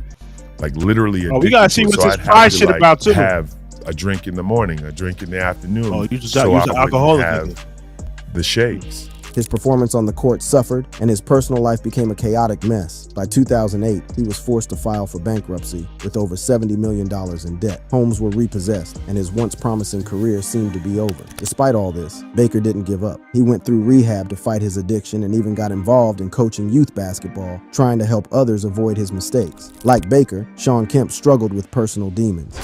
Shawn Kemp. Also known as Rain Man, Shawn Kemp had an electrifying NBA career, playing for teams like the Seattle Supersonics, Cleveland Cavaliers, and Portland Trail Blazers. Known for his powerful dunks and athleticism, he became a 6-time NBA All-Star and was one of the most exciting players in the league during the 90s. But despite earning an impressive $90 million throughout his career, things took a turn for the worse. When Kemp was riding high, he lived the lifestyle of a superstar. Expensive homes, flashy cars, and a wardrobe to match. The money was rolling in, but so were the poor decisions. decisions. Instead of securing his wealth, Kemp made some risky investments, and his finances were constantly drained by child support. With multiple children from different women, he had to pay to support 7 kids at once. All these things piling on, and he wasn't prepared. Then came the downward spiral. As Kemp's career started to decline due to injuries and weight issues, his financial troubles worsened. Legal battles like a drug possession arrest and a car accident lawsuit piled on the stress. By 2013, he was in over $5 million of debt and filed for bankruptcy. Properties were foreclosed, and his once thriving career now seemed a distant memory. But Kemp didn't give up. He explored new ventures, including opening a marijuana dispensary and working with local youth programs, hoping to turn his life around. What a downfall, right? Well, if that wasn't it, DDG the Bob off his Twitch. Now, if DDG get at Reggie, Reggie started with NBA stardom to financial disaster, and it all started with his incredible career. He was drafted number 1 overall in the 1995 NBA draft by the Golden State Warriors, setting the stage for a career that spanned 16 seasons. He played for several teams, including the Philadelphia 76ers, Chicago Bulls, and New Jersey Nets, and earned over $60 million during his time in the league. But despite the massive things took a turn for the worse. When Joe was at the peak of his career, he started making some serious financial missteps. He put his resources into real estate and various ventures, but none gave him the success he had hoped for. And on top of that, he spent big on luxury homes and cars, living the high life like many other athletes. What really hurt him was not having proper financial advice. Without a good financial advisor, Smith made decisions that drained his bank account fast. Then, in 2011, the real trouble hit. Smith was secretly given an $80 million loan by his financial advisor. The loan was hidden from the NBA, and it turned out to be a massive violation of league rules. When this scandal came to light, it severely damaged his reputation and career. That wasn't the end, though. By 2012, Joe had filed for bankruptcy, saddled with millions in debt. A huge chunk of that debt came from the hidden loan and unpaid taxes. But after everything fell apart, Joe's trying to make a comeback by helping others learn from his mistakes, speaking out about how important it is to manage money well, especially for athletes. His story is a tough lesson on how quickly things can go south, even with millions in the bank. Joe Smith's secret deals got him in trouble, and so did Bison Dell's tale with an even darker turn. Bison Dell, Brian Williams.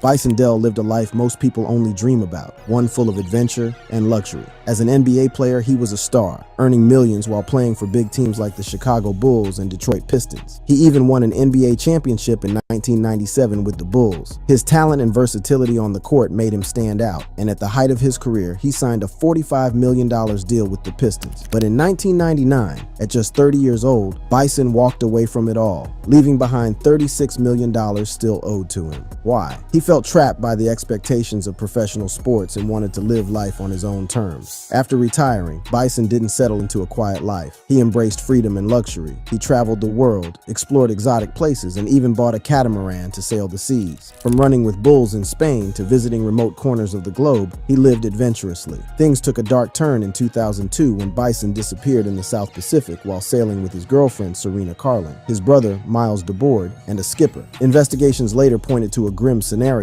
DeBoard likely killed Bison and the others in a fight over money. DeBoard's attempt to forge Bison's signature to access his wealth raised suspicions about financial motives. Though Bison wasn't broke when he died, his choice to retire early, spend lavishly, and live unconventionally put his finances on shaky ground. His mysterious disappearance remains one of the most chilling stories in sports history. While Dell's story remains a mystery, Rick Mahorn's story wraps things up by showing that even careful players can end up broke.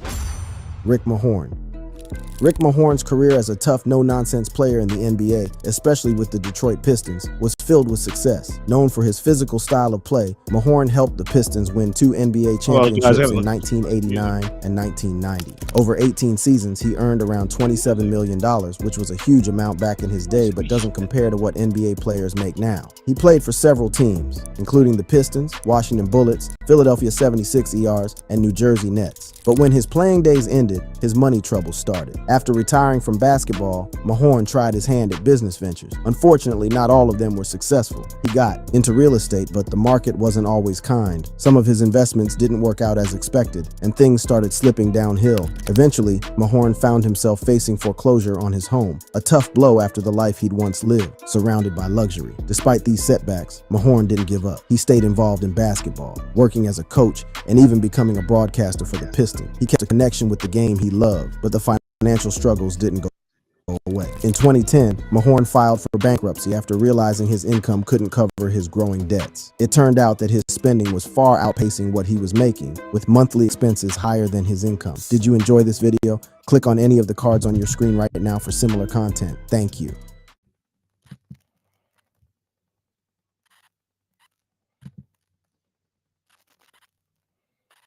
Where do you go to find autoplay?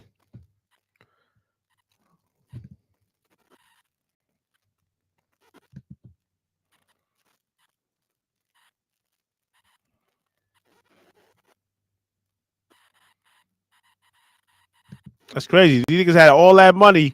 That's it shows. You don't spend your money right and invest, you can run through it. I ran through money. But these niggas had multi-millions, 45 million. These motherfuckers had multi-million dollars and ran through that bitch. That's crazy. That's crazy that how much money you can make and you can run through that shit. Hold on a second. What's up with this shit? I can't.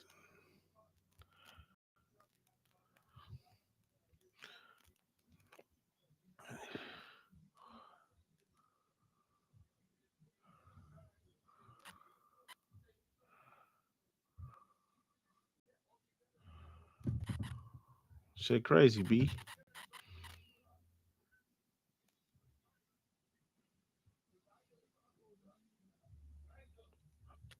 Oh, this would be the shock sign.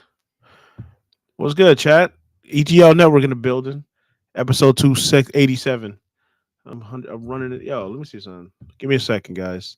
I'm trying to check my follow count. I need niggas to follow me on Instagram, man. Make sure you follow me on Instagram. Follow me on Twitter. Join my community. Because we're going to be doing some talks on there, too. Make sure you follow me on Discord. And don't hit me up random times of the night. Make sure you do not call me. Because a lot of you weird niggas on Facebook was calling me. I had some nigga from India call me. And I'm like, who the fuck is this nigga? Like, why are you calling me? I don't want to see a grown-ass man on video chat. Unless it's some business shit. Like, hit me on the fucking...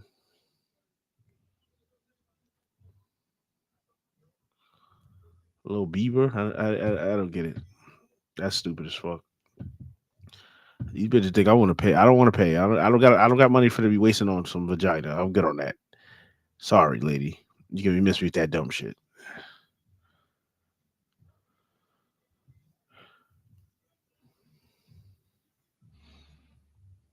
All right, so I don't need no reading. Like, I don't believe in that bullshit. Like, what the fuck is this, man?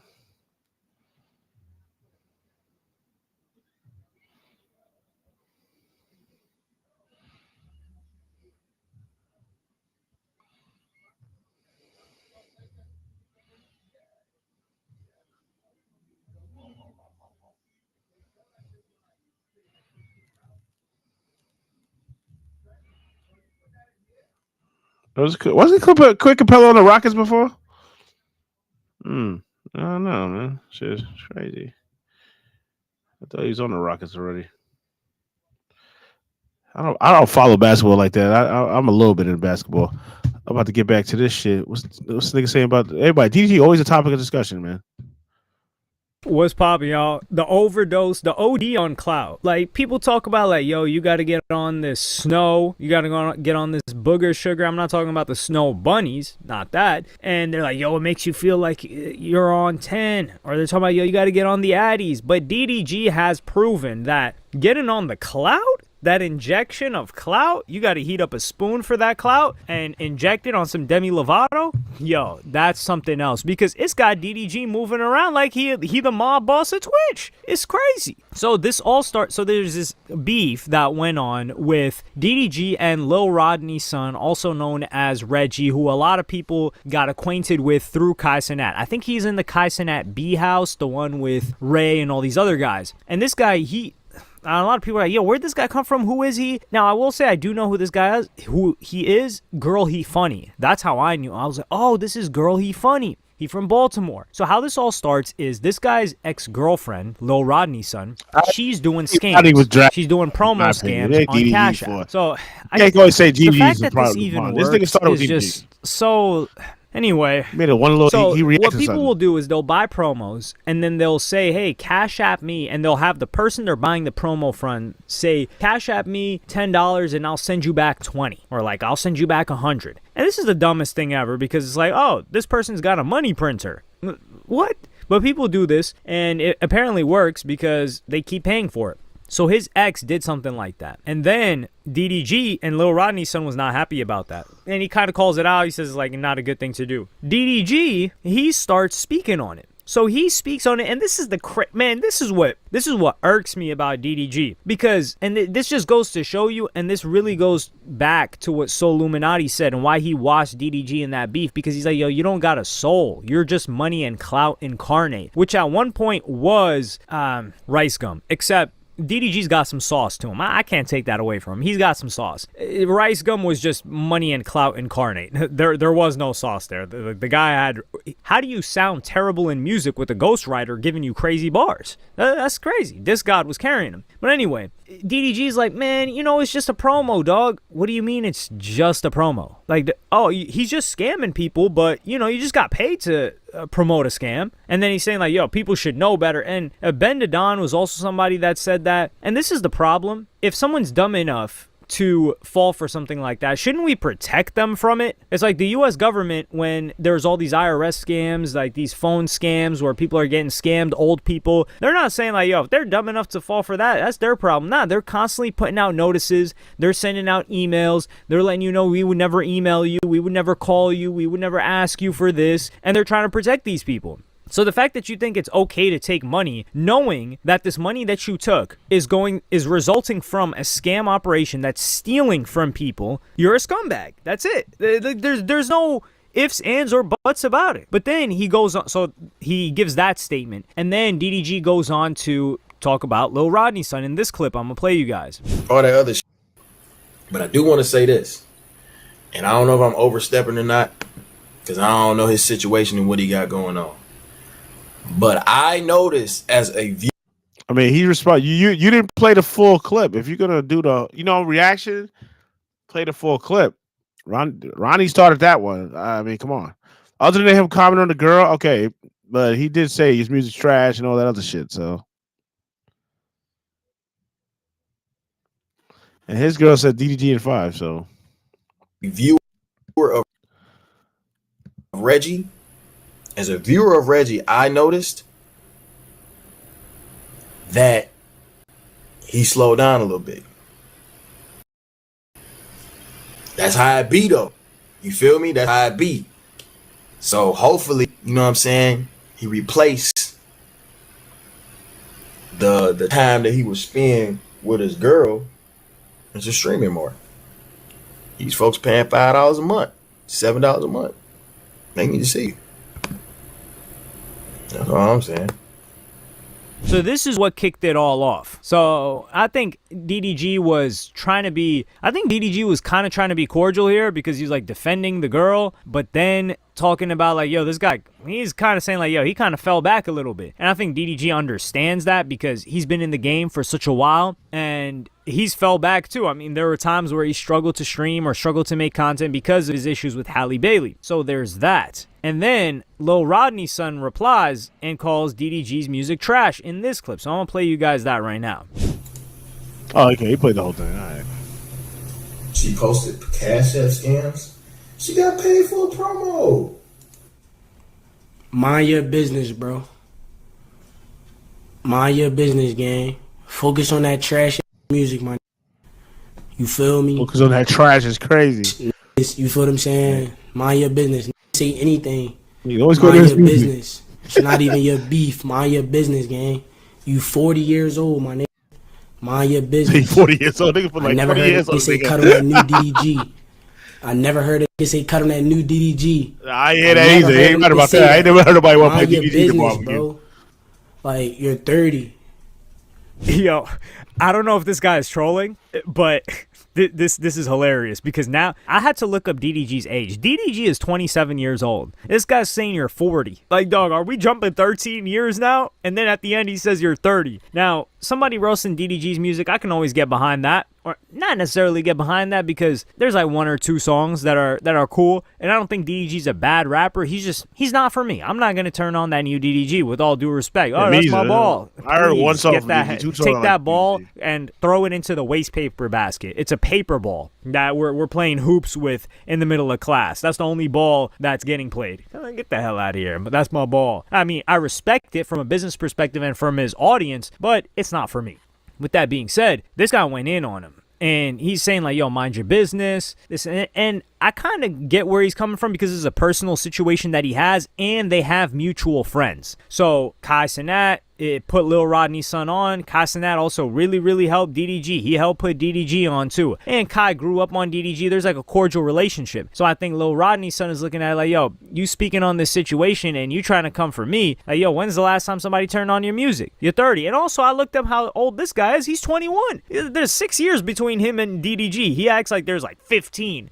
That's the crazy part with these young dudes, man. Kids be 15, 16, not this guy. And then the person be 22, and they're like, man, he old as hell. Like, dog, it's just because you were 9 6 years ago.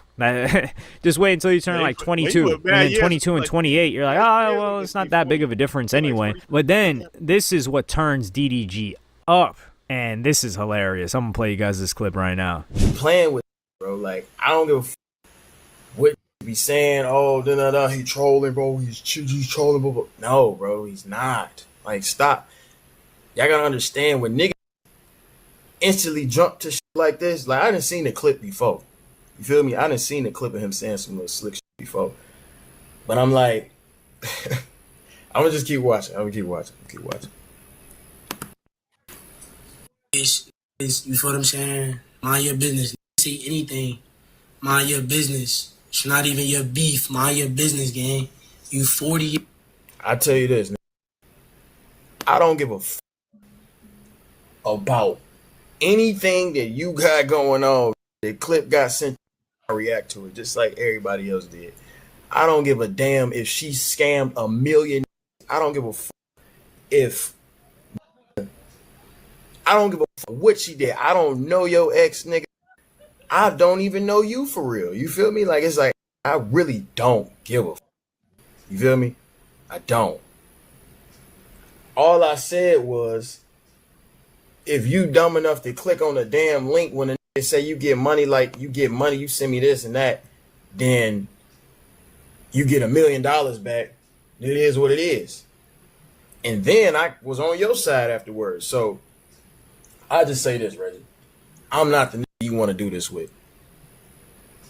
I don't give a saying trolling, whatever. I don't play like that. I'm not the nigga you want to do this with. Because I'm going to keep going, bro. Like, I don't want to do it with you. You feel me? So just don't speak on it no more. We got mutual homies and shit. Woo woo. You feel me? But you a grown ass man. Like, it ain't like you a little ass kid, bro. You a grown ass man. If this ain't the funniest thing ever, and yeah, y'all see what he's talking about? He's talking about like, yeah, you know, if they're dumb enough to do this, then it is what it is. That whole is what it is mentality, like, yeah, if you scam them, it is what it is. Like, the hell? That's a scummy mentality to have, to be honest. And that just goes to show you, like, DDG would take damn near anything for some bread if he knows that it won't harm his clout and the bread's there. I mean, he did take bread for like some crypto scam, like a couple of weeks ago? I don't even remember, but it's just gonna come and go. That's the thing. If you told DDG, like, yo, you would get this bread, but it's gonna hurt your fan base and your perception, and it's actually gonna harm your numbers, you'd be like, nah, I wouldn't do that. But it's not based on, this is kind of grimy to do, I don't need this money. But no, that's not rolling through his mind whatsoever. I will say, though, that the whole trolling thing, when you're saying outright disrespectful, outlandish stuff, I don't think that's trolling. Like, trolling has some tact to it.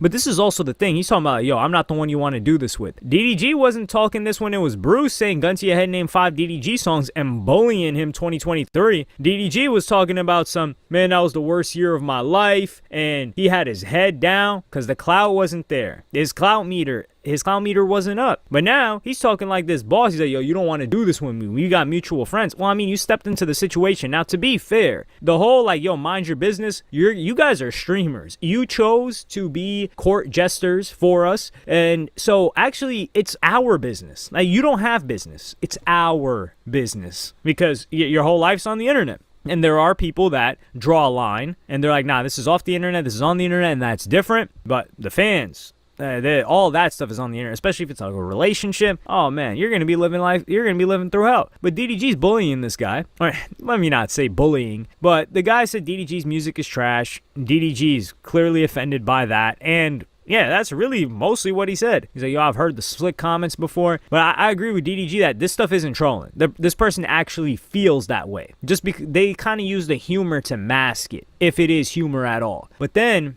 DDG's brother, Dub, replies, the guy that beat up some dude or like got into a scuffle with some dude that said, I think he said something disrespectful to DDG as well. Or I forgot the term that he said. This was like a couple weeks ago. But he goes in on Lil Rodney, so I'm gonna play you guys that clip.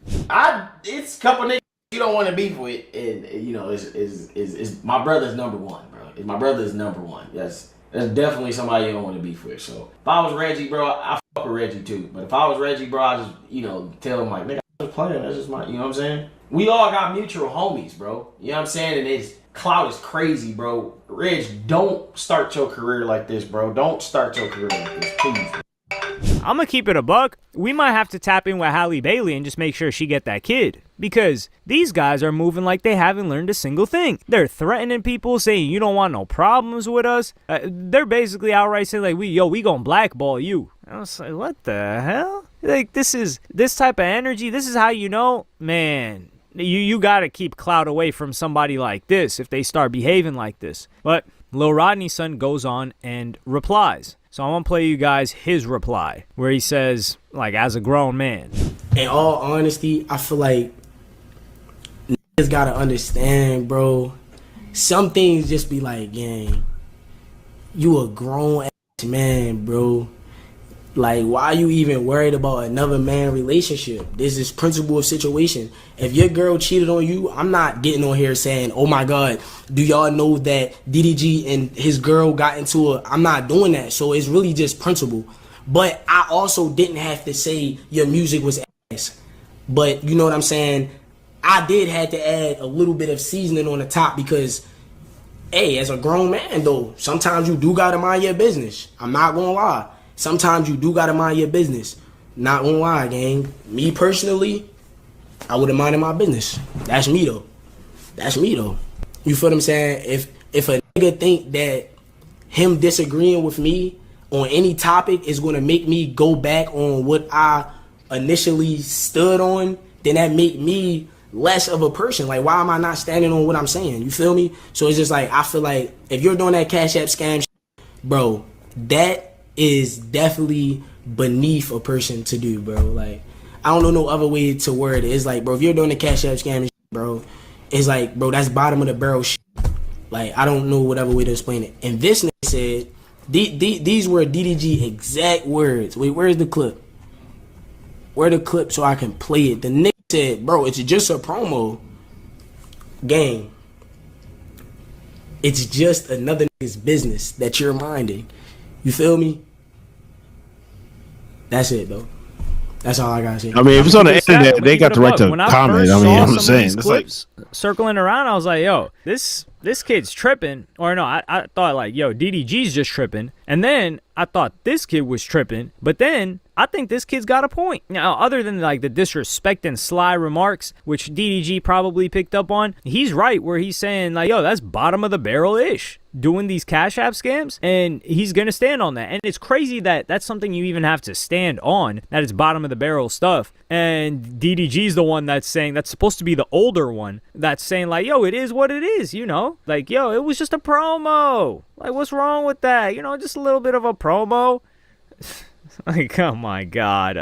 It's just seeing people with, it's not just bankrupt morals, it's just trying to gaslight you. It's like, wait, you think that's wrong? Like, what's wrong with you? It's just a promo. Like, nah, don't gaslight me. Like, just say like, yeah, we gonna get this money, how we gonna get it? And just own the scumbag title. Like, at least 6ix9ine was on some like scum gang, I'm a rat, I'm a terrible person. I don't really like to use the term terrible person because like people just take something that somebody did and then cast an entire judgment about their whole personality with everybody else. But at least say like, yo, we gonna get this money regardless. Yeah, is it scummy? It is what it is. But like trying to gaslight us, that's what really makes my blood boil. So this guy's talking about it like, yo, this is our business. I wouldn't be talking about your girl. So why are you talking about my ex-girl or whatever we got going on? And this is what streamers need to understand. The audience is only loyal to the content. So if the audience is saying, yo, we could get some content by showing this guy a clip of this other guy and have him react to it, and that's what they all want to see anyway, exactly, then like they're going to do that. And then the streamer's going to look crazy if he doesn't address it. Like, he's live. Everybody's asking about this. The whole chat's spamming it. What is he going to do, ban the whole chat? Come on now. But then he goes on to make a statement about the music and drag Plagueboy Max into the situation. Like, the guy's just minding his own business, not even streaming, and he gets dragged into this. So I'm going to play you guys that clip. But my thing is, even with DDG, like DDG actually do numbers. So even if a nigga say DDG is ass, a nigga can't say that he's the worst rapper. You feel me? DDG way over Max. No cap. Just for me to add a couple other things. Yeah, Max it, but I heard DDG way over Max. Go back to streaming. I say that. Let's just be real. DDG's way over Max for sure. You feel what I'm saying? But I don't know, gang. Like I feel like I would burn that DDG on the song. Don't want to do that. I feel like I'll burn it on the song. Any of these, really. Any nigga want to go bar for bar or whatever nigga want to do. We can go song for song. I'll make a harder song than any of these niggas. But I'm just not going to be the nigga to take it there first. I want a nigga to diss me so we can get back. That little shit I did with Funny Mike, that's just fun and games. You feel what I'm saying? I'll really get in my bag on one of these niggas, bro. Like, niggas don't want to go diss for diss. This is a great thing that he brought. And I don't think the guy's backtracking here, but I think he's trying to patch things up. There were some behind the scenes conversations had, and they were like, yo, look, man, we're all better together. It's better if we're all cool. But let us have this conversation because we're in my crib right now. Or you kick your feet up. Well, actually don't kick your feet up. Shoes at the door. But let's have this conversation. Max or DDG? I will say I think there are more Plagueboy Max songs I like than there are DDG songs that I like. And it's just DDG's just not somebody I'm going to listen to. I don't know why. Like Moonwalking in Calabasas, man, I'm bumping that. But what other song is there really? And that's the thing, like DDG's not bad, but he's just like me turning DDG on.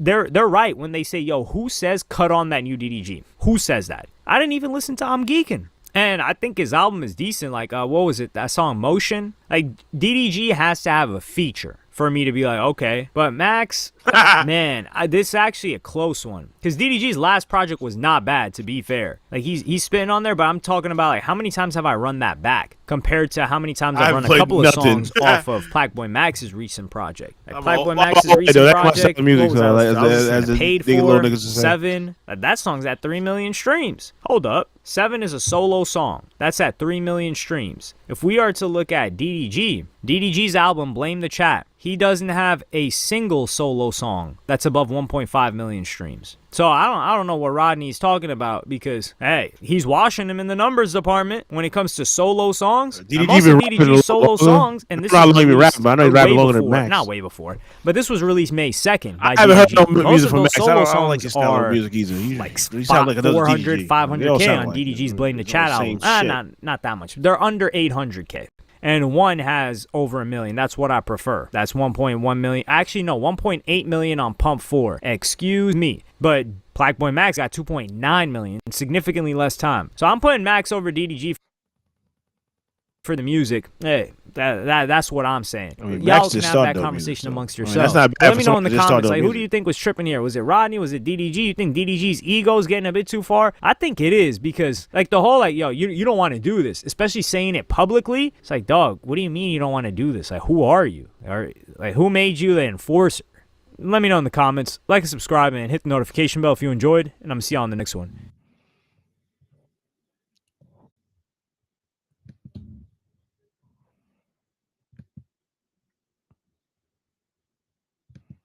I'm guessing he said he don't want to do this as far as like they're both they got mutual friends and mutual friends, so it's gonna be like another Bruce situation. But what's the name said he wants smoke, so little Roddy said he wants smoke with niggas, so let's see how that turns out. That ain't gonna turn out good though, so we'll see if he can go toe to toe with this dude. I mean, he wants to, so hey, He ain't scared of no. Yeah, they think that money gonna make them better.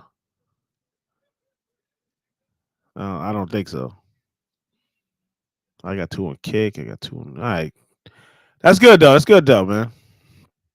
Uh, let's go to this shit. All right, let's go. Shit. I don't need to speak on Ben Simmons. That nigga's fucking dirt.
Nah, hold on.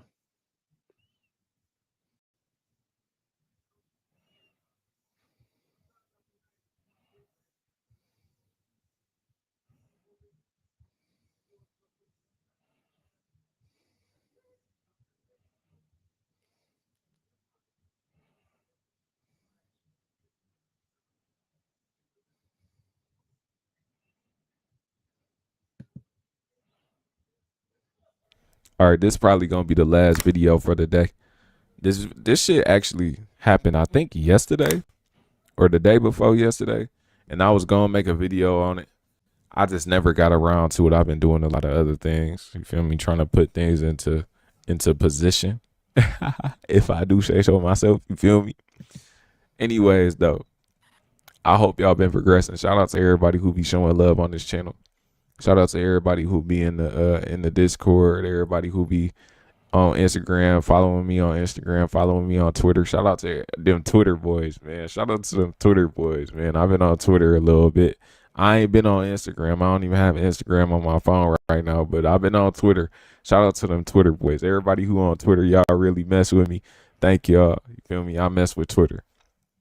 Now, I know that I've said multiple times before that life is so predictable sometimes, bro, especially when you're dealing with media. I said that things are going to get a lot more heated when it came to these IRL streamers, right? And I know a lot of y'all probably seen this clip. This is a clip of some New York streamer. He just walking around streaming IRL, putting cameras in everybody's face. And he came across this woman, right?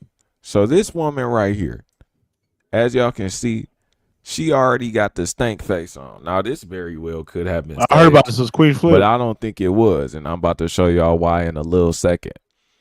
You can see she already got the stank face on, and I don't even blame her. I don't like being recorded. I ain't gonna fake. I don't like looking into that black eye being the camera. I don't want to turn to my right and see flashes everywhere. I don't want to do that, and I definitely don't want nobody clip farming on me.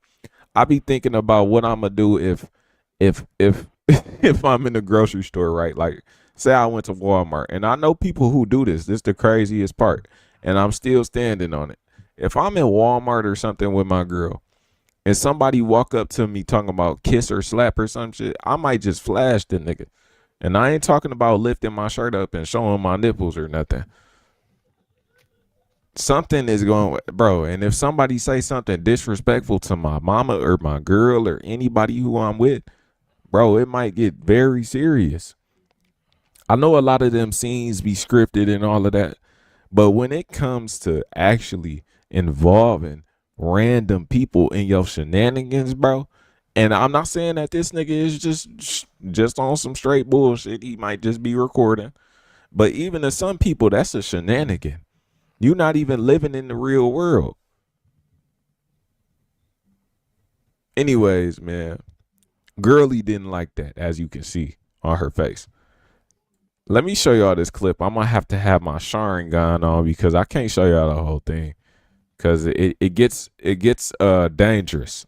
Excuse you. What? Didn't you hear me? You can have some manners. Like I said, excuse you. Threw the water on that nigga. Look at his Yo, face. out for the Weed Warriors. Look at his face, bro. Look at his face. Dog, I ain't gonna lie, gang. Why is this your immediate, like, are you okay? Is everything okay at home? See, I feel like this says 1,000 words, bro. I really do.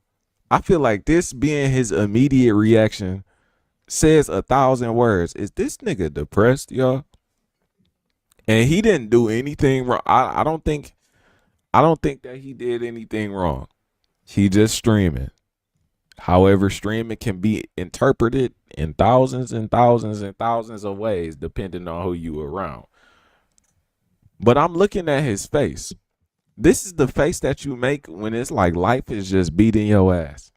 When life is just beating your ass and something else happens, you like, again. You see what I'm saying? Y'all know what I'm talking about? Where you just like, damn, I just can't catch a break. Like this freeze frame say 1,000 words, don't it? Dog fucked up. You can have some fucking manners, bitch. And look at this. Look at this. You can have some manners. Yep. Yeah. Okay. I'm glad I got it right here. I'm glad I stopped it right here. I'm glad I stopped. Oh, that's a chick that swung a nigga. Queen Y'all know she about to deck him in this shit. That's crazy. She's about to deck him in this shit. And it happened so fast. It happened so fast, man. It happened so fast. And since it happened so fast, I'm just going to, go ahead and hide my screen just like so. And then I'm going to. Like I said, Yeah. Y'all heard the impact on the camera. You feel me? I can't show that on YouTube. excuse you. You see what I'm saying? What she got on? Her friend thicker. I'm tripping. You see what I'm saying? He's that friend thicker. I'm She tripping. hit him in the shit though, for sure. Yeah, Oh, she got a Riddler fit on. You see what I'm saying, bro? He said Riddler. You can call your niggas down here too. Go to my crib. I'm dead. Yeah, dog got mad. You got no fucking respect. Dumbass bitch. Suck my dick. And y'all niggas just be what? Word of mouth. Thought ass bitch. Wait, come here. Suck my dick, dumbass bitch. Yeah, this is when he started tweaking. Man, I'ma just tell niggas right now, bro, if you ever get into an altercation with a woman, bro, just let her have it, bro. Just let her have it. Nigga, cause she was walking, ask Petey, bro. Petey's my. She bumped into you with that shit. I seen it. Looked in front of us and she was like. She was bugging. She said, excuse me. She said, bitch, excuse you. I said, what? What's that? What'd I say, Petey? That's Jay Drunk. I don't even know. I didn't say nothing crazy though the first time, right? He was like, wait, can you have some manners? Yeah, I said, can you have some manners? And she also. Then she threw her fucking drink at me, fucking dumbass bitch. Hit you in your shit too. Dog got hit in this shit. I've been telling y'all, man. These streamers are gonna start getting hit, bro. Niggas is gonna start catching hell when it come to this shit. Just because not everybody primed to be on the internet, bro. It's just that simple. Not everybody is primed for that type of shit. And this woman definitely wasn't primed for it. You got so many different people on this planet to where not everybody is gonna respond so happy and clip farming like Ray the Asian once you put a camera in their face. It's not gonna go down like that every time. Just walking around with a cameraman, y'all seen the nigga who was streaming while the people who was looting got jumped. I just seen that Ashton Hall just got chased out the mall with a knife. Niggas been camping out at the FaZe house. Niggas been camping out at the AMP house. And now we got a Sharkeisha part 3. I punched Jay Relly in the face. So I'm not sitting here justifying. Is this copyright? Excuse me. Yes, understand. I expect anybody to hit me back. If I put my hands on you, I expect you to hit me back. Had to skip through that shit. I ain't trying to get copyrighted. No. You ain't getting me. I'm not saying just go out here be putting your hands on men and shit like that. But my mom, no, that's not even it. I got uncles, brother, like, you know what I'm saying? No. But word of my mom, I'm not justifying what I did, but be for real. You damn near antagonized me a little bit. I'm sweet as fuck. I'm a little mean, but I'm still sweet as fuck at the end of the day. I'm not just about to be out here wilding like that. No. I feel like the nigga was just trying to put me on the spot. So I reacted. You feel me? And I'm drunk as like, at this point, I really don't even know what I'm doing for real. I'm ready on 10. Dude trying to fight before that. I'm on 10. And the next nigga say something crazy to me. You see what happened? Like, no. But once again, like I said my apologies or whatever. Y'all can get off my... Thank you. Hey, man, I feel bad for her because I can tell that that's just a woman who hurt. You feel me? She's definitely hurt. She got some problems that she got to face on her own time.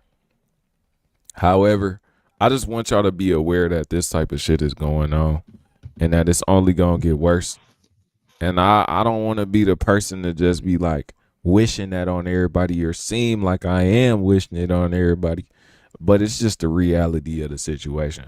Whether I'm making videos or not, the world is still going to turn in the direction that it's turning in. I'm gone. Pull up to Twitch, bro. Link in the description, man. I ain't playing. So I'm going to address the Stephen A. Smith situation real quick. I basically told him we can throw down right now in front of everyone. Let's have at it. LeBron James is finally confronting Stephen A. Smith, and it's getting messy. It all started when Stephen took a shot at Bronny, kicking off one of the wildest sports feuds in recent memory. Now LeBron's firing back, live and unfiltered. And the twist? Stephen just responded. Does the NBA need to step in? I've got all the details. Let's break it down. The courtside confrontation.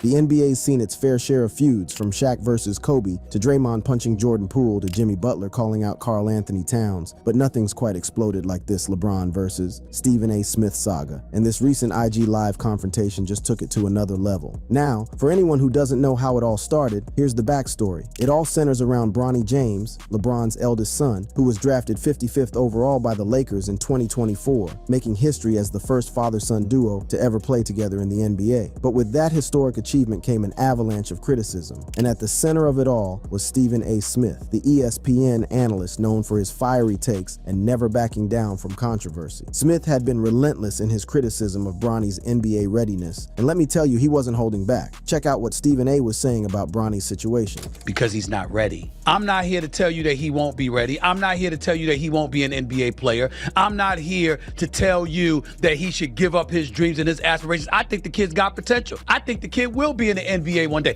I watched him in the G League doing this thing. I think he's going to be fine eventually, but that's not the case yet.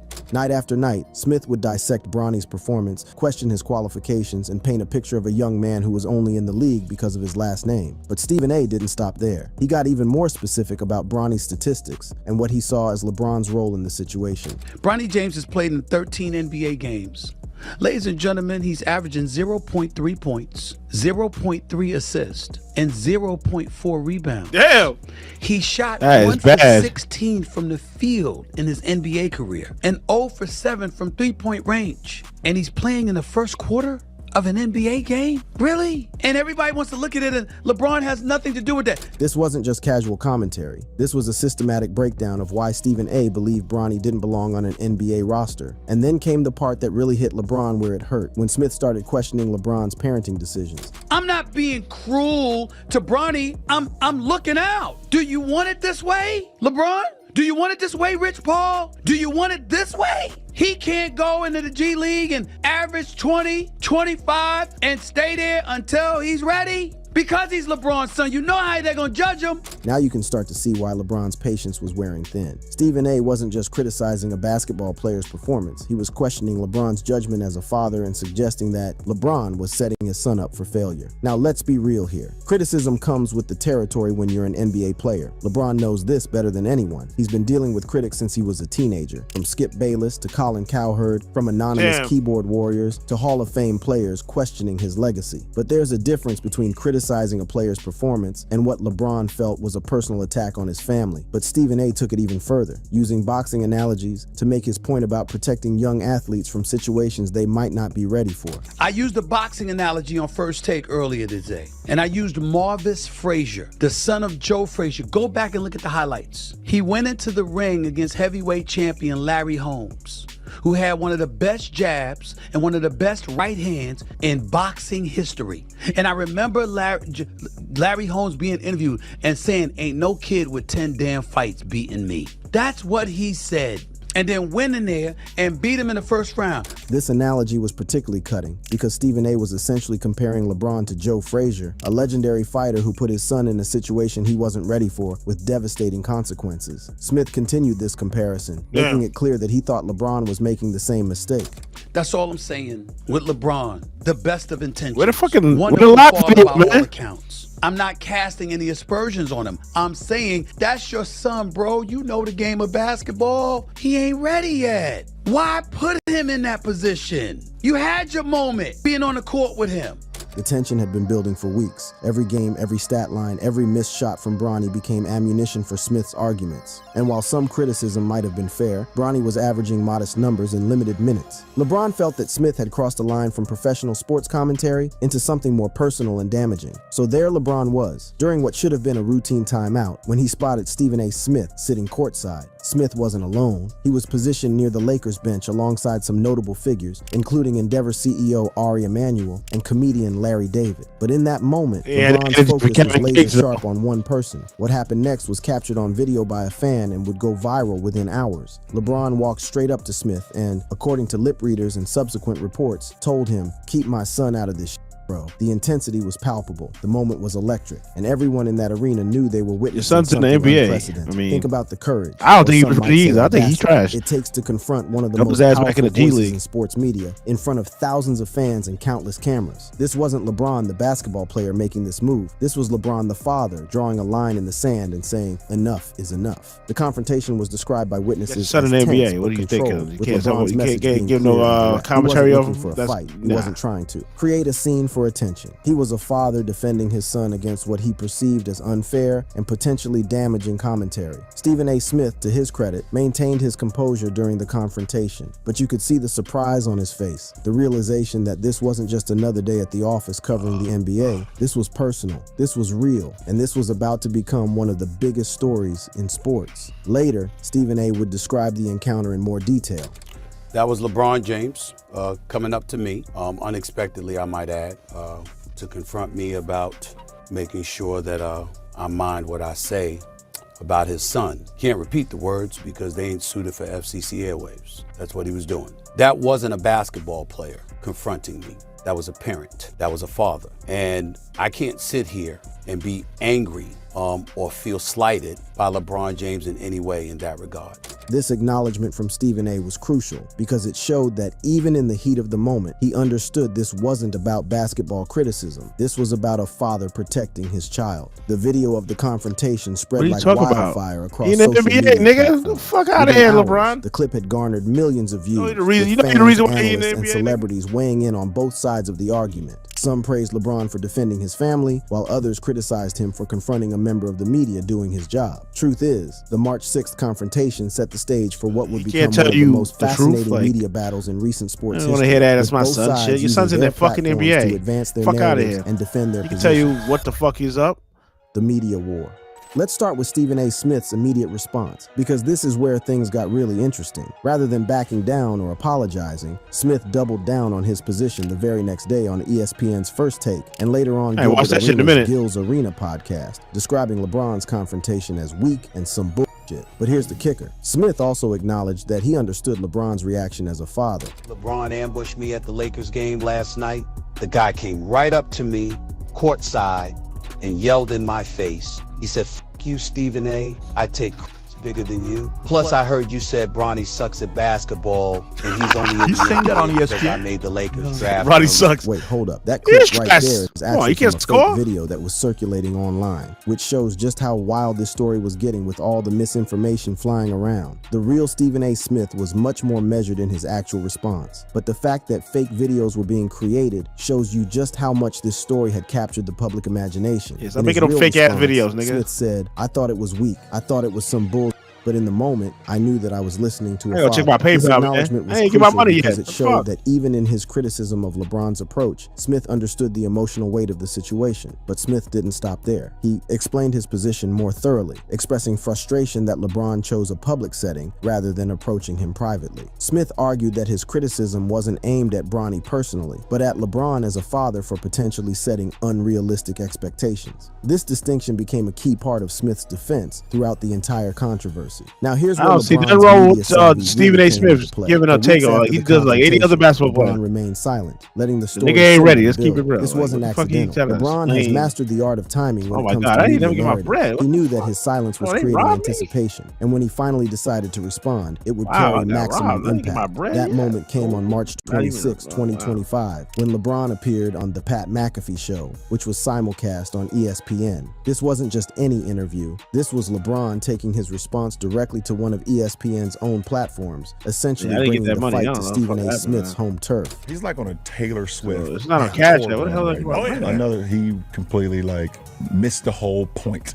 The whole point. Never, never would I ever not allow people to talk about the sport, criticize players about what they do on the court. That is your job, to criticize or to, be in a position where, okay, if a guy's not performing, that is all part of the game. This Taylor Swift comparison was absolutely brilliant from a media perspective. LeBron wasn't just defending his actions, he was attacking Smith's motivations, suggesting that Smith was milking the controversy for personal gain and publicity. The comparison to a pop star's tour implied that Smith was performing rather than genuinely analyzing, turning the criticism back on the critic. But LeBron wasn't done. He continued his attack by painting a vivid and frankly hilarious picture of Smith's reaction to the controversy. Smiling from ear to ear when he hears me talking about it again. Oh my God, he's gonna get home and grab some ice cream out of the freezer and sit in his chair and his tighty whities on the couch. This imagery was so specific and so funny that it immediately became a meme. LeBron had essentially turned Stephen A. Smith into a caricature, the lonely sports commentator getting excited about controversy while eating ice cream in his underwear. It was character assassination through comedy, and it was absolutely devastating from a public relations standpoint. LeBron's main argument in this interview was that he had no problem with performance-based criticism, but drew a clear line when it came to personal attacks on his family. He positioned himself as not just defending Bronny, but defending all NBA players against what he saw as media members who had become too comfortable crossing personal lines. But when you take it and you get personal with it, it's my job to not only protect my damn household, but protect the players. And I think a lot of the media, including him, and I know he's gonna be happy as hell. This positioning was strategically brilliant. LeBron wasn't just fighting for his son, he was fighting for all players against an increasingly invasive media I ain't put up music landscape. there. He was Fuck that, painting guys. himself as a leader, Next show we protecting do his more peers, music. which resonated with many current and former Let's NBA reactions, players who videos. felt that sports media had indeed We'll become do more too music personal next in their time. coverage. But if you thought the war of words was over, you'd be dead wrong. The real fireworks came later that same day when LeBron scored a game-winning shot against the Indiana Pacers. In his moment of triumph, with adrenaline pumping and emotions high, LeBron decided to take his Stephen A. Smith trolling to the next level. He posted a video on Instagram of Stephen A. Smith boxing from over a decade ago, accompanied by the caption, "Womp, womp, womp." This wasn't just throwing shade, this was a full-on social media nuclear strike. The context for this video was crucial. Smith had previously made comments about how he would have immediately swung if LeBron had physically confronted him during their courtside encounter. By posting this old boxing footage with the mocking sound effects, LeBron was essentially calling Smith's bluff, suggesting that his his tough talk was just that, talk. The response was immediate and overwhelming. The post received 529,952 likes in just 1 hour, showing just how much the public was eating up this celebrity feud. Social media exploded with reactions, memes, and takes on what many were calling the most savage social media post in sports history. Stephen A. Smith's response to this Instagram post was swift and furious. The next day, March 27, 2025, Smith fired back on First Take and his podcast, The Stephen A. Smith Show, calling LeBron full of it and liar. Smith defended his boxing credentials and reiterated his stance that his criticism had always been professional, not personal. But here's where this story gets even more layered. Smith also brought up LeBron's history with various controversies, including his comments about the NBA's China situation and his absence from certain high-profile events. This escalation showed that both sides were now willing to bring up past grievances and turn this into a comprehensive character assessment. The fascinating thing about this media war was how it played out across different platforms with different audiences. 2,700 followers, subscribers, skewed toward traditional sports media consumers. The Pat McAfee Show attracted a younger, more irreverent audience, and Instagram captured the social media generation. Each platform allowed both LeBron and Smith to tailor their messages to different demographics while maintaining their core arguments. That was LeBron James coming up to me, unexpectedly, I might add, to confront me about making sure that I mind what I say about his son. Can't repeat the words because they ain't suited for FCC airwaves. That's what he was doing. That wasn't a basketball player confronting me. That was a parent. That was a father. This clip from Stephen A. Smith shows his more measured response, acknowledging the parental aspect of LeBron's reaction while still maintaining that the approach was wrong. It's a much more nuanced take than some of the heated exchanges we saw elsewhere. The media war also revealed something interesting about the power dynamics in sports media. Here was Stephen A. Smith, arguably one of the most powerful voices in sports commentary, facing off against LeBron James, who had his own media empire and platform. This wasn't just athlete versus media member, this was media empire versus media empire. The ongoing nature of this feud, with both parties using their platforms to continue the discourse, showed how modern sports controversies can sustain themselves across multiple news cycles. Each response generated new content, new reactions, and new angles for other media members to explore. But what about Bronny? Bronny's journey through the storm.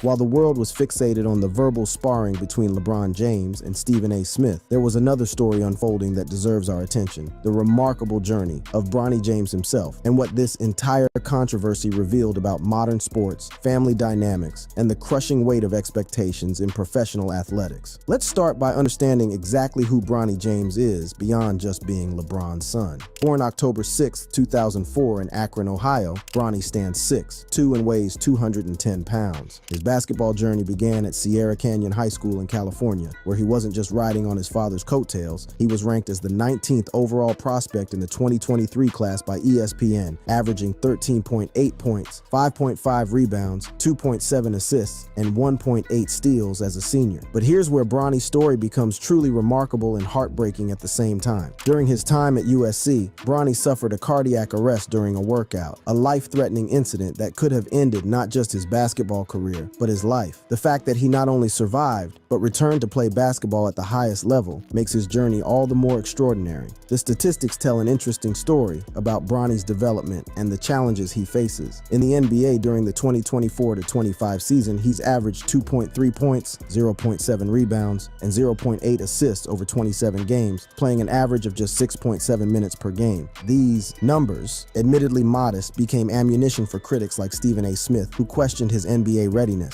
However, in the NBA G League, Bronny's performance tells a completely different story, averaging 21.9 points, 5.1 rebounds, and 5.5 assists per game. This stark difference in performance levels highlights something crucial that often gets lost in the nepotism debate. Bronny clearly has basketball talent, but like many young players, he needs time and opportunity to develop. The nepotism discussion surrounding Bronny has been particularly intense, with many labeling him a nepo baby, a term that suggests his opportunities come solely from his father's influence rather than his own merit. Critics like Mark Lamont Hill posted on social media that the Lakers drafting Bronny James is a bad idea. Beyond the obvious nepotism, I don't think this is a good move for either of their careers. But here's what's fascinating about the nepotism debate. It oversimplifies a complex situation. Yes, being LeBron James' son opened doors that wouldn't have been available to other players with similar statistics. But being named a McDonald's All-American and performing well at USC before his cardiac arrest suggests that Bronny earned many of his opportunities through his own abilities. The pressure that Bronny faces is unlike anything we've seen in professional sports. Imagine being 20 years old and having every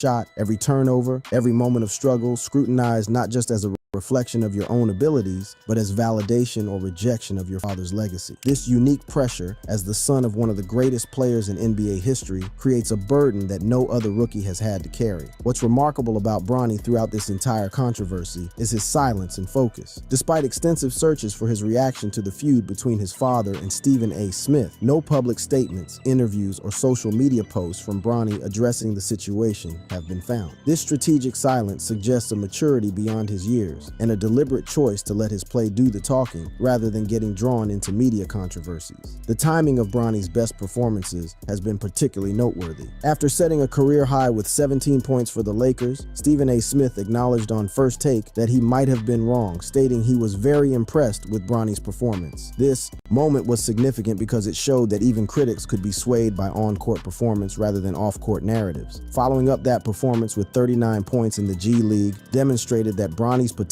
goes far beyond the limited minutes he's received in the NBA. These performances began to shift the narrative from questioning his presence in the league to recognizing his development potential. The historic nature of the father-son duo cannot be understated. LeBron and Bronny became the first active father-son pair to play together in NBA history, creating moments that transcended basketball. LeBron described their first game together as an out-of-body experience, saying he wasn't even there during the moment because of the emotional weight.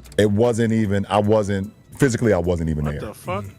I wasn't even there. You're floating. I'm floating, and I can Dad right there. I can only imagine where Bronny was. I don't know. We haven't even talked about it yet. At some point, we will. But I wasn't even there. Like I might have been in the rafters. I might have been at home. My body may have been at home watching the game, watching the moment. This emotional testimony from LeBron reveals the depth of what this moment meant to him as a father, providing context for why he was so protective when he felt in perspective. The fact that Bronny is performing at a professional level less than 2 years after a life-threatening cardiac event is remarkable from a medical standpoint, regardless of basketball considerations. The broader implications of this controversy extend to how we evaluate young athletes who come from famous families. The research suggests that while Bronny's family name opened doors, his talent evidenced by high school and college performances before his cardiac arrest has been crucial to his NBA entry. This nuanced view is often lost in the simplistic Nepo baby narrative. Looking at the statistical comparison between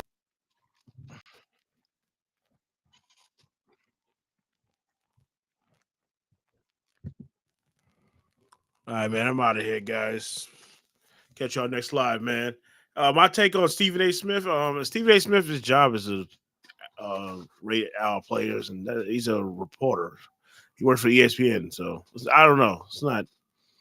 His son's in the league. What you expect? You gotta give him an honest opinion on how he plays and shit. So I didn't see LeBron to try to be a bully, in my opinion.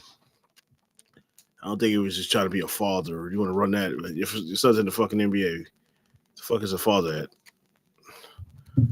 I'm just saying, LeBron got to get some laughs. LeBron's a bully. He tries to control the league.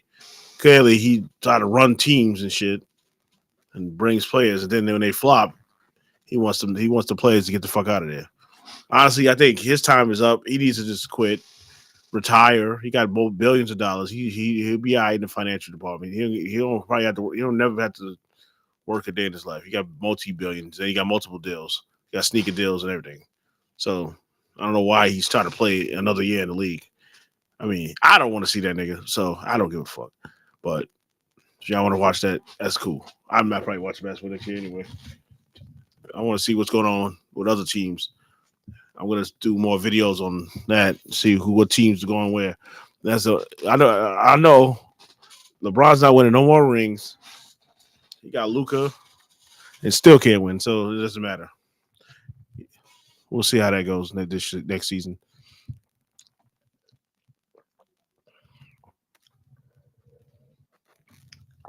I'm out of here, man.